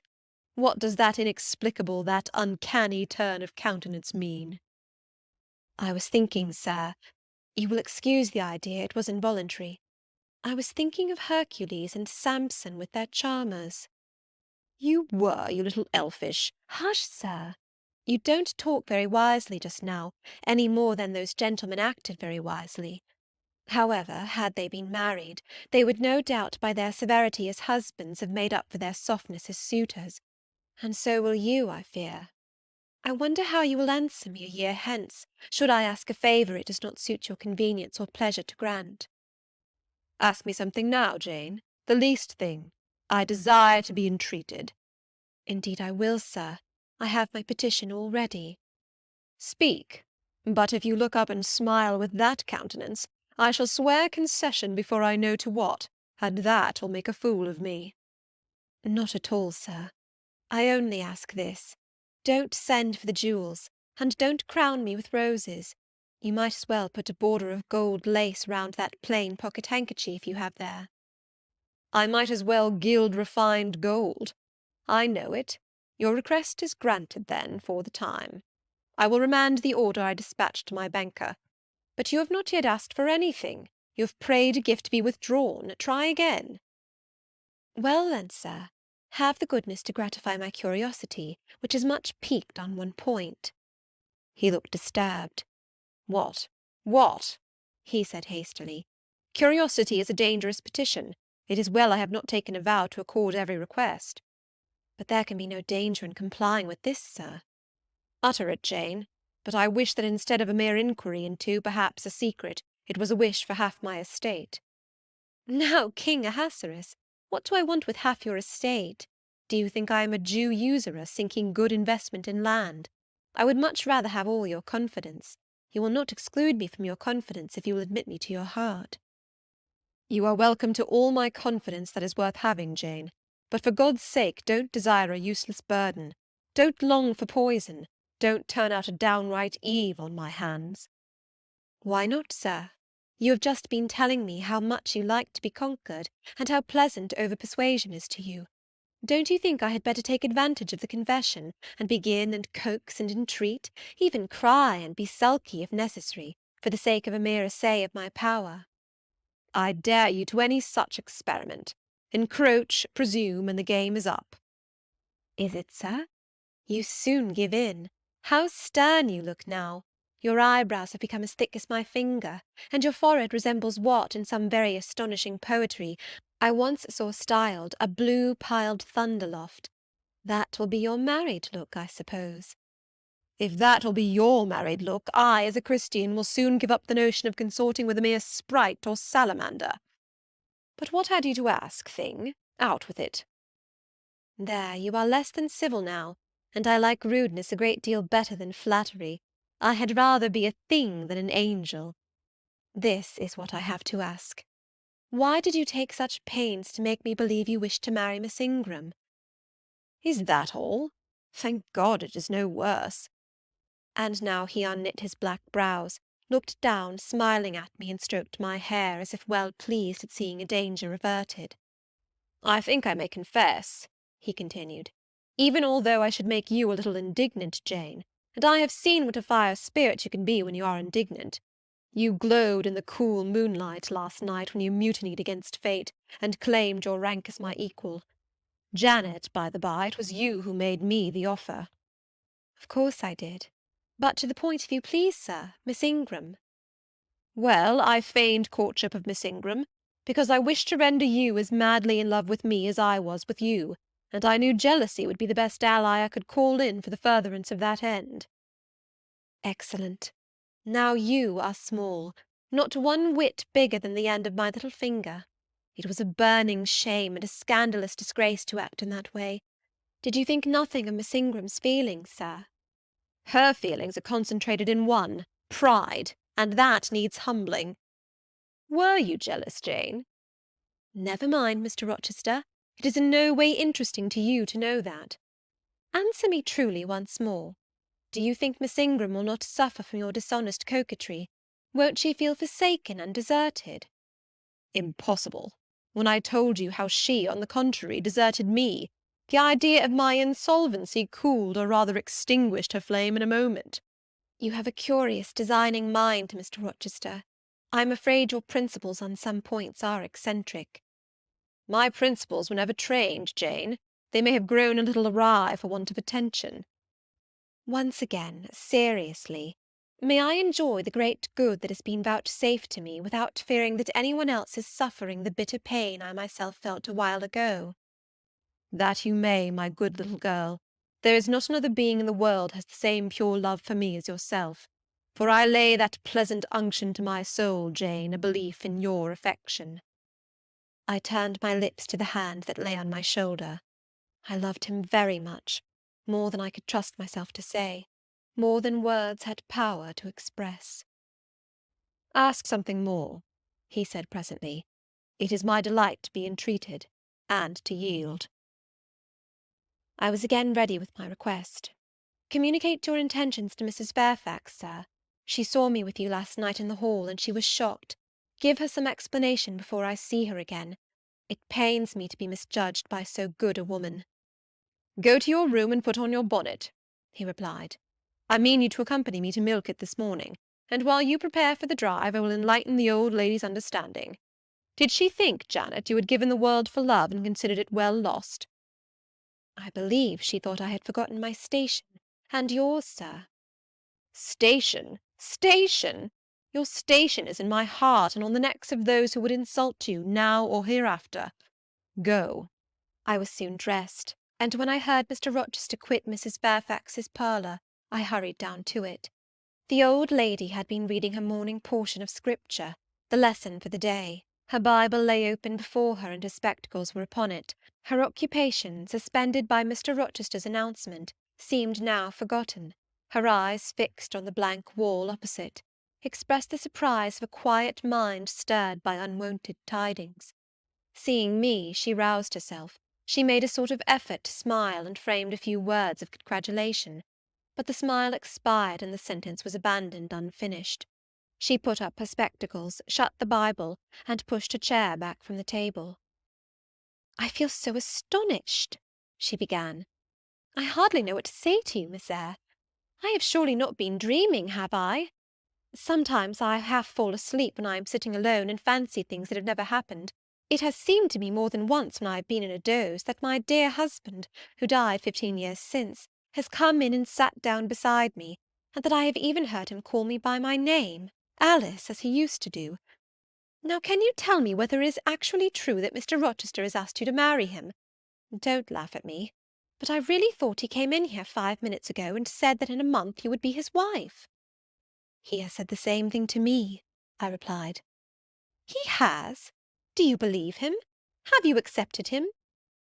"Yes." She looked at me, bewildered. "I could never have thought it. He is a proud man.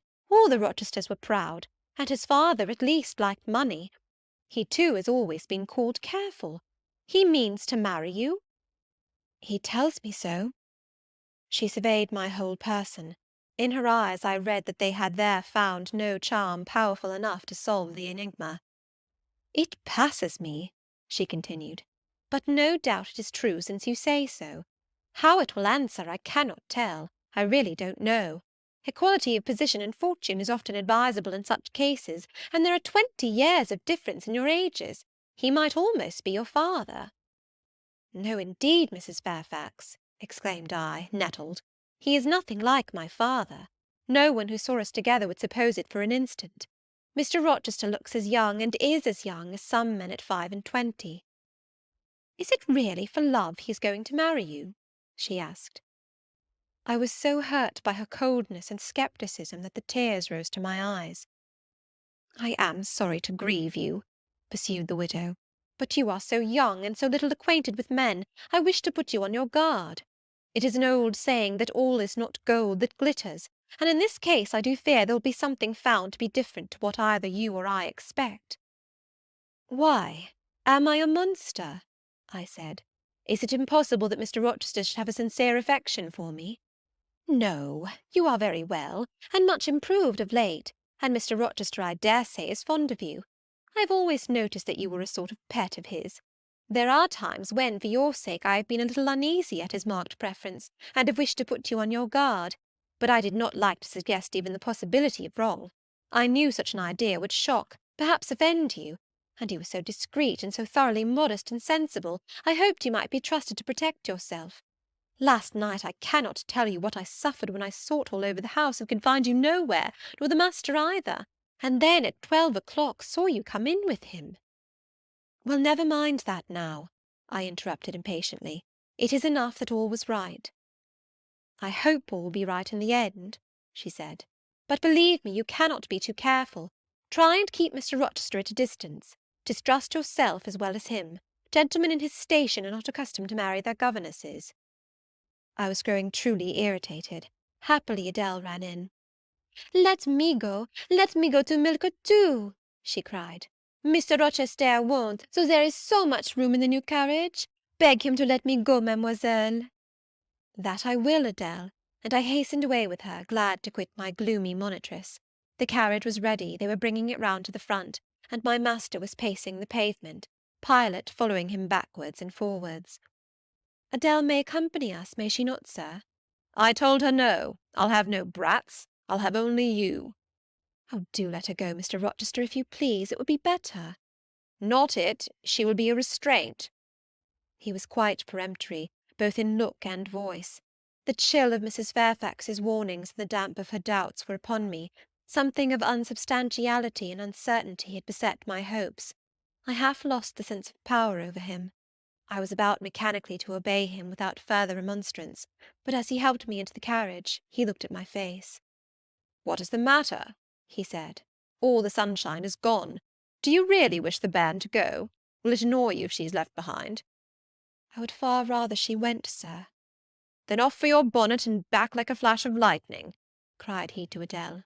She obeyed him with what speed she might.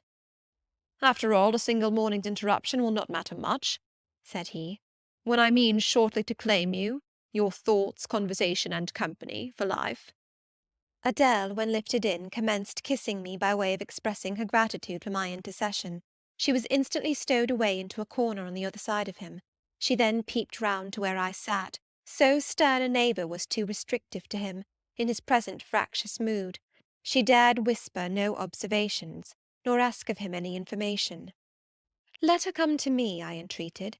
"She will perhaps trouble you, sir. There is plenty of room on this side." He handed her over as if she had been a lap-dog.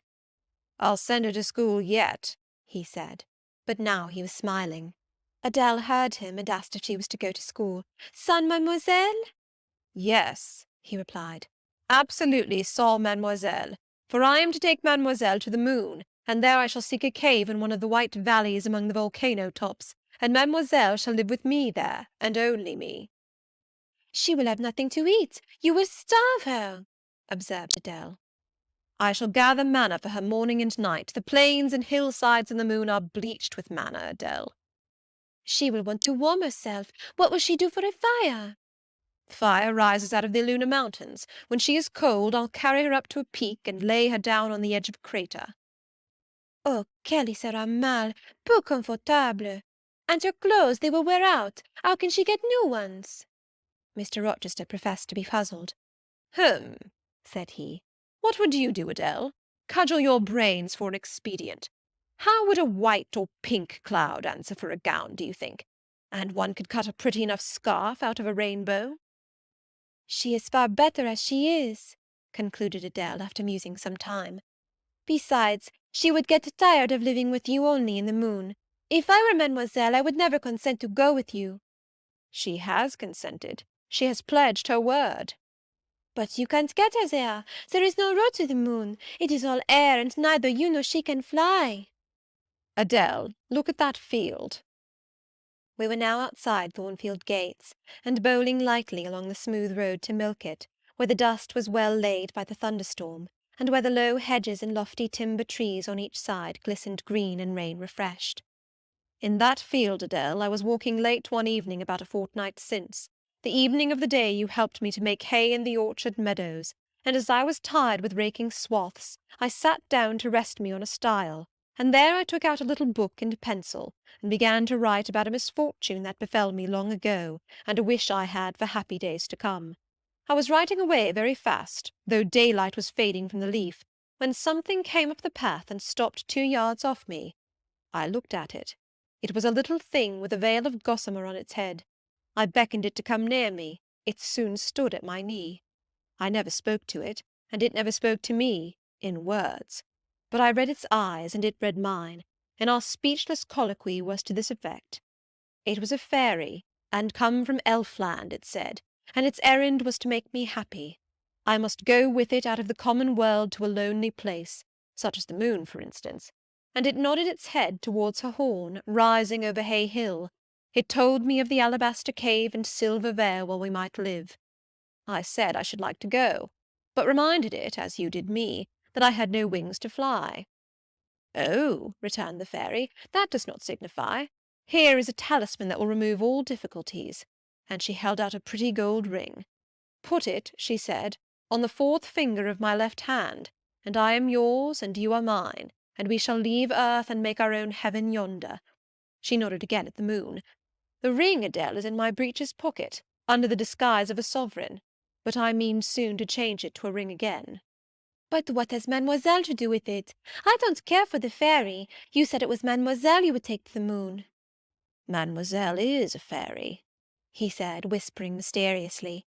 Whereupon I told her not to mind his badinage, and she on her part evinced a fund of genuine French scepticism, denominating Mr. Rochester un vrai menteur, and assuring him that she made no account whatever of his contes de fées, and that, du reste, il n'y avait pas de fées, et quand même il y en avait, she was sure they would never appear to him, nor ever give him rings, or offer to live with him in the moon. The hour spent at Millcote was a somewhat harassing one to me. Mr. Rochester obliged me to go to a certain silk warehouse. There I was ordered to choose half a dozen dresses. I hated the business. I begged leave to defer it. No, it should be gone through with now. By dint of entreaties expressed in energetic whispers, I reduced the half-dozen to 2.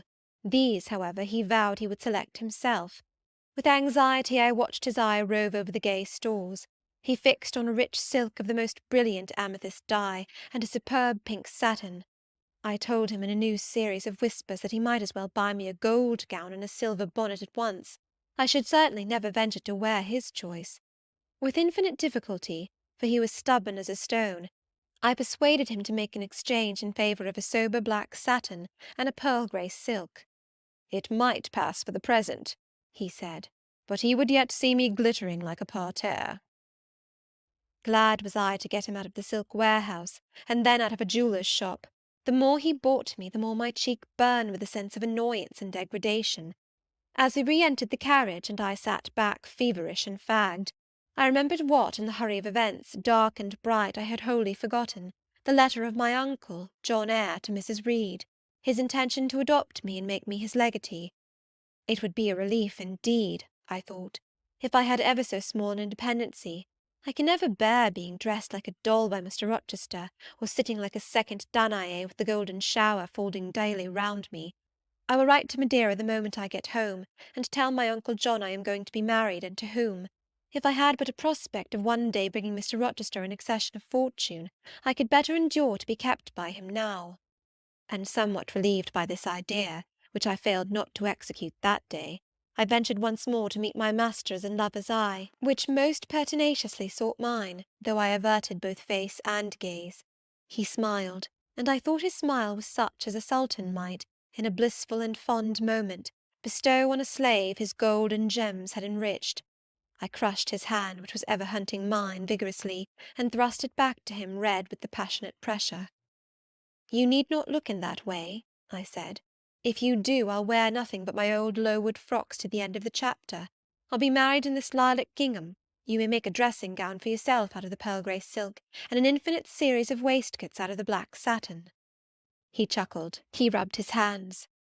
"Oh, it is rich to see and hear her!" he exclaimed. "Is she original? Is she piquant? I would not exchange this one little English girl for the Grand Turk's whole seraglio, gazelle eyes, houri forms, and all." The Eastern allusion bit me again. "I'll not stand you an inch in the stead of a seraglio," I said, "so don't consider me an equivalent for one.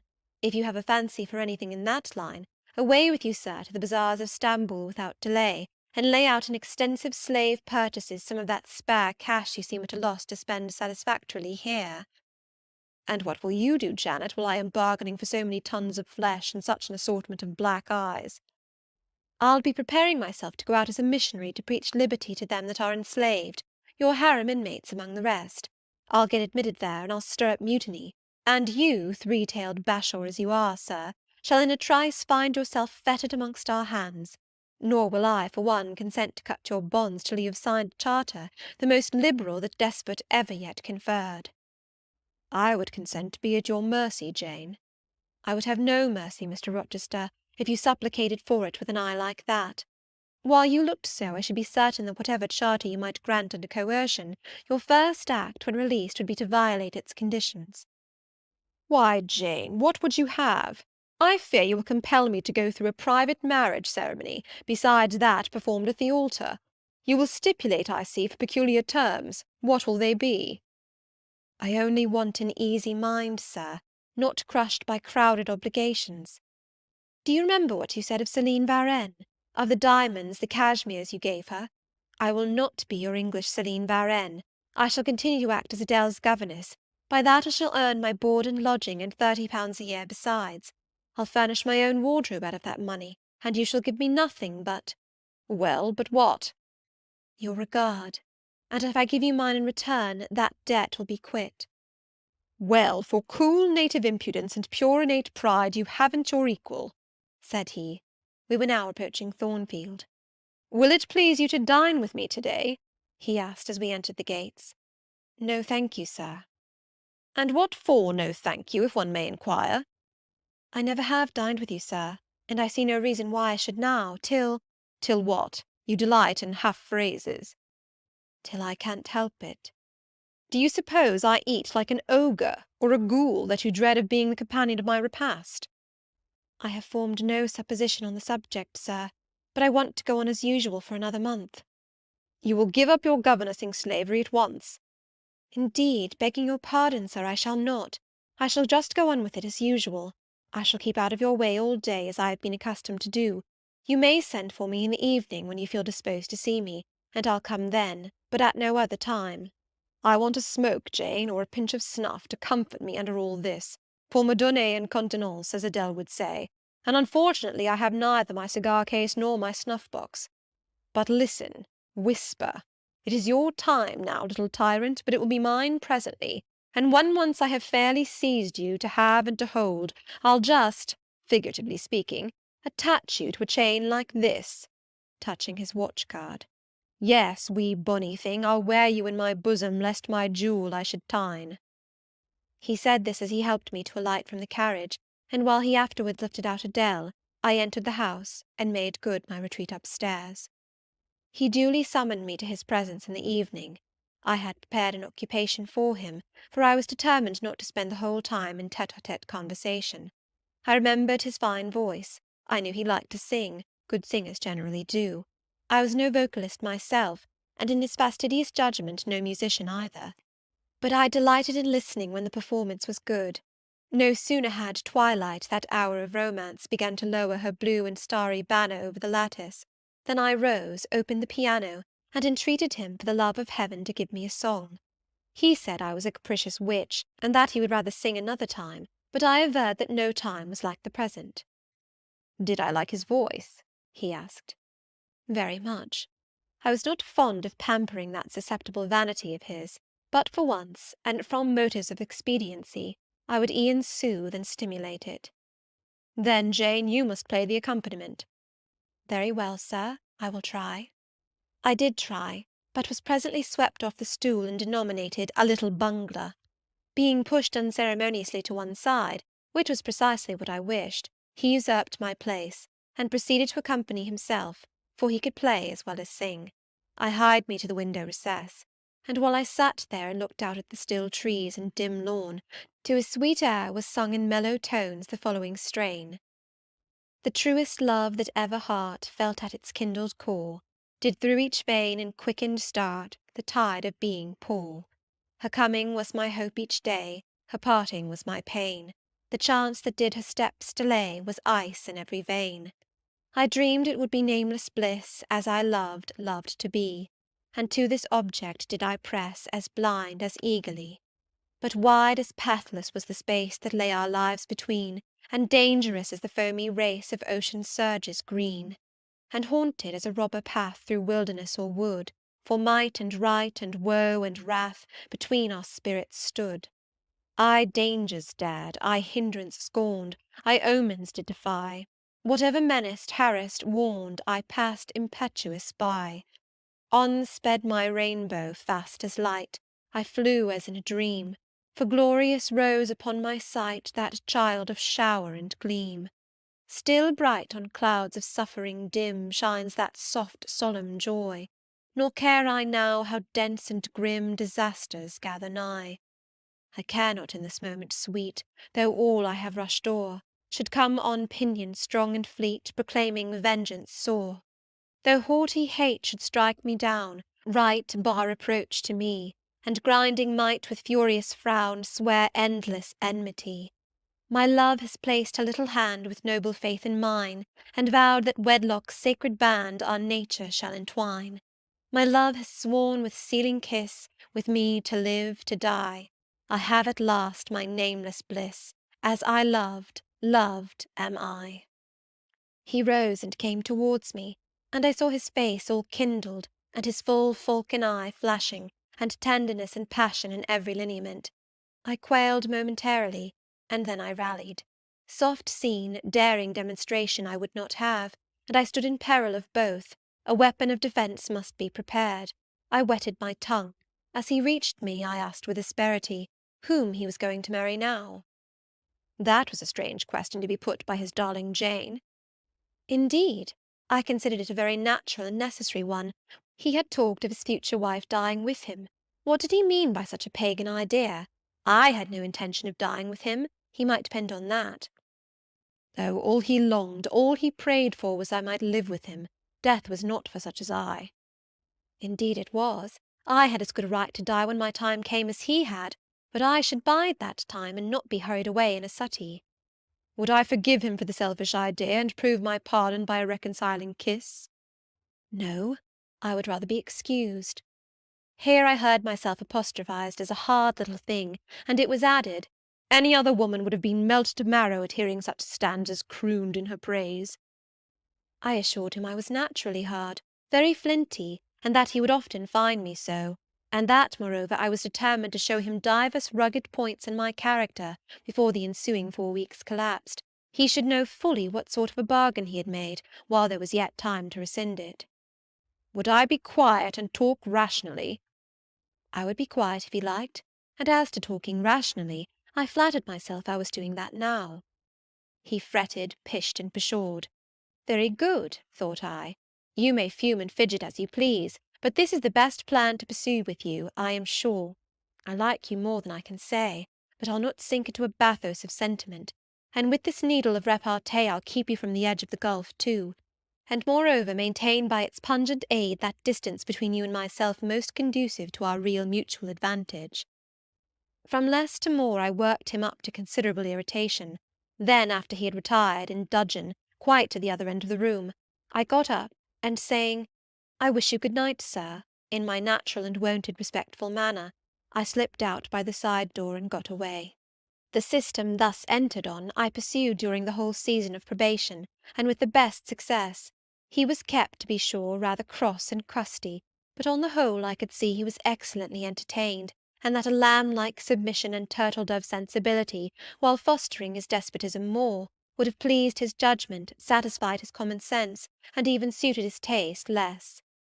In other people's presence I was, as formerly, deferential and quiet, any other line of conduct being uncalled for.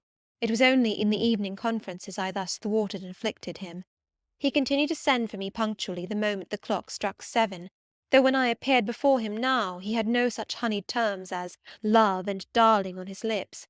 The best words at my service were provoking puppet, malicious elf, sprite, changeling, etc. For caresses, too, I now got grimaces; for a pressure of the hand, a pinch on the arm; for a kiss on the cheek, a severe tweak of the ear. It was all right. At present I decidedly preferred these fierce favours to anything more tender. Mrs. Fairfax, I saw, approved me. Her anxiety on my account vanished, therefore I was certain I did well. Meantime Mr. Rochester affirmed I was wearing him to skin and bone, and threatened awful vengeance for my present conduct at some period fast coming. I laughed in my sleeve at his menaces. I can keep you in reasonable check now, I reflected, and I don't doubt to be able to do it hereafter. If one expedient loses its virtue, another must be devised. Yet after all my task was not an easy one. Often I would rather have pleased than teased him. My future husband was becoming to me my whole world, and more than the world, almost my hope of heaven. He stood between me and every thought of religion, as an eclipse intervenes between man and the broad sun. I could not, in those days, see God for his creature, of whom I had made an idol. Chapter 25. The month of courtship had wasted. Its very last hours were being numbered. There was no putting off the day that advanced, the bridal day, and all preparations for its arrival were complete. I, at least, had nothing more to do. There were my trunks, packed, locked, corded, ranged in a row along the wall of my little chamber. To-morrow at this time they would be far on their road to London, and so should I, or rather not I, but one Jane Rochester, a person whom as yet I knew not. The cards of address alone remained to nail on. They lay, 4 little squares, in the drawer. Mr. Rochester had himself written the direction, Mrs. Rochester, blank Hotel, London, on each. I could not persuade myself to affix them, or to have them affixed. Mrs. Rochester! She did not exist. She would not be born till tomorrow, sometime after 8 o'clock a.m., and I would wait to be assured she had come into the world alive before I assigned to her all that property. It was enough that in yonder closet opposite my dressing-table, garments said to be hers had already displaced my black stuff Lowood frock and straw bonnet, for not to me appertained that suit of wedding raiment, the pearl-coloured robe, the vapoury veil pendant from the usurped portmanteau. I shut the closet to conceal the strange wraith-like apparel it contained, which at this evening hour, 9 o'clock, gave out certainly a most ghostly shimmer through the shadow of my apartment. "I will leave you by yourself, white dream," I said. "I am feverish. I hear the wind blowing. I will go out of doors and feel it." It was not only the hurry of preparation that made me feverish, not only in the anticipation of the great change, the new life which was to commence tomorrow. Both these circumstances had their share, doubtless, in producing that restless, excited mood which hurried me forth at this late hour into the darkening grounds, but a third cause influenced my mind more than they. I had at heart a strange and anxious thought. Something had happened which I could not comprehend. No one knew of or had seen the event but myself. It had taken place the preceding night. Mr. Rochester that night was absent from home, nor was he yet returned. Business had called him to a small estate of 2 or 3 farms he possessed 30 miles off. Business it was requisite he should settle in person, previous to his meditated departure from England. I now waited his return, eager to disburden my mind and to seek of him the solution of the enigma that perplexed me. Stay till he comes, reader, and when I disclose my secret to him, you shall share the confidence. I sought the orchard, driven to its shelter by the wind, which all day had blown strong and full from the south, without, however, bringing a speck of rain. Instead of subsiding as night drew on, it seemed to augment its rush and deepen its roar. The trees blew steadfastly one way, never writhing round, and scarcely tossing back their boughs once in an hour. So continuous was the strain bending their branchy heads northward, the clouds drifting from pole to pole, fast following mass on mass. No glimpse of blue sky had been visible that July day. It was not without a certain wild pleasure I ran before the wind, delivering my trouble of mind to the measureless air-torrent thundering through space. Descending the laurel walk, I faced the wreck of the chestnut tree. It stood up black and riven. The trunk, split down the centre, gasped ghastly. The cloven halves were not broken from each other, for the firm base and strong roots kept them unsundered below. Though community of vitality was destroyed, the sap could flow no more, the great boughs on each side were dead, and next winter's tempest would be sure to fell one or both to earth. As yet, however, they might be said to form one tree, a ruin, but an entire ruin. "You did right to hold fast to each other," I said, as if the monster splinters were living things and could hear me. "I think, scathed as you look, and charred and scorched, there must be a little sense of life in you yet, rising out of that adhesion at the faithful, honest roots. You will never have green leaves more, never more see birds making nests and singing idyls in your boughs. The time of pleasure and love is over with you, but you are not desolate. Each of you has a comrade to sympathize with him in his decay." As I looked up at them, the moon appeared momentarily in that part of the sky which filled their fissure. Her disk was blood-red and half overcast. She seemed to throw on me one bewildered, dreary glance, and buried herself again instantly in the deep drift of cloud. The wind fell for a second round Thornfield, but far away over wood and water poured a wild, melancholy wail. It was sad to listen to, and I ran off again. Here and there I strayed through the orchard, gathered up the apples with which the grass round the tree-roots was thickly strewn. Then I employed myself in dividing the ripe from the unripe. I carried them into the house and put them away in the store-room. Then I repaired to the library to ascertain whether the fire was lit, for though summer, I knew on such a gloomy evening Mr. Rochester would like to see a cheerful hearth when he came in. Yes, the fire had been kindled some time, and burnt well. I placed his armchair by the chimney-corner. I wheeled the table near it. I let down the curtain, and had the candles brought in ready for lighting. More restless than ever, when I had completed these arrangements I could not sit still, nor even remain in the house. A little timepiece in the room and the old clock in the hall simultaneously struck 10. "How late it grows," I said. "I will run down to the gates. It is moonlight at intervals. I can see a good way on the road. He may be coming now, and to meet him will save some minutes of suspense." The wind roared high in the great trees which embowered the gates, but the road, as far as I could see, to the right hand and the left, was all still and solitary, save for the shadows of clouds crossing it at intervals as the moon looked out. It was but a long, pale line, unvaried by one moving speck. A puerile tear dimmed my eye while I looked, a tear of disappointment and impatience. Ashamed of it, I wiped it away. I lingered. The moon shut herself wholly within her chamber, and drew close her curtain of dense cloud. The night grew dark, rain came driving fast on the gale. "I wish he would come! I wish he would come!" I exclaimed, seized with hypochondriac foreboding. I had expected his arrival before tea. Now it was dark. What could keep him? Had an accident happened? The event of last night again recurred to me. I interpreted it as a warning of disaster. I feared my hopes were too bright to be realized, and I had enjoyed so much bliss lately that I imagined my fortune had passed its meridian, and must now decline. Well, I cannot return to the house, I thought. I cannot sit by the fireside while he is abroad in inclement weather.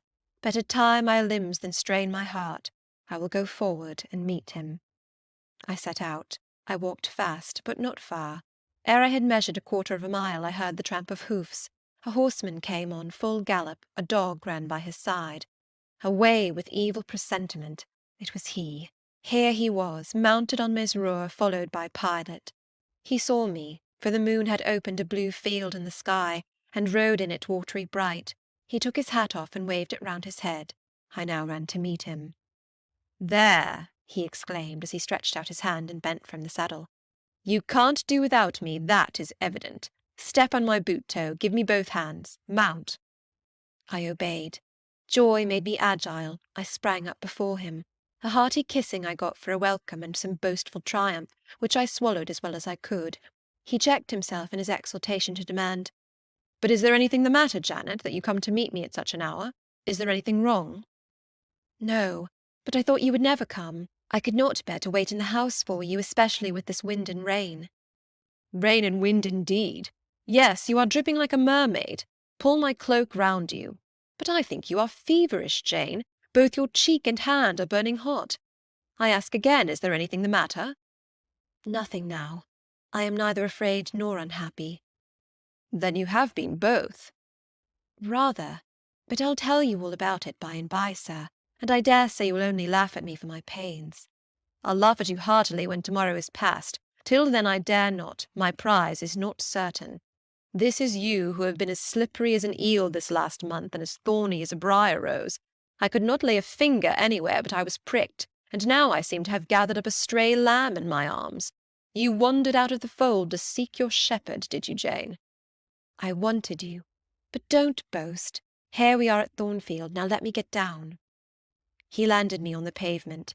As John took his horse and he followed me into the hall, he told me to make haste and put on something dry, and then return to him in the library, and he stopped me as I made for the staircase to extort a promise that I would not be long.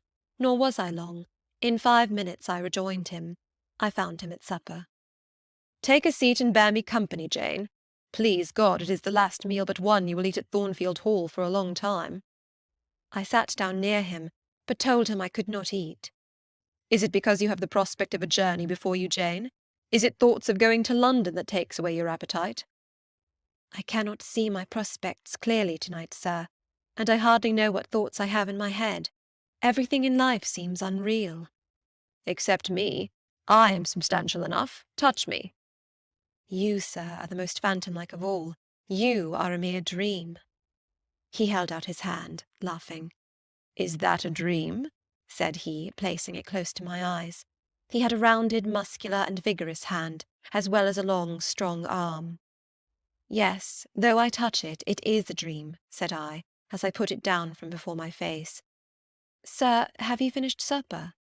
Yes, Jane. I rang the bell and ordered away the tray. When we were again alone, I stirred the fire and then took a low seat at my master's knee. It is near midnight, I said. Yes, but remember, Jane, you promised to wake with me the night before my wedding. I did, and I will keep my promise, for an hour or two at least. I have no wish to go to bed. Are all your arrangements complete? All, sir. And on my part likewise, he returned. I have settled everything, and we shall leave Thornfield tomorrow, within half an hour after our return from church. Very well, sir. With what an extraordinary smile you uttered that word, very well, Jane. What a bright spot of colour you have on each cheek, and how strangely your eyes glitter. Are you well? I believe I am. Believe? What is the matter? Tell me what you feel. I could not, sir. No words could tell you what I feel. I wish this present hour would never end. Who knows with what fate the next may come charged? This is hypochondria, Jane. You have been overexcited or overfatigued. Do you, sir, feel calm and happy? Calm? No. But happy. To the heart's core. I looked up at him to read the signs of bliss in his face. It was ardent and flushed. Give me your confidence, Jane, he said. Relieve your mind of any weight that oppresses it by imparting it to me. What do you fear? That I shall not prove a good husband? It is the idea farthest from my thoughts. Are you apprehensive of the new sphere you are about to enter, of the new life into which you are passing? No. You puzzle me, Jane. Your look and tone of sorrowful audacity perplex and pain me. I want an explanation. Then, sir, listen. You were from home last night. I was. I know that, and you hinted a while ago at something which had happened in my absence. Nothing probably of consequence, but in short it has disturbed you. Let me hear it. Mrs. Fairfax has said something, perhaps, or you have overheard the servants talk. Your sensitive self-respect has been wounded. No, sir. It struck 12. I waited till the timepiece had concluded its silver chime, and the clock its hoarse, vibrating stroke, and then I proceeded. All day yesterday I was very busy and very happy in my ceaseless bustle, for I am not, as you seem to think, troubled by any haunting fears about the new sphere, etc. I think it a glorious thing to have the hope of living with you, because I love you. No, sir, don't caress me now. Let me talk undisturbed. Yesterday I trusted well in Providence, and believed that events were working together for your good and mine. It was a fine day, if you recollect. The calmness of the air and sky forbade apprehensions respecting your safety or comfort on your journey. I walked a little on the pavement after tea, thinking of you, and I beheld you in imagination so near me I scarcely missed your actual presence. I thought of the life that lay before me, your life, sir, an existence more expansive and stirring than my own, as much more so as the depths of the sea to which the brook runs are than the shallows of its own straight channel. I wondered why moralists call this world a dreary wilderness. For me it blossomed like a rose. Just at sunset the air turned cold and the sky cloudy. I went in. Sophie called me upstairs to look at my wedding dress, which they had just brought, and under it in the box I found your present, the veil which in your princely extravagance you sent for from London, resolved, I suppose, since I would not have jewels, to cheat me into accepting something as costly. I smiled as I unfolded it, and devised how I would tease you about your aristocratic tastes, and your efforts to mask your plebeian bride in the attributes of a peeress. I thought how I would carry down to you the square of unembroidered blonde I had myself prepared as a covering for my low-born head, and ask if that was not good enough for a woman who could bring her husband neither fortune, beauty, nor connections. I saw plainly how you would look, and heard your impetuous republican answers, and your haughty disavowal of any necessity on your part to augment your wealth or elevate your standing by marrying either a purse or a coronet. How well you read me, you witch, interposed Mr. Rochester. But what did you find in the veil besides its embroidery? Did you find poison or a dagger that you look so mournful now? No, no, sir.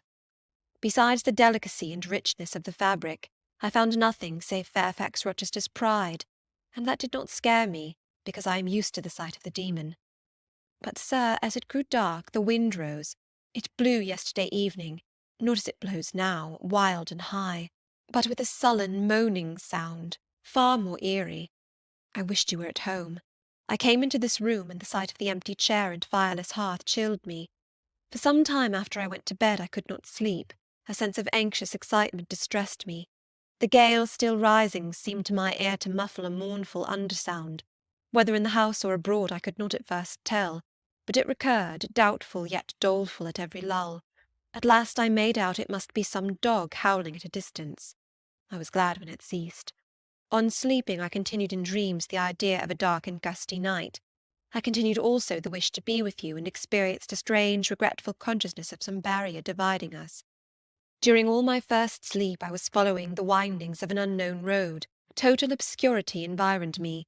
Rain pelted me. I was burdened with the charge of a little child, a very small creature, too young and feeble to walk, and which shivered in my cold arms and wailed piteously in my ear. I thought, sir, that you were on the road a long way before me, and I strained every nerve to overtake you, and made effort on effort to utter your name and entreat you to stop. But my movements were fettered, and my voice still died away inarticulate, while you, I felt, withdrew farther and farther every moment. And those dreams weigh on your spirits now, Jane, when I am close to you? Little nervous subject, forget visionary woe and think only of real happiness. You say you love me, Janet. Yes, I will not forget that, and you cannot deny it. Those words did not die inarticulate on your lips. I heard them clear and soft, a thought too solemn perhaps, but sweet as music. I think it is a glorious thing to have the hope of living with you, Edward, because I love you. Do you love me, Jane? Repeat it. I do, sir.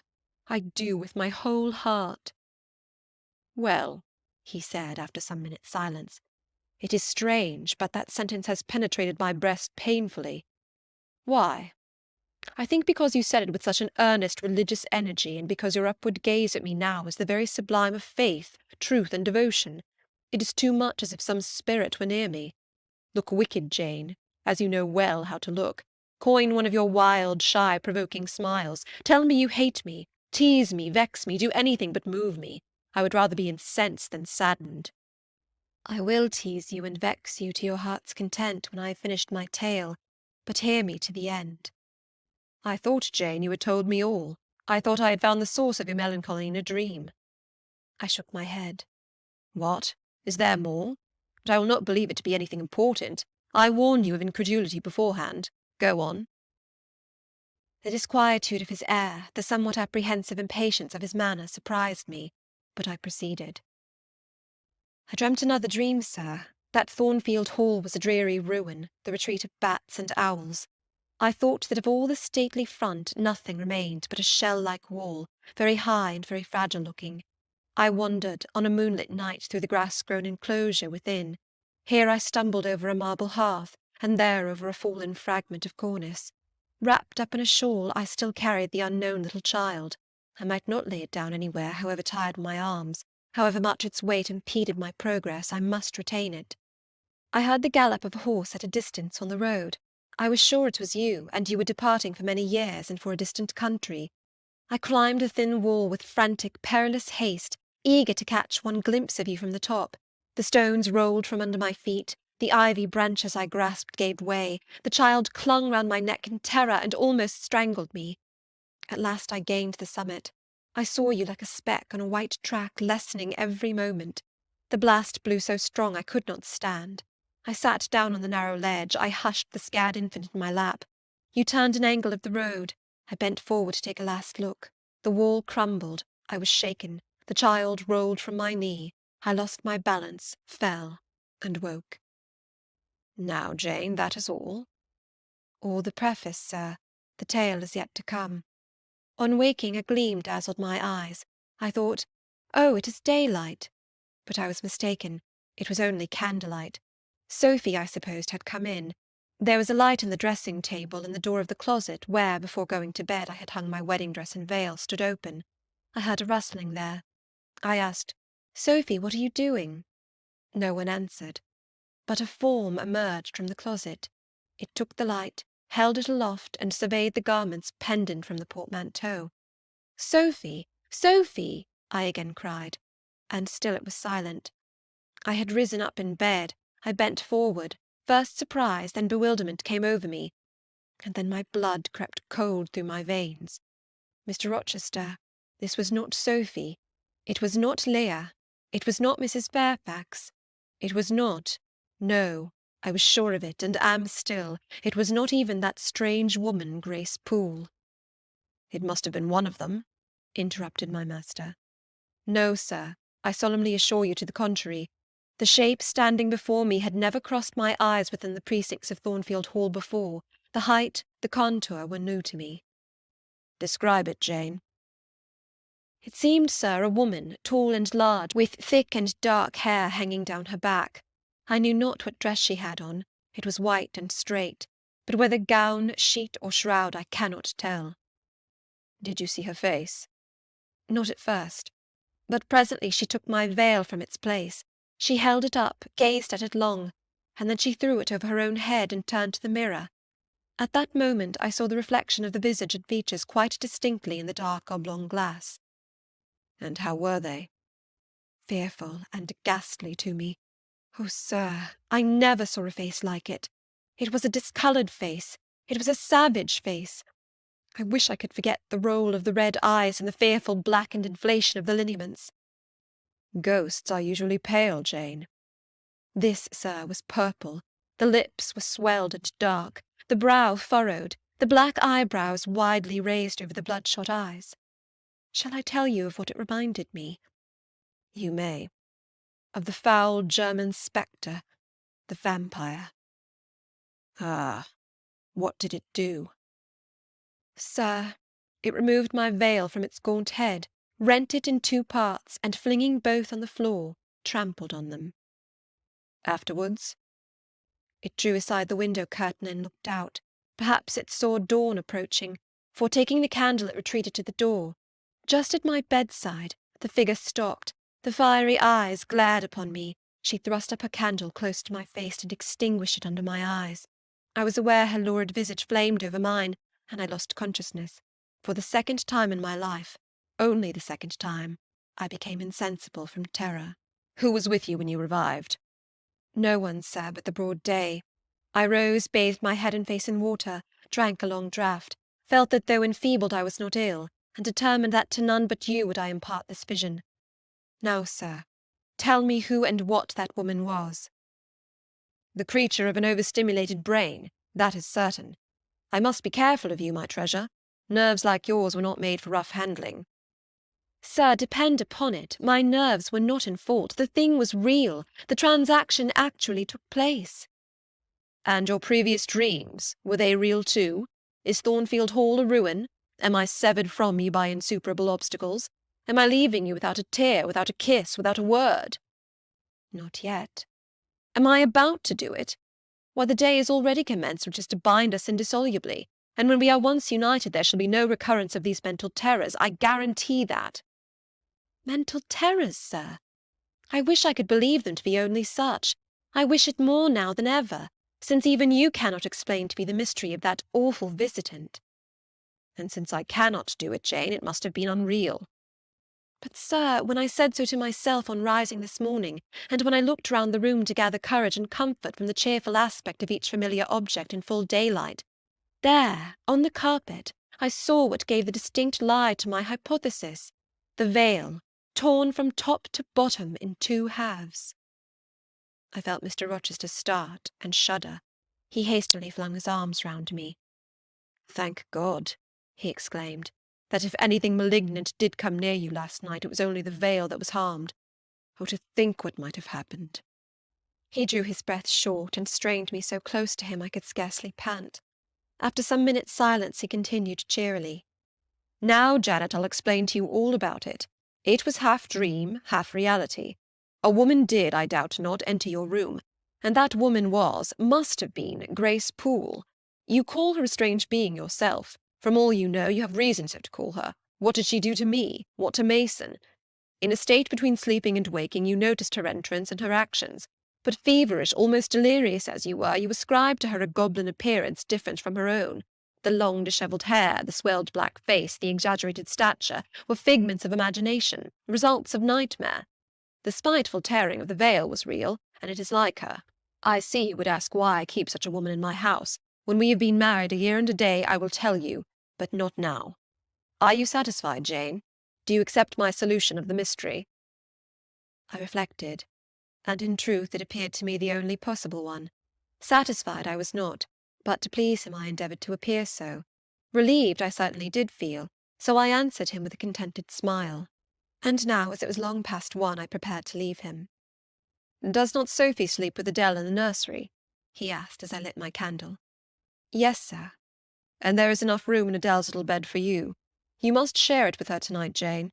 It is no wonder that the incident you have related should make you nervous, and I would rather you did not sleep alone. Promise me to go to the nursery." "I shall be very glad to do so, sir." "And fasten the door securely on the inside. Wake Sophie when you go upstairs under pretence of requesting her to rouse you in good time tomorrow, for you must be dressed and have finished breakfast before 8. And now, no more sombre thoughts. Chase dull care away, Janet. Don't you hear to what soft whispers the wind has fallen, and there is no more beating of rain against the window-panes? Look here." He lifted up the curtain. "It is a lovely night." It was. Half heaven was pure and stainless. The clouds, now trooping before the wind, which had shifted to the west, were filing off eastward in long silvered columns. The moon shone peacefully. "Well," said Mr. Rochester, gazing inquiringly into my eyes, "how is my Janet now?" "The night is serene, sir, and so am I."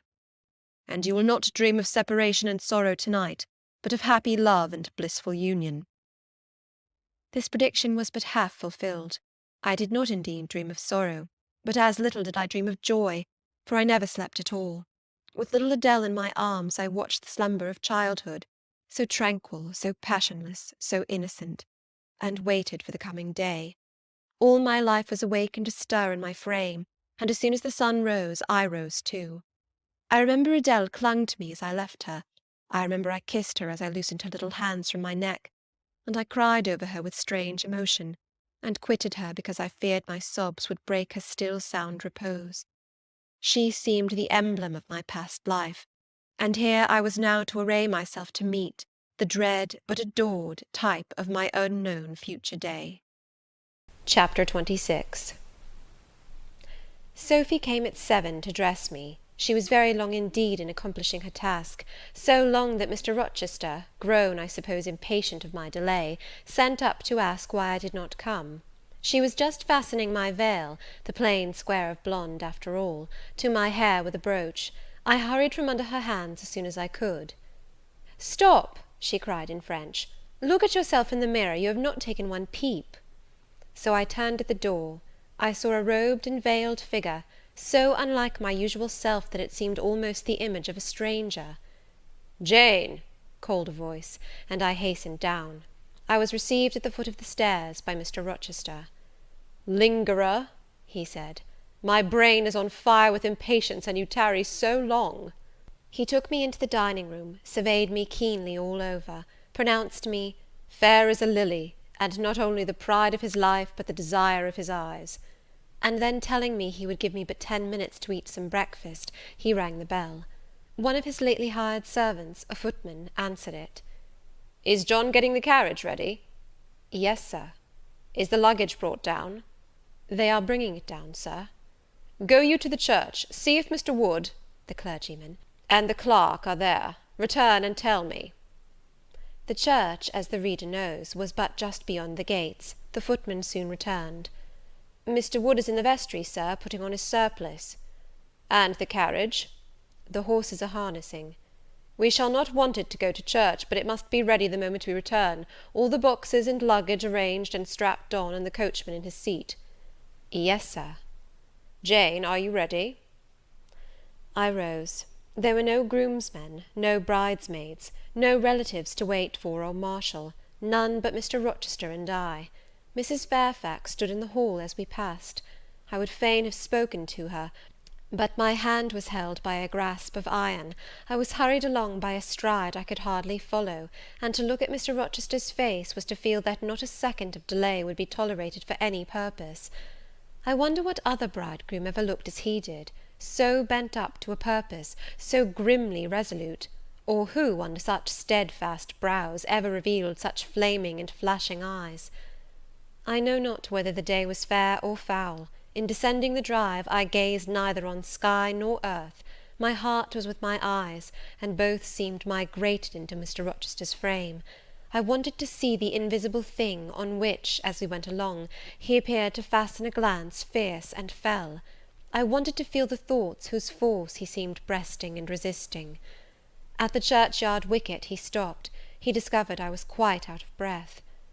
"Am I cruel in my love?" he said. "Delay an instant. Lean on me, Jane."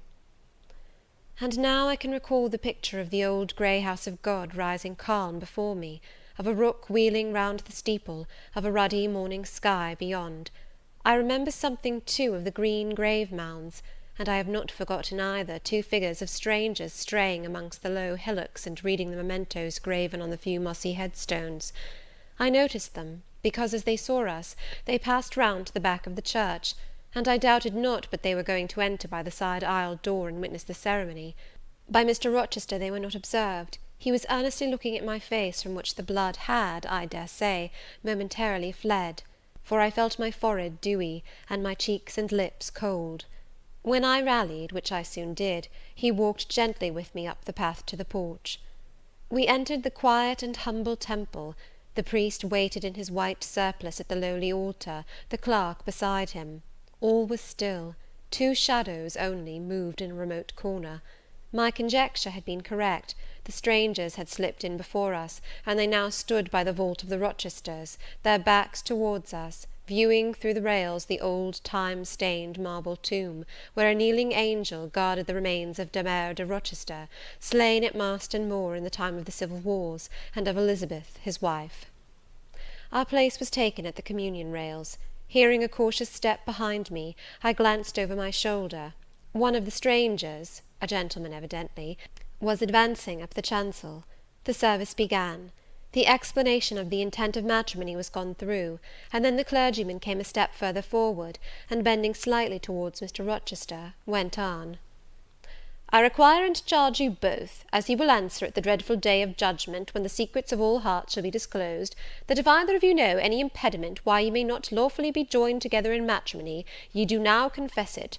For be ye well assured that so many as are coupled together otherwise than God's word doth allow, are not joined together by God, neither is their matrimony lawful." He paused, as the custom is. When is the pause after that sentence ever broken by reply? Not, perhaps, once in 100 years; and the clergyman, who had not lifted his eyes from his book, and had held his breath but for a moment, was proceeding. His hand was already stretched towards Mr. Rochester, as his lips unclosed to ask, "Wilt thou have this woman for thy wedded wife?" when a distinct and near voice said, "The marriage cannot go on. I declare the existence of an impediment." The clergyman looked up at the speaker and stood mute. The clerk did the same. Mr. Rochester moved slightly, as if an earthquake had rolled under his feet. Taking a firmer footing, and not turning his head or eyes, he said, "Proceed." Profound silence fell when he had uttered that word, with deep but low intonation. Presently Mr. Wood said, "I cannot proceed without some investigation into what has been asserted, and evidence of its truth or falsehood." "The ceremony is quite broken off," subjoined the voice behind us. "I am in a condition to prove my allegation. An insuperable impediment to this marriage exists." Mr. Rochester heard, but heeded not. He stood stubborn and rigid, making no movement but to possess himself of my hand. What a hot and strong grasp he had! And how like a quarried marble was his pale, firm, massive front at this moment!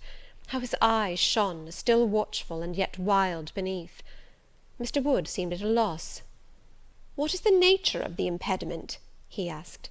"Perhaps it may be got over, explained away." "Hardly," was the answer. "I have called it insuperable, and I speak advisedly."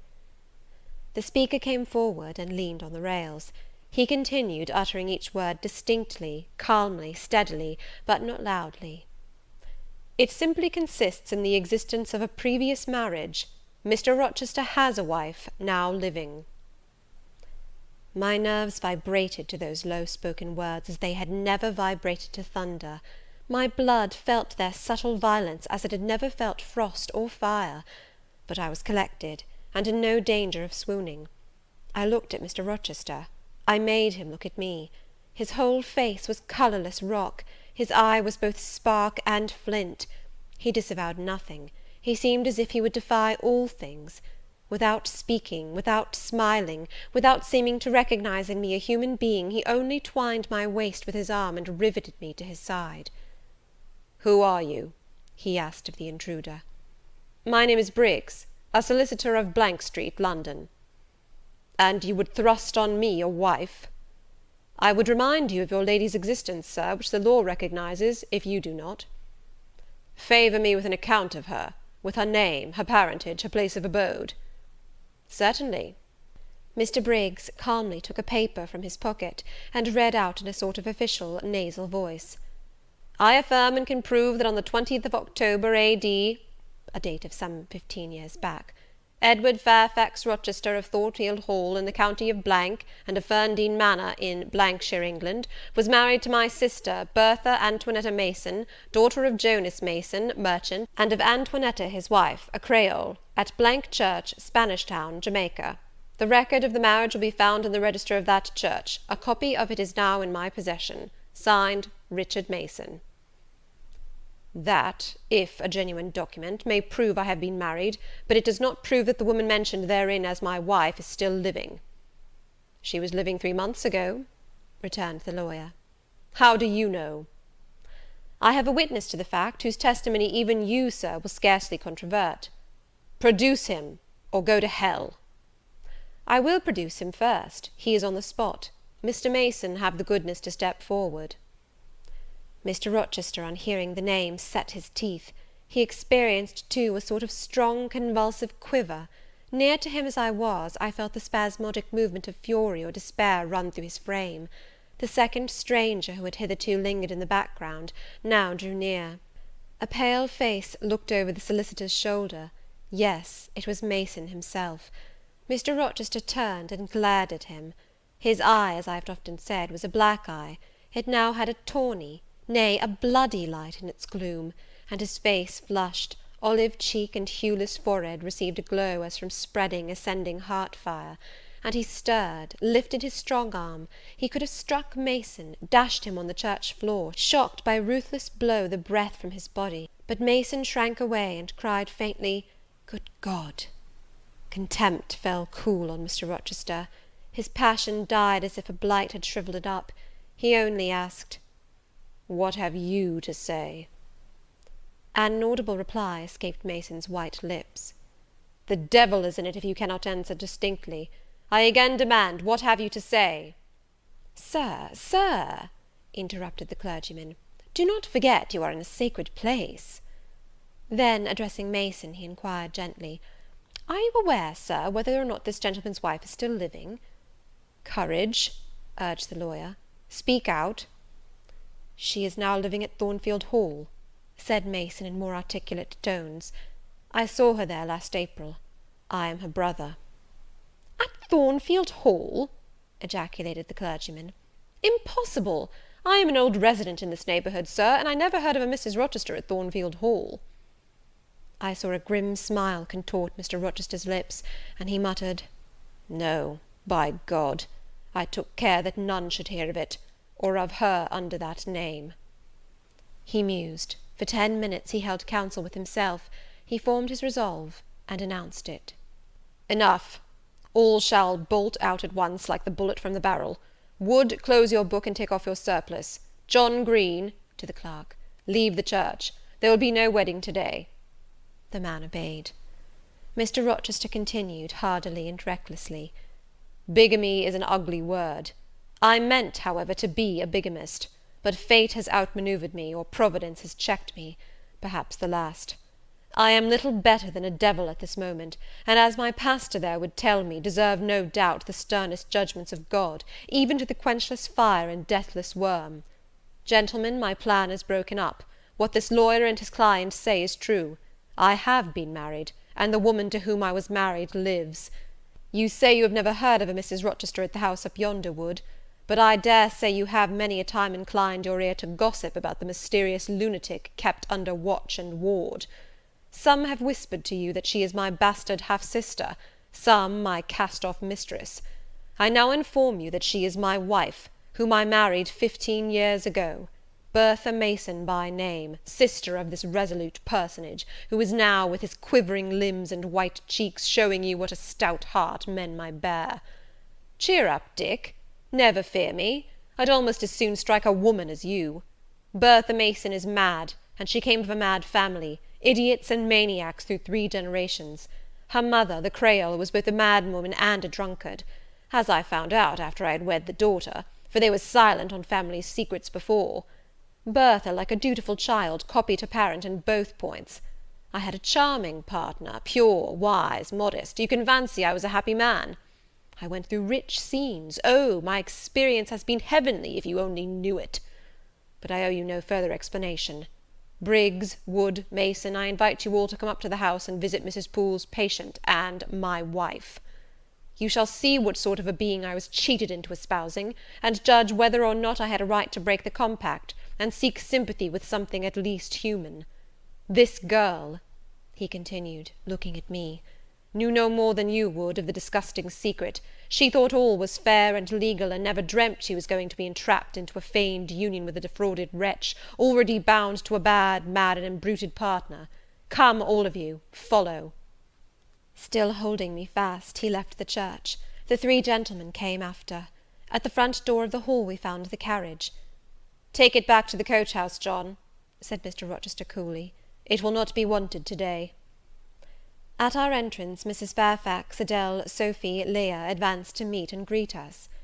"To the right about, every soul!" cried the master. "Away with your congratulations! Who wants them? Not I! They are 15 years too late."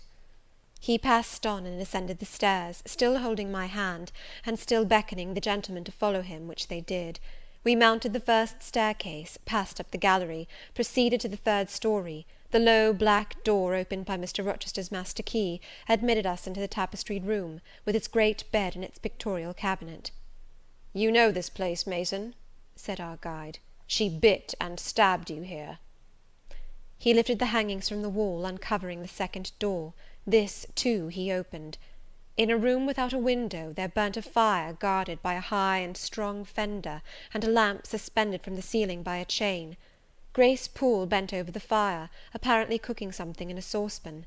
In the deep shade at the farther end of the room, a figure ran backwards and forwards. What it was, whether beast or human being, one could not at first sight tell. It grovelled seemingly on all fours.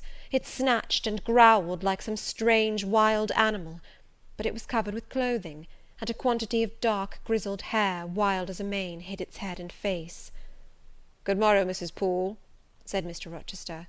"How are you, and how is your charge to-day?" "We're tolerable, sir, I thank you," replied Grace, lifting the boiling mess carefully onto the hob. "Rather snappish, but not rageous." A fierce cry seemed to give the lie to her favourable report. The clothed hyena rose up, and stood tall on its hind feet. "Ah, sir, she sees you," exclaimed Grace. "You'd better not stay." "Only a few moments, Grace. You must allow me a few moments." "Take care, then, sir. For God's sake, take care." The maniac bellowed. She parted her shaggy locks from her visage, and gazed wildly at her visitors. I recognized well that purple face, those bloated features. Mrs. Poole advanced. "Keep out of the way," said Mr. Rochester, thrusting her aside. "She has no knife now, I suppose, and I'm on my guard." "One never knows what she has, sir. She is so cunning, it is not in mortal discretion to fathom her craft." "We had better leave her," whispered Mason. "Go to the devil," was his brother-in-law's recommendation. "Where?" cried Grace. The 3 gentlemen retreated simultaneously. Mr. Rochester flung me behind him. The lunatic sprang and grappled his throat viciously, and laid her teeth to his cheek. They struggled. She was a big woman, in stature almost equalling her husband, and corpulent besides. She showed virile force in the contest. More than once she almost throttled him, athletic as he was. He could have settled her with a well-planted blow, but he would not strike. He would only wrestle. At last he mastered her arms. Grace Poole gave him a cord, and he pinioned them behind her. With more rope, which was at hand, he bound her to a chair. The operation was performed amidst the fiercest yells and the most convulsive plunges. Mr. Rochester then turned to the spectators. He looked at them with a smile both acrid and desolate. "That is my wife," said he. "Such is the sole conjugal embrace I am ever to know, such are the endearments which are to solace my leisure hours, and this is what I wished to have," laying his hand on my shoulder, "this young girl, who stands so grave and quiet at the mouth of hell, looking collectedly at the gambols of a demon, I wanted her just as a change after that fierce ragout. Wood and Briggs, look at the difference. Compare these clear eyes with the red balls yonder, this face with that mask, this form with that bulk. Then judge me, priest of the gospel and man of the law, and remember, with what judgment ye judge, ye shall be judged. Off with you now. I must shut up my prize." We all withdrew. Mr. Rochester stayed a moment behind us, to give some further order to Grace Poole. The solicitor addressed me as he descended the stair. "You, madam," said he, "are cleared from all blame. Your uncle will be glad to hear it, if indeed he should be still living, when Mr. Mason returns to Madeira." "My uncle? What of him? Do you know him?" "Mr. Mason does. Mr. Eyre has been the functional correspondent of his house for some years. When your uncle received your letter intimating the contemplated union between yourself and Mr. Rochester, Mr. Mason, who was staying at Madeira to recruit his health, on his way back to Jamaica, happened to be with him. Mr. Eyre mentioned the intelligence, for he knew that my client here was acquainted with a gentleman of the name of Rochester. Mr. Mason, astonished and distressed, as you may suppose, revealed the real state of matters. Your uncle, I am sorry to say, is now on a sick bed, from which, considering the nature of his disease, decline, and the stage it has reached, it is unlikely he will ever rise. He could not then hasten to England himself, to extricate you from the snare into which you had fallen, but he implored Mr. Mason to lose no time in taking steps to prevent the false marriage. He referred him to me for assistance. I used all dispatch, and am thankful I was not too late, as you, doubtless, must be also. Were I not morally certain that your uncle will be dead ere you reach Madeira, I would advise you to accompany Mr. Mason back; but as it is, I think you had better remain in England till you can hear further, either from or of Mr. Eyre. Have we anything else to stay for?" he inquired of Mr. Mason. "No, no, let us be gone," was the anxious reply; and without waiting to take leave of Mr. Rochester, they made their exit at the hall door. The clergyman stayed to exchange a few sentences, either of admonition or reproof, with his haughty parishioner. This duty done, he too departed. I heard him go as I stood at the half-opened door of my own room, to which I had now withdrawn. The house cleared, I shut myself in, fastened the bolt that none might intrude, and proceeded, not to weep, not to mourn, I was yet too calm for that, but mechanically to take off the wedding dress, and replace it by the stuff gown I had worn yesterday, as I thought, for the last time. I then sat down. I felt weak and tired. I leaned my arms on a table, and my head dropped on them.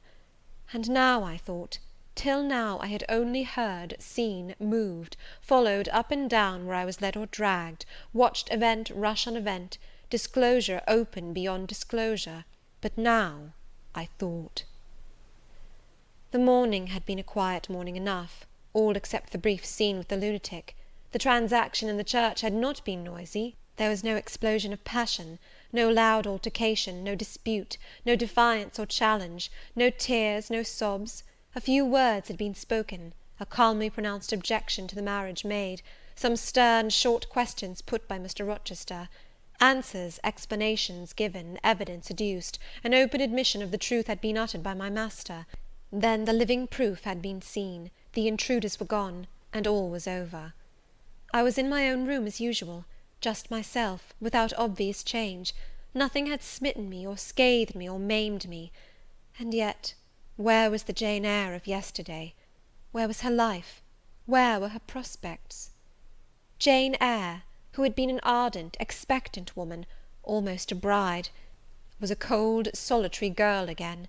Her life was pale, her prospects were desolate. A Christmas frost had come at midsummer, a white December storm had whirled over June. Ice glazed the ripe apples, drifts crushed the blowing roses, on hayfield and cornfield lay a frozen shroud, lanes which last night blushed full of flowers, to-day were pathless with untrodden snow, and the woods, which 12 hours since waved leafy and fragrant as grows between the tropics, now spread waste, wild, and white as pine forests in wintry Norway. My hopes were all dead. struck with a subtle doom, such as in one night fell on all the firstborn in the land of Egypt. I looked on my cherished wishes, yesterday so blooming and glowing. They lay stark, chill, livid corpses that would never revive.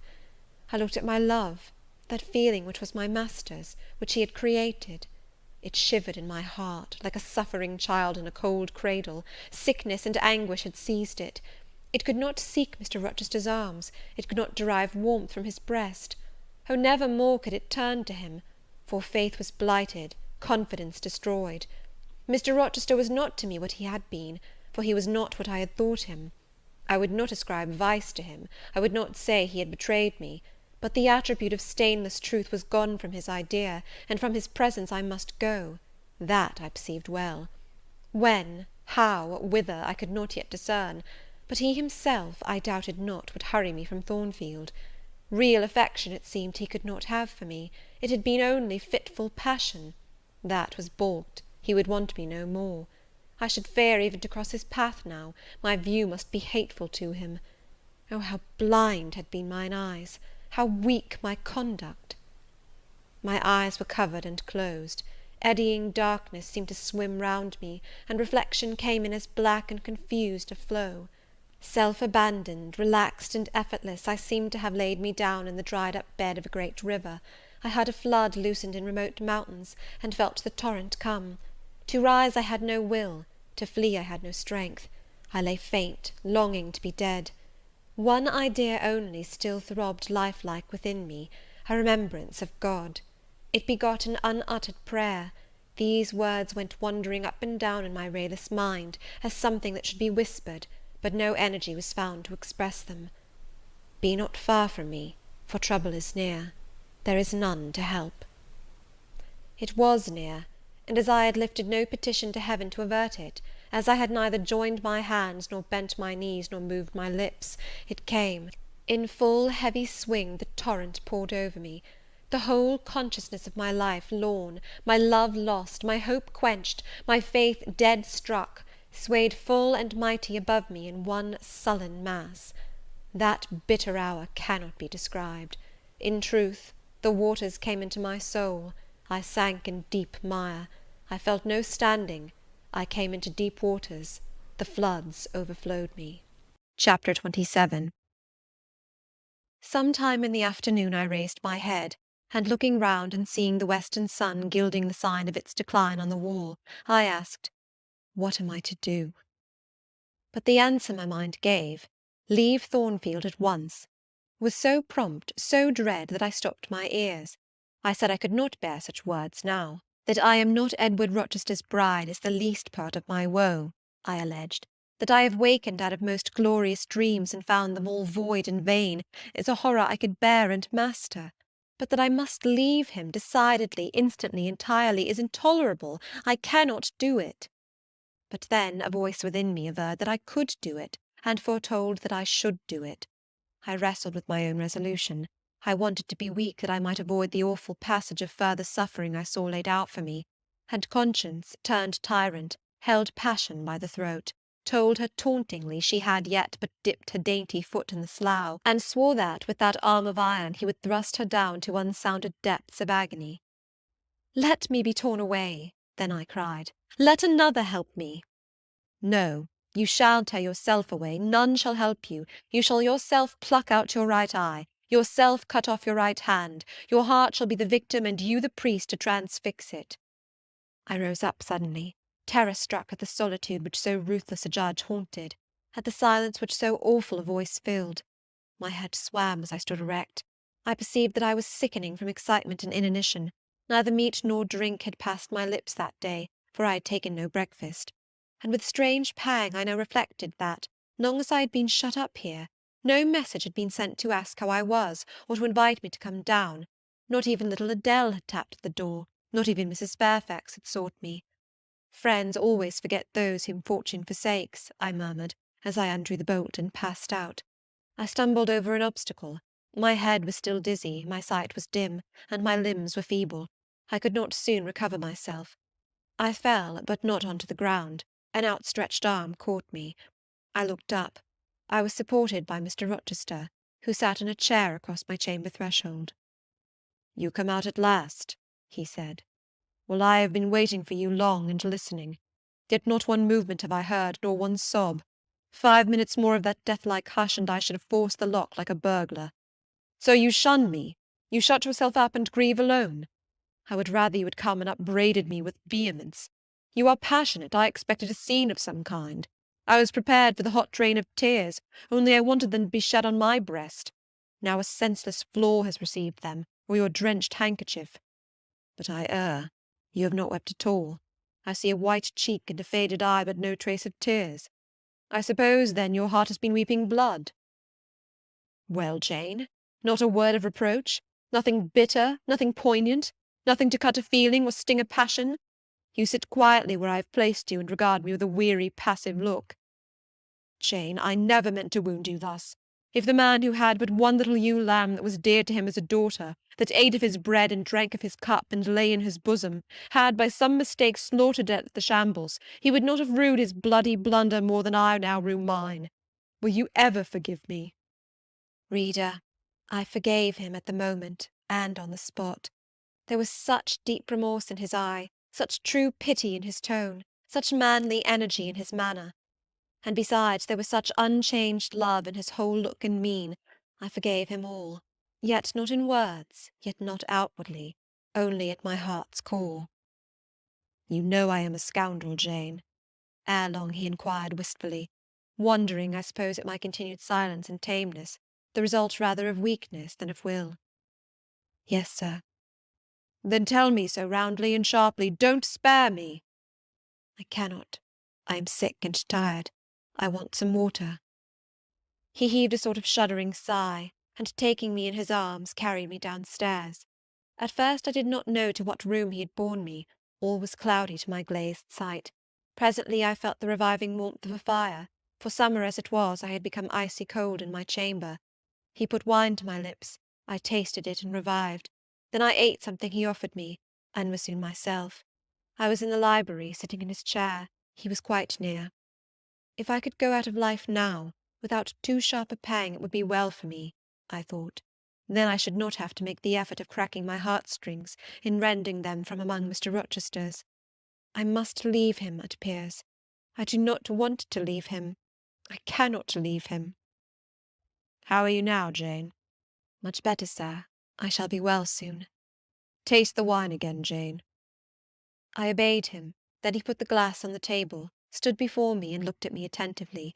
Suddenly he turned away with an inarticulate exclamation, full of passionate emotion of some kind. He walked fast through the room and came back. He stooped towards me as if to kiss me, but I remembered caresses were now forbidden. I turned my face away and put his aside. What? How is this? He exclaimed hastily. Oh, I know. You won't kiss the husband of Bertha Mason. You consider my arms filled and my embraces appropriated. At any rate, there is neither room nor claim for me, sir. Why, Jane? I will spare you the trouble of much talking. I will answer for you, because I have a wife already, you would reply. I guess rightly? Yes. If you think so, you must have a strange opinion of me. You must regard me as a plotting profligate, a base and low rake who's been simulating disinterested love in order to draw you into a snare deliberately laid and strip you of honour and rob you of self-respect. What do you say to that? I see you can say nothing. In the first place, you are faint still, and have enough to do to draw your breath. In the second place, you cannot yet accustom yourself to accuse and revile me, and besides, the floodgates of tears are opened, and they would rush out if you spoke much, and you have no desire to expostulate, to upbraid, to make a scene. You are thinking how to act. Talking, you consider, is of no use. I know you. I am on my guard. Sir, I do not wish to act against you, I said, and my unsteady voice warned me to curtail my sentence. Not in your sense of the word, but in mine you are scheming to destroy me. You have as good as said that I am a married man. As a married man you will shun me, keep out of my way. Just now you have refused to kiss me. You intend to make yourself a complete stranger to me, to live under this roof only as Adele's governess. If ever I say a friendly word to you, if ever a friendly feeling inclines you again to me, you will say, that man had nearly made me his mistress. I must be ice and rock to him. And ice and rock you will accordingly become. I cleared and steadied my voice to reply. All is changed about me, sir. I must change too. There is no doubt of that. And to avoid fluctuations of feeling and continual combats with recollections and associations, there is only one way. Adele must have a new governess, sir. Oh, Adele will go to school. I have settled that already. Nor do I mean to torment you with the hideous associations and recollections of Thornfield Hall, this accursed place, this tent of Aachen, this insolent vault offering the ghastliness of living death to the light of the open sky, this narrow stone hell with its one real fiend, worse than a legion of such as we imagine. Jane, you shall not stay here, nor will I. I was wrong ever to bring you to Thornfield Hall, knowing as I did how it was haunted. I charged them to conceal from you, before I ever saw you, all knowledge of the curse of the place, merely because I feared Adele never would have a governess to stay if she knew with what inmate she was housed, and my plans would not permit me to remove the maniac elsewhere. Though I possess an old house, Ferndean Manor, even more retired and hidden than this, where I could have lodged her safely enough, had not a scruple about the unhealthiness of the situation, in the heart of a wood, made my conscience recoil from the arrangement. Probably those damp walls would soon have eased me of her charge, but to each villain his own vice, and mine is not a tendency to indirect assassination, even of what I most hate. Concealing the madwoman's neighbourhood from you, however, was something like covering a child with a cloak and laying it down near an upas tree. That demon's vicinage is poisoned, and always was. But I'll shut up Thornfield Hall. I'll nail up the front door and board the lower windows. I'll give Mrs. Poole 200 a year to live here with my wife, as you term that fearful hag. Grace will do much for money, and she shall have her son, the keeper at Grimsby Retreat, to bear her company, and be at hand to give her aid in the paroxysms, when my wife is prompted by her familiar to burn people in their beds at night, to stab them, to bite their flesh from their bones, and so on. Sir, I interrupted him, you are inexorable for that unfortunate lady. You speak of her with hate, with vindictive antipathy. It is cruel. She cannot help being mad. Jane, my little darling, so I will call you, for so you are. You don't know what you are talking about. You misjudge me again. It is not because she is mad I hate her. If you were mad, do you think I should hate you? I do indeed, sir. Then you are mistaken, and you know nothing about me, and nothing about the sort of love of which I am capable. Every atom of your flesh is as dear to me as my own. In pain and sickness it would still be dear. Your mind is my treasure, and if it were broken it would be my treasure still. If you raved, my arms should confine you, and not a strait waistcoat. Your grasp, even in fury, would have a charm for me. If you flew at me as wildly as that woman did this morning, I should receive you in an embrace, at least as fond as it would be restrictive. I should not shrink from you with disgust as I did from her. In your quiet moments you would have no watcher and no nurse but me, and I could hang over you with untiring tenderness, though you gave me no smile in return, and never weary of gazing into your eyes, though they had no longer a ray of recognition for me. But why do I follow that train of ideas? I was talking of removing you from Thornfield. All you know is prepared for prompt departure. Tomorrow you shall go. I only ask you to endure one more night under this roof, Jane, and then farewell to its miseries and terrors for ever. I have a place to repair to, which will be a secure sanctuary from hateful reminiscences, from unwelcome intrusion, even from falsehood and slander. And take Adele with you, sir, I interrupted. She will be a companion for you. What do you mean, Jane? I told you I would send Adele to school, and what do I want with a child for a companion, and not my own child, a French dancer's bastard? Why do you importune me about her? I say, why do you assign Adele to me for a companion? You spoke of a retirement, sir, and retirement and solitude are dull, too dull for you. Solitude, solitude, he reiterated with irritation. I see I must come to an explanation. I don't know what sphinx-like expression is forming in your countenance. You are to share my solitude. Do you understand? I shook my head. It required a degree of courage, excited as he was becoming, even to risk that mute sign of dissent. He had been walking fast about the room, and he stopped as if suddenly rooted to one spot. He looked at me long and hard. I turned my eyes from him, fixed them on the fire, and tried to assume and maintain a quiet, collected aspect.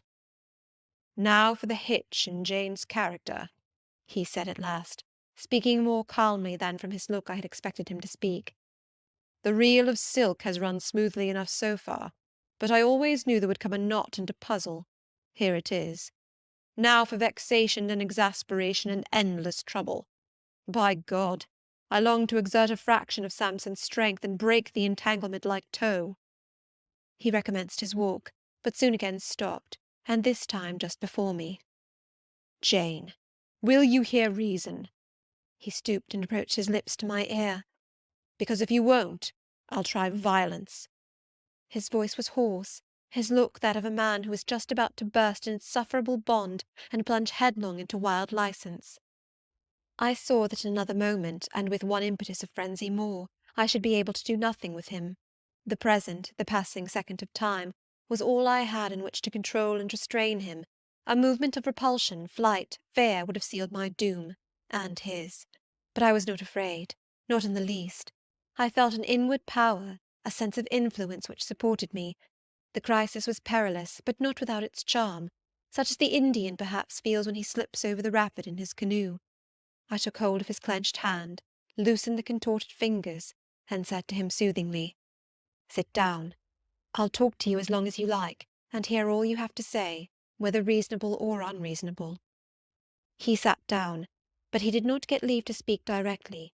I had been struggling with tears for some time. I had taken great pains to repress them, because I knew he would not like to see me weep. Now, however, I considered it well to let them flow as freely and as long as they liked. If the flood annoyed him, so much the better. So I gave way and cried heartily. Soon I heard him earnestly entreating me to be composed. I said I could not while he was in such a passion. But I am not angry, Jane. I only love you too well, and you had steeled your little pale face with such a resolute frozen look I could not endure it. Hush now, and wipe your eyes. His softened voice announced that he was subdued, so I in my turn became calm. Now he made an effort to rest his head on my shoulder, but I would not permit it. Then he would draw me to him. No. Jane, Jane, he said, in such an accent of bitter sadness it thrilled along every nerve I had. You don't love me, then? It was only my station and the rank of my wife that you valued. Now that you think me disqualified to become your husband, you recoil from my touch as if I were some toad or ape. These words cut me, yet what could I do or say? I ought probably to have done or said nothing, but I was so tortured by a sense of remorse at this hurting his feelings I could not control the wish to drop balm where I had wounded. "I do love you," I said, "more than ever, but I must not show or indulge the feeling, and this is the last time I must express it." The last time, Jane? What? Do you think you can live with me and see me daily, and yet if you still love me be always cold and distant? No, sir, that I am certain I could not, and therefore I see there is but one way, but you will be furious if I mention it. Oh, mention it. If I storm, you have the art of weeping. Mr. Rochester, I must leave you. For how long, Jane? For a few minutes while you smooth your hair, which is somewhat dishevelled, and bathe your face, which looks feverish? I must leave Adele and Thornfield. I must part with you for my whole life. I must begin a new existence among strange faces and strange scenes. Of course, I told you I should. I pass over the madness about parting from me. You mean you must become a part of me. As to the new existence, it is all right. You shall yet be my wife. I am not married. You shall be Mrs. Rochester, both virtually and nominally. I shall keep to only you so long as you and I live. You shall go to a place I have in the south of France, a whitewashed villa on the shores of the Mediterranean. There you shall live a happy and guarded and most innocent life. Never fear that I wish to lure you into error, to make you my mistress. Why did you shake your head? Jane, you must be reasonable, or in truth I shall again become frantic. His voice and hand quivered, his large nostrils dilated, his eye blazed. Still I dared to speak. "Sir, your wife is living. That is a fact acknowledged this morning by yourself. If I lived with you as you desire, I should then be your mistress. To say otherwise is sophistical, is false." Jane, I am not a gentle-tempered man. You forget that. I am not long-enduring. I am not cool and dispassionate. Out of pity to me and yourself, put your finger on my pulse, feel how it throbs, and beware. He bared his wrist, and offered it to me. The blood was forsaking his cheek and lips. They were growing livid. I was distressed on all hands.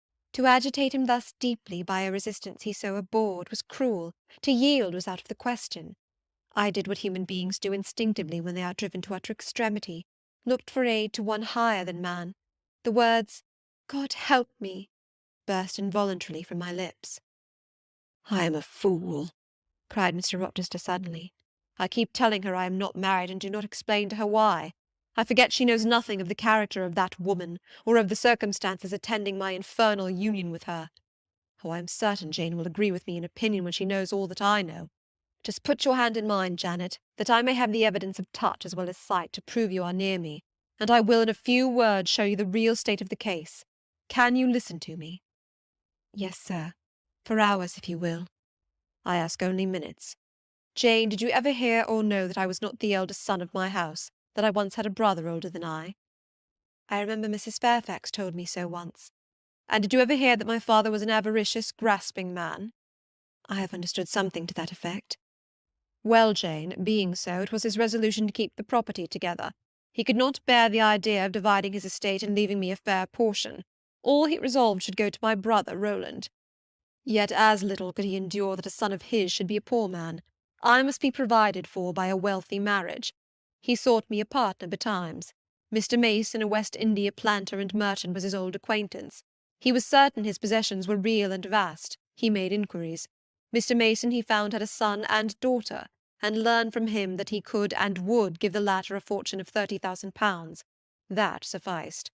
When I left college I was sent out to Jamaica, to espouse a bride already courted for me. My father said nothing about her money, but told me Miss Mason was the boast of Spanish Town for her beauty. And this was no lie. I found her a fine woman in the style of Blanche Ingram, tall, dark, and majestic. Her family wished to secure me because I was of good race, and so did she. They showed her to me in parties, splendidly dressed. I seldom saw her alone, and had very little private conversation with her. She flattered me, and lavishly displayed for my pleasure her charms and accomplishments. All the men in her circle seemed to admire her and envy me. I was dazzled, stimulated, my senses were excited, and being ignorant, raw, and inexperienced, I thought I loved her. There is no folly so besotted that the idiotic rivalries of society, the prurience, the rashness, the blindness of youth will not hurry a man to its commission. Her relatives encouraged me, competitors piqued me, she allured me. Our marriage was achieved almost before I knew where I was. Oh, I have no respect for myself when I think of that act. An agony of inward contempt masters me. I never loved, I never esteemed, I did not even know her. I was not sure of the existence of one virtue in her nature. I had marked neither modesty, nor benevolence, nor candour, nor refinement in her mind or manners. And I married her. Gross, grovelling, mole-eyed blockhead that I was. With less sin I might have. But let me remember to whom I am speaking. My bride's mother I had never seen. I understood she was dead. The honeymoon over, I learned my mistake. She was only mad, and shut up in a lunatic asylum. There was a younger brother, too, a complete dumb idiot. The elder one, whom you have seen, and whom I cannot hate, whilst I abhor all his kindred, because he has some grains of affection in his feeble mind, shown in the continued interest he takes in his wretched sister, and also in a dog-like attachment he once bore me, will probably be the same state one day. My father and my brother Roland knew all this, but they thought only of the £30,000 and joined in the plot against me. These were vile discoveries, but except for the treachery of concealment I should have made them no subject of reproach to my wife, even when I found her nature wholly alien to mine, her tastes obnoxious to me, her cast of mind common, low, narrow, and singularly incapable of being led to anything higher, expanded to anything larger. When I found that I could not pass a single evening, nor even a single hour of the day with her in comfort, that kindly conversation could not be sustained between us, because whatever topic I started immediately received from her a turn at once coarse and trite, perverse and imbecile. When I perceived that I should never have a quiet or settled household, because no servant would bear the continued outbreaks of her violent and unreasonable temper, or the vexations of her absurd, contradictory, exacting orders, even then I restrained myself. I eschewed upbraiding. I curtailed remonstrance. I tried to devour my repentance and disgust in secret. I repressed the deep antipathy I felt. Jane, I will not trouble you with abominable details. Some strong words shall express what I have to say. I lived with that woman upstairs 4 years, and before that time she had tried me indeed. Her character ripened and developed with frightful rapidity. Her vices sprang up fast and rank. They were so strong only cruelty could check them, and I would not use cruelty. What a pygmy intellect she had, and what giant propensities! How fearful were the curses those propensities entailed on me! Bertha Mason, the true daughter of an infamous mother, dragged me through all the hideous and degrading agonies which must attend a man bound to a wife at once intemperate and unchaste. My brother in the interval was dead, and at the end of the 4 years my father died too. I was rich enough now, yet poor to hideous indigence. A nature the most gross, impure, depraved I ever saw was associated with mine, and called by the law and by society a part of me, and I could not rid myself of it by any legal proceedings, for the doctors now discovered that my wife was mad. Her excesses had prematurely developed the germs of insanity. Jane, you don't like my narrative. You look almost sick. Shall I defer the rest to another day? No, sir. Finish it now. I pity you. I do earnestly pity you. Pity, Jane, from some people is a noxious and insulting sort of tribute, which one is justified in hurling back in the teeth of those who offer it. But that is the sort of pity native to callous, selfish hearts. It is a hybrid, egotistical pain at hearing of woes, crossed with ignorant contempt for those who have endured them. But that is not your pity, Jane. It is not the feeling of which your whole face is full at this moment, with which your eyes are now almost overflowing, with which your heart is heaving, with which your hand is trembling in mine. Your pity, my darling, is the suffering mother of love. Its anguish is the very natal pang of the divine passion. I accept it, Jane. Let the daughter have free advent. My arms wait to receive her. Now, sir, proceed. What did you do when you found she was mad? Jane, I approached the verge of despair. A remnant of self-respect was all that intervened between me and the gulf. In the eyes of the world I was doubtless covered with grimy dishonour, but I resolved to be clean in my own sight, and to the last I repudiated the contamination of her crimes, and wrenched myself from connection with her mental defects. Still society associated my name and person with hers. I yet saw her and heard her daily, something of her breath, mixed with the air I breathed, and besides I remembered I had once been her husband. That recollection was then, and is now, inexpressibly odious to me. Moreover, I knew that while she lived I could never be the husband of another and better wife, and though 5 years my senior, her family and her father had lied to me even in the particular of her age, she was likely to live as long as I, being as robust in frame as she was infirm in mind. Thus, at the age of 26, I was hopeless. One night I had been awakened by her yells. Since the medical men had pronounced her mad, she had, of course, been shut up. It was a fiery West Indian night, one of the description that frequently precedes the hurricanes of those climates. Being unable to sleep in bed, I got up and opened the window. The air was like sulphur steams. I could find no refreshment anywhere. Mosquitoes came buzzing in and hummed sullenly round the room. The sea, which I could hear from thence, rumbled dull like an earthquake. Black clouds were casting up over it. The moon was setting in the waves, broad and red like a hot cannon-ball. She threw her last bloody glance over a world quivering with the ferment of tempest. I was physically influenced by the atmosphere and scene, and my ears were filled with the curses the maniac still shrieked out, wherein she momentarily mingled my name with such a tone of demon hate, with such language. No professed harlot ever had a fouler vocabulary than she.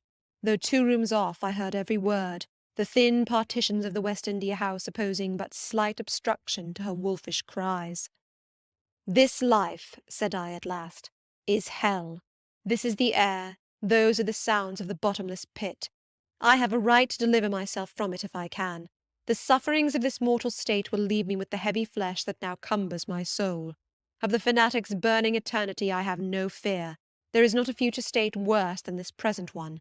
Let me break away, and go home to God." I said this whilst I knelt down at and unlocked a trunk which contained a brace of loaded pistols. I meant to shoot myself. I only entertained the intention for a moment, for not being insane, the crisis of exquisite and unalloyed despair, which had originated the wish and design of self-destruction, was past in a second. A wind fresh from Europe blew over the ocean and rushed through the open casement. The storm broke, streamed, thundered, blazed, and the air grew pure. I then framed and fixed a resolution. While I walked under the dripping orange trees of my wet garden, and amongst its drenched pomegranates and pineapples, and while the refulgent dawn of the tropics kindled round me, I reasoned thus, Jane, and now listen, for it was true wisdom that consoled me in that hour, and showed me the right path to follow. The sweet wind from Europe was still whispering in the refreshed leaves, and the Atlantic was thundering in glorious liberty. My heart, dried up and scorched for a long time, swelled to the tone and filled with living blood.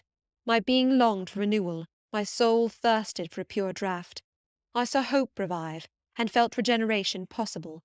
From a flowery arch at the bottom of my garden I gazed over the sea, bluer than the sky. The old world was beyond, clear prospects opened thus. "Go," said Hope, "and live again in Europe. There it is not known what a sullied name you bear, nor what a filthy burden is bound to you. You may take the maniac with you to England, confine her with due attendance and precautions at Thornfield, then travel yourself to what clime you will, and form what new tie you like. That woman who has so abused your long suffering, so sullied your name, so outraged your honour, so blighted your youth, is not your wife, nor are you her husband. See that she is cared for as her condition demands, and you have done all that God and humanity require of you. Let her identity, her connection with yourself, be buried in oblivion. You are bound to impart them to no living being. Place her in safety and comfort, shelter her degradation with secrecy, and leave her." I acted precisely on this suggestion. My father and brother had not made my marriage known to their acquaintance, because in the very first letter I wrote to apprise them of the union, having already begun to experience extreme disgust of its consequences, and from the family character and constitution seeing a hideous future opening to me, I added an urgent charge to keep it secret. And very soon the infamous conduct of the wife my father had selected for me was such as to make him blush to own her as his daughter-in-law. Far from desiring to publish the connection, he became as anxious to conceal it as myself. To England, then, I conveyed her. A fearful voyage I had with such a monster in the vessel. Glad was I when I at last got her to Thornfield, and saw her safely lodged in that third-story room, of whose secret inner cabinet she has now for 10 years made a wild beast's den, a goblin's cell.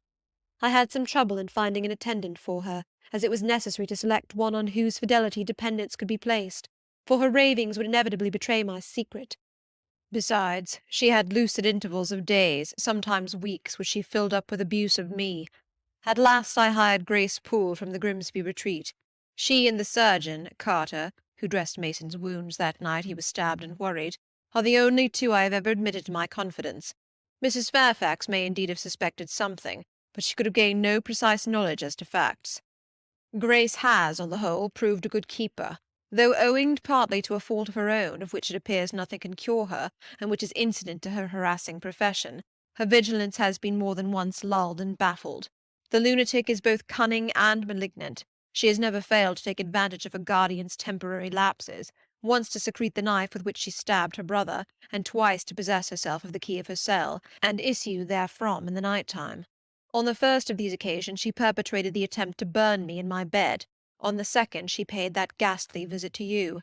I thank Providence, who watched over you, that she then spent her fury on your wedding apparel, which perhaps brought back vague reminiscences of her own bridal days. But on what might have happened I cannot endure to reflect. When I think of the thing which flew at my throat this morning, hanging its black and scarlet visage over the nest of my dove, my blood curdles. "And what, sir," I asked while he paused, "did you do when you had settled her here? Where did you go?" "What did I do, Jane? I transformed myself into a will-o'-the-wisp. Where did I go? I pursued wanderings as wild as those of the March spirit. I sought the continent, and went devious through all its lands. My fixed desire was to seek and find a good and intelligent woman whom I could love, a contrast to the fury I left at Thornfield." "But you could not marry, sir." "I had determined and was convinced that I could and ought. It was not my original intention to deceive as I have deceived you. I meant to tell my tale plainly, and make my proposals openly, and it appeared to me so absolutely rational that I should be considered free to love and be loved, I never doubted some woman might be found willing and able to understand my case, and accept me in spite of the curse with which I was burdened." "Well, sir?" "When you are inquisitive, Jane, you always make me smile. You open your eyes like an eager bird, and make every now and then a restless movement, as if answers in speech did not flow fast enough for you, and you wanted to read the tablet of one's heart. But before I go on, tell me what you mean by your 'well, sir.' It is a small phrase very frequent with you, and which many a time has drawn me on and on through interminable talk. I don't very well know why." "I mean, what next? How did you proceed? What came of such an event?" "Precisely. And what do you wish to know now?" "Whether you found anyone you liked, whether you asked her to marry you, and what she said." "I can tell you whether I found anyone I liked, and whether I asked her to marry me, but what she said is yet to be recorded in the book of fate. For 10 long years I roved about, living first in one capital, then another, sometimes in St. Petersburg, oftener in Paris, occasionally in Rome, Naples, Florence. Provided with plenty of money and the passport of an old name, I could choose my own society. No circles were closed against me. I sought my ideal of a woman amongst English ladies, French countesses, Italian signoras, and German Grafinnen. I could not find her. Sometimes for a fleeting moment I thought I caught a glance, heard a tone, beheld a form which announced the realization of my dream, but I was presently undeserved.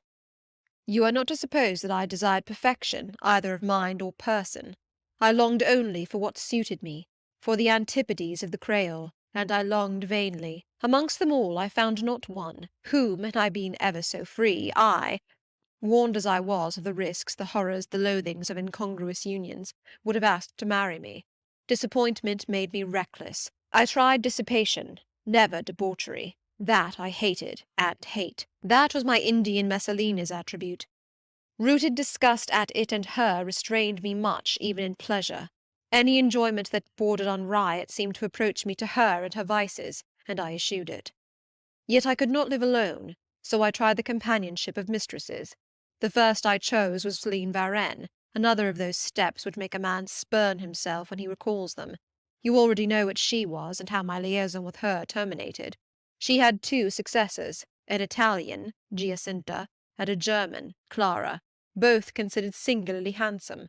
What was their beauty to me in a few weeks? Giacinta was unprincipled and violent. I tired of her in 3 months. Clara was honest and quiet, but heavy, mindless, and unimpressible, not one whit to my taste. I was glad to give her a sufficient sum to set her up in a good line of business, and so get decently rid of her. But, Jane, I see by your face you are not forming a very favourable opinion of me just now. You think me an unfeeling, loose-principled rake, don't you?" "I don't like you so well as I have done sometimes, indeed, sir. Did it not seem to you in the least wrong to live in that way, first with one mistress and then another? You talk of it as a mere matter of course." "It was with me, and I did not like it. It was a grovelling fashion of existence. I should never like to return to it. Hiring a mistress is the next worst thing to buying a slave. Both are often by nature, and always by position, inferior, and to live familiarly with inferiors is degrading. I now hate the recollection of the time I passed with Céline, Giacinta, and Clara." I felt the truth of those words, and I drew from them the certain inference that if I were so far to forget myself and all the teaching that had ever been instilled into me, as, under any pretext, with any justification, through any temptation, to become the successor of these poor girls, he would one day regard me with the same feeling which now in his mind desecrated their memory. I did not give utterance to this conviction. It was enough to feel it. I impressed it on my heart, that it might remain there to serve me as aid in the time of trial. "Now, Jane, why don't you say, 'Well, sir?'" "I have not done. You are looking grave. You disapprove of me still, I see. But let me come to the point. Last January, rid of all mistresses, in a harsh, bitter frame of mind, the result of a useless, roving, lonely life, corroded with disappointment, sourly disposed against all men, and especially against all womankind, for I began to regard the notion of an intellectual, faithful, loving woman as a mere dream. Recalled by business, I came back to England. On a frosty winter afternoon I rode in sight of Thornfield Hall, a horrid spot. I expected no peace, no pleasure there.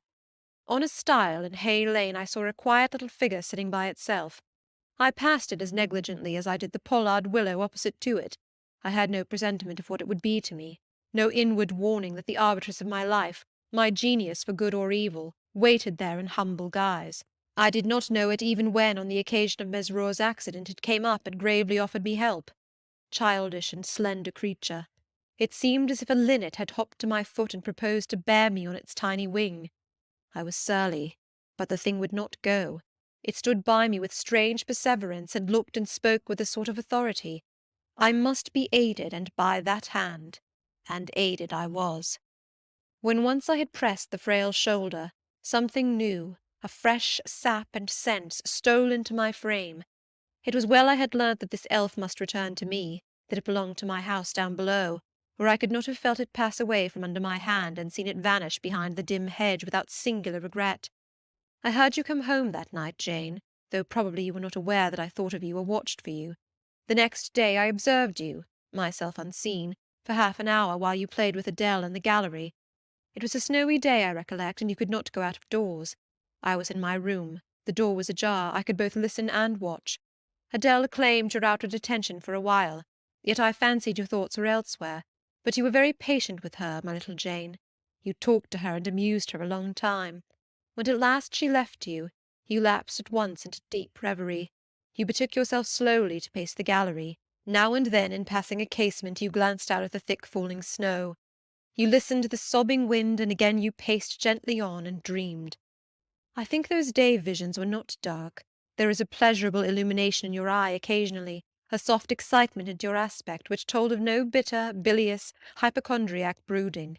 Your look revealed rather the sweet musings of youth when its spirit follows on willing wings the flight of hope, up and on to an ideal heaven. The voice of Mrs. Fairfax, speaking to a servant in the hall, wakened you. And how curiously you smiled to and at yourself, Janet! There was much sense in your smile. It was very shrewd and seemed to make light of your own abstraction. It seemed to say, my fine visions are all very well, but I must not forget they are absolutely unreal. I have a rosy sky and green flowery Eden in my brain, but without, I am perfectly aware, lies at my feet a rough tract to travel, and around me gather black tempests to encounter. You ran downstairs and demanded of Mrs. Fairfax some occupation, the weekly house accounts to make up, or something of that sort, I think it was. I was vexed with you for getting out of my sight. Impatiently I waited for evening, when I might summon you to my presence. An unusual, to me, a perfectly new character I suspected was yours. I desired to search it deeper and know it better. You entered the room with a look and air at once shy and independent. You were quaintly dressed, much as you are now. I made you talk. Ere long I found you full of strange contrasts. Your garb and manner were restricted by rule, your air was often diffident, and altogether that of one refined by nature, but absolutely unused to society, and a good deal afraid of making herself disadvantageously conspicuous by some solecism or blunder. Yet when addressed, you lifted a keen, a daring, and a glowing eye to your interlocutor's face. There was penetration and power in each glance you gave. When plied by close questions, you found ready and round answers. Very soon you seemed to get used to me. I believe you felt the existence of sympathy between you and your grim cross-master Jane, for it was astonishing to see how quickly a certain pleasant ease tranquillized your manner. Snarl as I would, you showed no surprise, fear, annoyance, or displeasure at my moroseness. You watched me, and now and then smiled at me with a simple yet sagacious grace I cannot describe. I was at once content and stimulated with what I saw. I liked what I had seen and wished to see more. Yet for a long time I treated you distantly, and sought your company rarely. I was an intellectual epicure, and wished to prolong the gratification of making this novel and piquant acquaintance. Besides, I was for a while troubled with a haunting fear that if I handled the flower freely its bloom would fade, the sweet charm of freshness would leave it. I did not then know that it was no transitory blossom, but rather the radiant resemblance of one cut in an indestructible gem. Moreover, I wished to see whether you would seek me if I shunned you. But you did not. You kept in the schoolroom as still as your own desk and easel.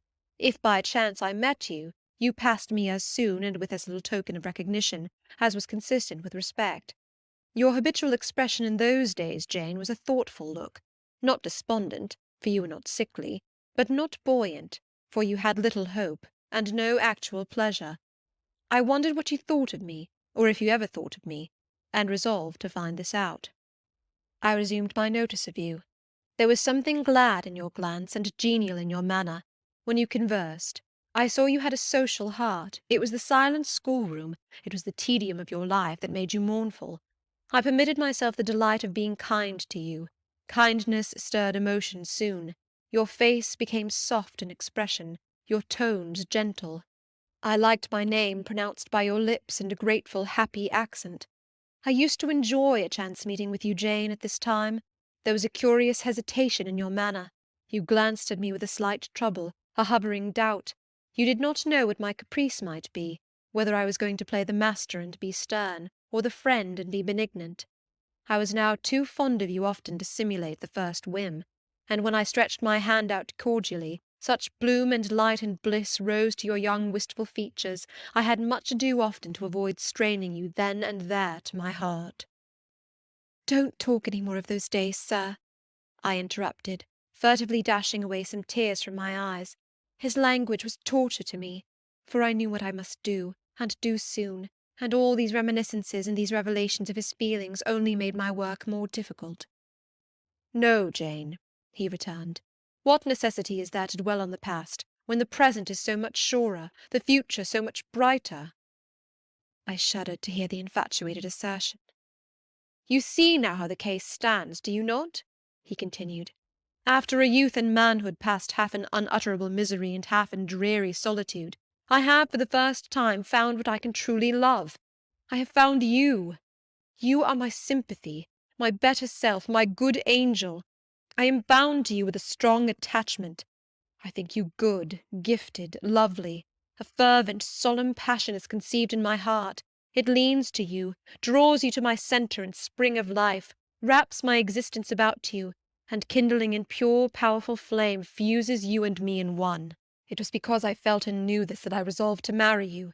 To tell me that I had already a wife is empty mockery. You know now that I had but a hideous demon. I was wrong to attempt to deceive you, but I feared a stubbornness that exists in your character. I feared early instilled prejudice. I wanted to have you safe before hazarding confidences. This was cowardly.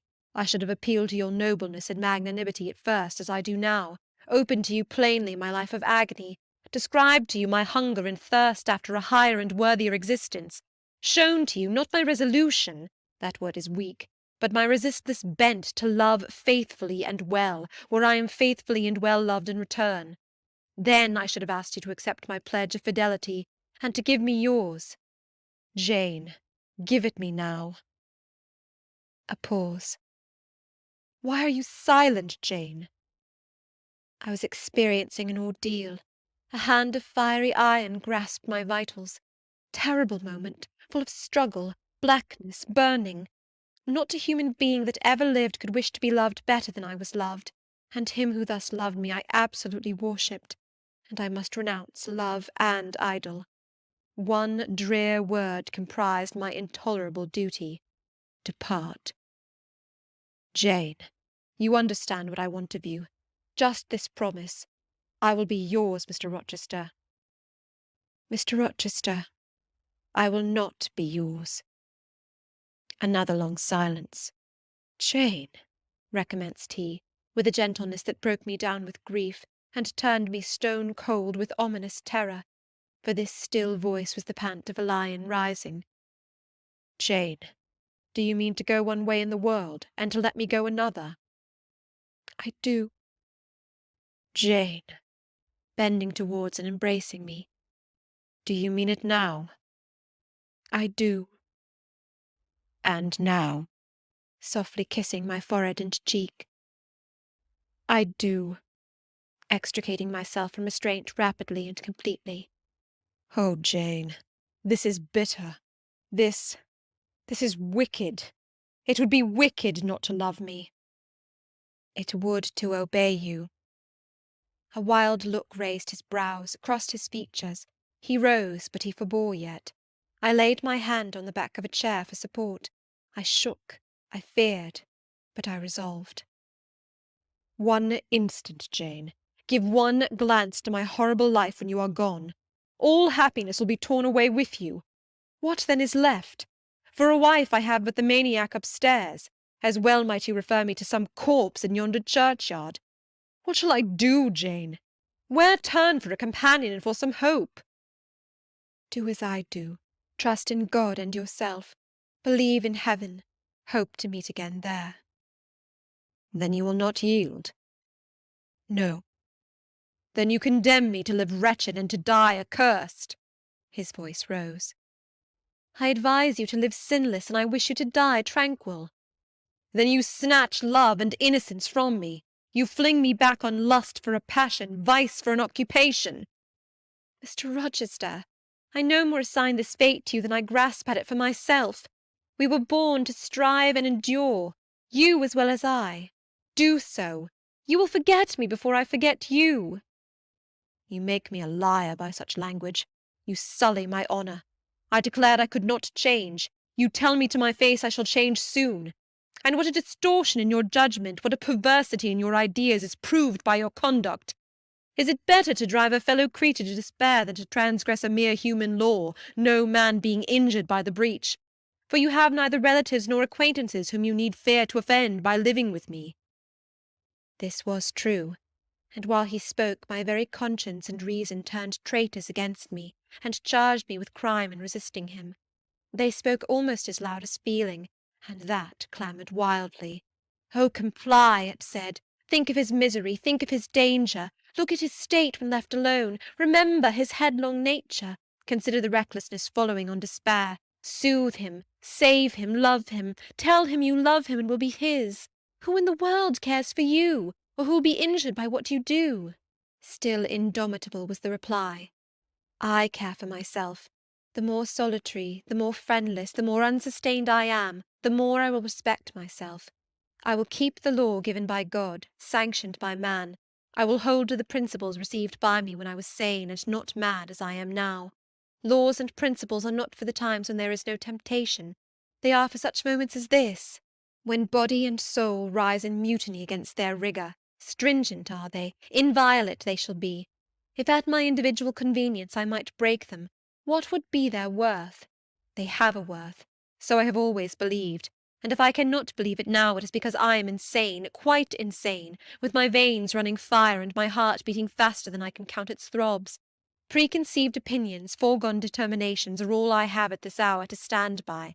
There I plant my foot. I did. Mr. Rochester, reading my countenance, saw I had done so. His fury was wrought to the highest. He must yield to it for a moment, whatever followed. He crossed the floor and seized my arm and grasped my waist. He seemed to devour me with his flaming glance. Physically, I felt at that moment powerless as stubble exposed to the draught and glow of a furnace. Mentally, I still possessed my soul, and with it the certainty of ultimate safety. The soul, fortunately, has an interpreter, often an unconscious but still a truthful interpreter, in the eye. My eye rose to his, and while I looked in his fierce face, I gave an involuntary sigh. His grip was painful, and my overtaxed strength almost exhausted. "Never," said he as he ground his teeth, "never was anything at once so frail and so indomitable. A mere reed she feels in my hand." And he shook me with the force of his hold. I could bend her with my finger and thumb. And what good would it do if I bent, if I uptore, if I crushed her? Consider that eye. Consider the resolute, wild, free thing looking out of it, defying me with more than courage, with a stern triumph. Whatever I do with its cage, I cannot get at it, the savage, beautiful creature. If I tear, if I rend the slight prison, my outrage will only let the captive loose. Conqueror I might be of the house, but the inmate would escape to heaven before I could call myself possessor of its clay dwelling-place. And it is you, spirit, with will and energy and virtue and purity, that I want, not alone your brittle frame. Of yourself you could come with soft flight and nestle against my heart if you would. Seized against your will, you will elude the grasp like an essence. You will vanish ere I inhale your fragrance. Oh, Jane! Oh, come, Jane, come!" As he said this, he released me from his clutch and only looked at me. The look was far worse to resist than the frantic strain. Only an idiot, however, would have succumbed now. I had dared and baffled his fury. I must elude his sorrow. I retired to the door. "You are going, Jane?" "I am going, sir." "You are leaving me?" "Yes." "You will not come? You will not be my comforter, my rescuer? My deep love, my wild woe, my frantic prayer, all are nothing to you." What unutterable pathos was in his voice! How hard it was to reiterate firmly, "I am going." "Jane." "Mr. Rochester." "Withdraw, then. I consent. But remember, you leave me here in anguish. Go up to your own room, think over all I have said, and, Jane, cast a glance on my sufferings. Think of me." He turned away. He threw himself on his face on the sofa. "Oh, Jane, my hope, my love, my life," broke in anguish from his lips. Then came a deep, strong sob. I had already gained the door, but, reader, I walked back as determinedly as I had retreated. I knelt down by him. I turned his face from the cushion to me. I kissed his cheek. I smoothed his hair with my hand. "God bless you, my dear master," I said. "God keep you from harm and wrong, direct you, solace you, reward you well for your past kindness to me." "Little Jane's love would have been my best reward," he answered. "Without it, my heart is broken. But Jane will give me her love, yes, nobly, generously." Up the blood rushed to his face, forth flashed the fire from his eyes, erect he sprang, he held his arms out, but I evaded the embrace, and at once quitted the room. "Farewell," was the cry of my heart as I left him. Despair added, "Farewell forever." That night I never thought to sleep, but a slumber fell on me as soon as I lay down in bed. I was transported in thought to the scenes of childhood. I dreamt I lay in the Red Room at Gateshead, that the night was dark, and my mind impressed with strange fears. The light that had long ago struck me into syncope, recalled in this vision, seemed glidingly to mount the wall, and tremblingly to pause in the centre of the obscured ceiling. I lifted up my head to look. The roof resolved to clouds, high and dim. The gleam was such as the moon imparts to vapours she is about to sever. I watched her come, watched with the strangest anticipation, as though some word of doom would be written on her disk. She broke forth as never moon yet burst from cloud. A hand first penetrated the sable folds and waved them away. Then not a moon, but a white human form shone in the azure, inclining a glorious brow earthward. It gazed and gazed on me. It spoke to my spirit. Immeasurably distant was the tone, yet so near, it whispered in my heart. "My daughter, flee temptation." "Mother, I will." So I answered after I had waked from the trance-like dream. It was yet night, but July nights are short. Soon after midnight dawn comes. It cannot be too early to commence the task I have to fulfil, thought I. I rose. I was dressed, for I had taken off nothing but my shoes. I knew where to find in my drawers some linen, a locket, a ring. In seeking these articles I encountered the beads of a pearl necklace Mr. Rochester had forced me to accept a few days ago. I left that. It was not mine. It was the visionary bride's who had melted in air. The other articles I made up in a parcel. My purse, containing 20 shillings, it was all I had, I put in my pocket. I tied on my straw bonnet, pinned my shawl, took the parcel and my slippers, which I would not put on yet, and stole from my room. "Farewell, kind Mrs. Fairfax," I whispered as I glided past her door. "Farewell, my darling Adele," I said as I glanced toward the nursery. No thought could be admitted of entering to embrace her. I had to deceive a fine ear. For aught I knew, it might now be listening. I would have got past Mr. Rochester's chamber without a pause, but my heart momentarily stopping its beat at that threshold, my foot was forced to stop also. No sleep was there. The inmate was walking restlessly from wall to wall, and again he sighed while I listened. There was a heaven, a temporary heaven, in this room for me if I chose. I had but to go in and to say, "Mr. Rochester, I will love you and live with you through life till death," and a fount of rapture would spring to my lips. I thought of this. The kind master who could not sleep now was waiting with impatience for day. He would send for me in the morning. I should be gone. He would have me sought for, vainly. He would feel himself forsaken, his love rejected. He would suffer, perhaps grow desperate. I thought of this too. My hand moved towards the lock. I caught it back and glided on. Drearily I wound my way downstairs. I knew what I had to do, and I did it mechanically. I sought the key of the side door in the kitchen. I sought too a phial of oil and a feather. I oiled the key and the lock. I got some water, I got some bread, for perhaps I should have to walk far, and my strength, sorely shaken of late, must not break down. All this I did without one sound. I opened the door, passed out, shut it softly. Dim dawn glimmered in the yard. The great gates were closed and locked, but a wicket in one of them was only latched. Through that I departed. It too I shut, and now I was out of Thornfield. A mile off beyond the fields lay a road which stretched in the contrary direction to Millcote, a road I had never travelled but often noticed, and wondered where it led. Thither I bent my steps. No reflection was to be allowed now, not one glance was to be cast back, not even one forward. Not one thought was to be given either to the past or the future. The first was a page so heavenly sweet, so deadly sad, that to read one line of it would dissolve my courage and break down my energy. The last was an awful blank, something like the world when the deluge was gone by. I skirted fields and hedges and lanes till after sunrise. I believe it was a lovely summer morning. I know my shoes, which I had put on when I left the house, were soon wet with dew. But I looked neither to rising sun, nor smiling sky, nor wakening nature. He who is taken out to pass through a fair scene to the scaffold thinks not of the flowers that smile on his road, but of the block and axe-edge, of the disseverment of bone and vein, of the grave gaping at the end. And I thought of drear flight and homeless wandering. And oh, with agony I thought of what I left. I could not help it. I thought of him now, in his room, watching the sunrise, hoping I should soon come to say I would stay with him and be his. I longed to be his.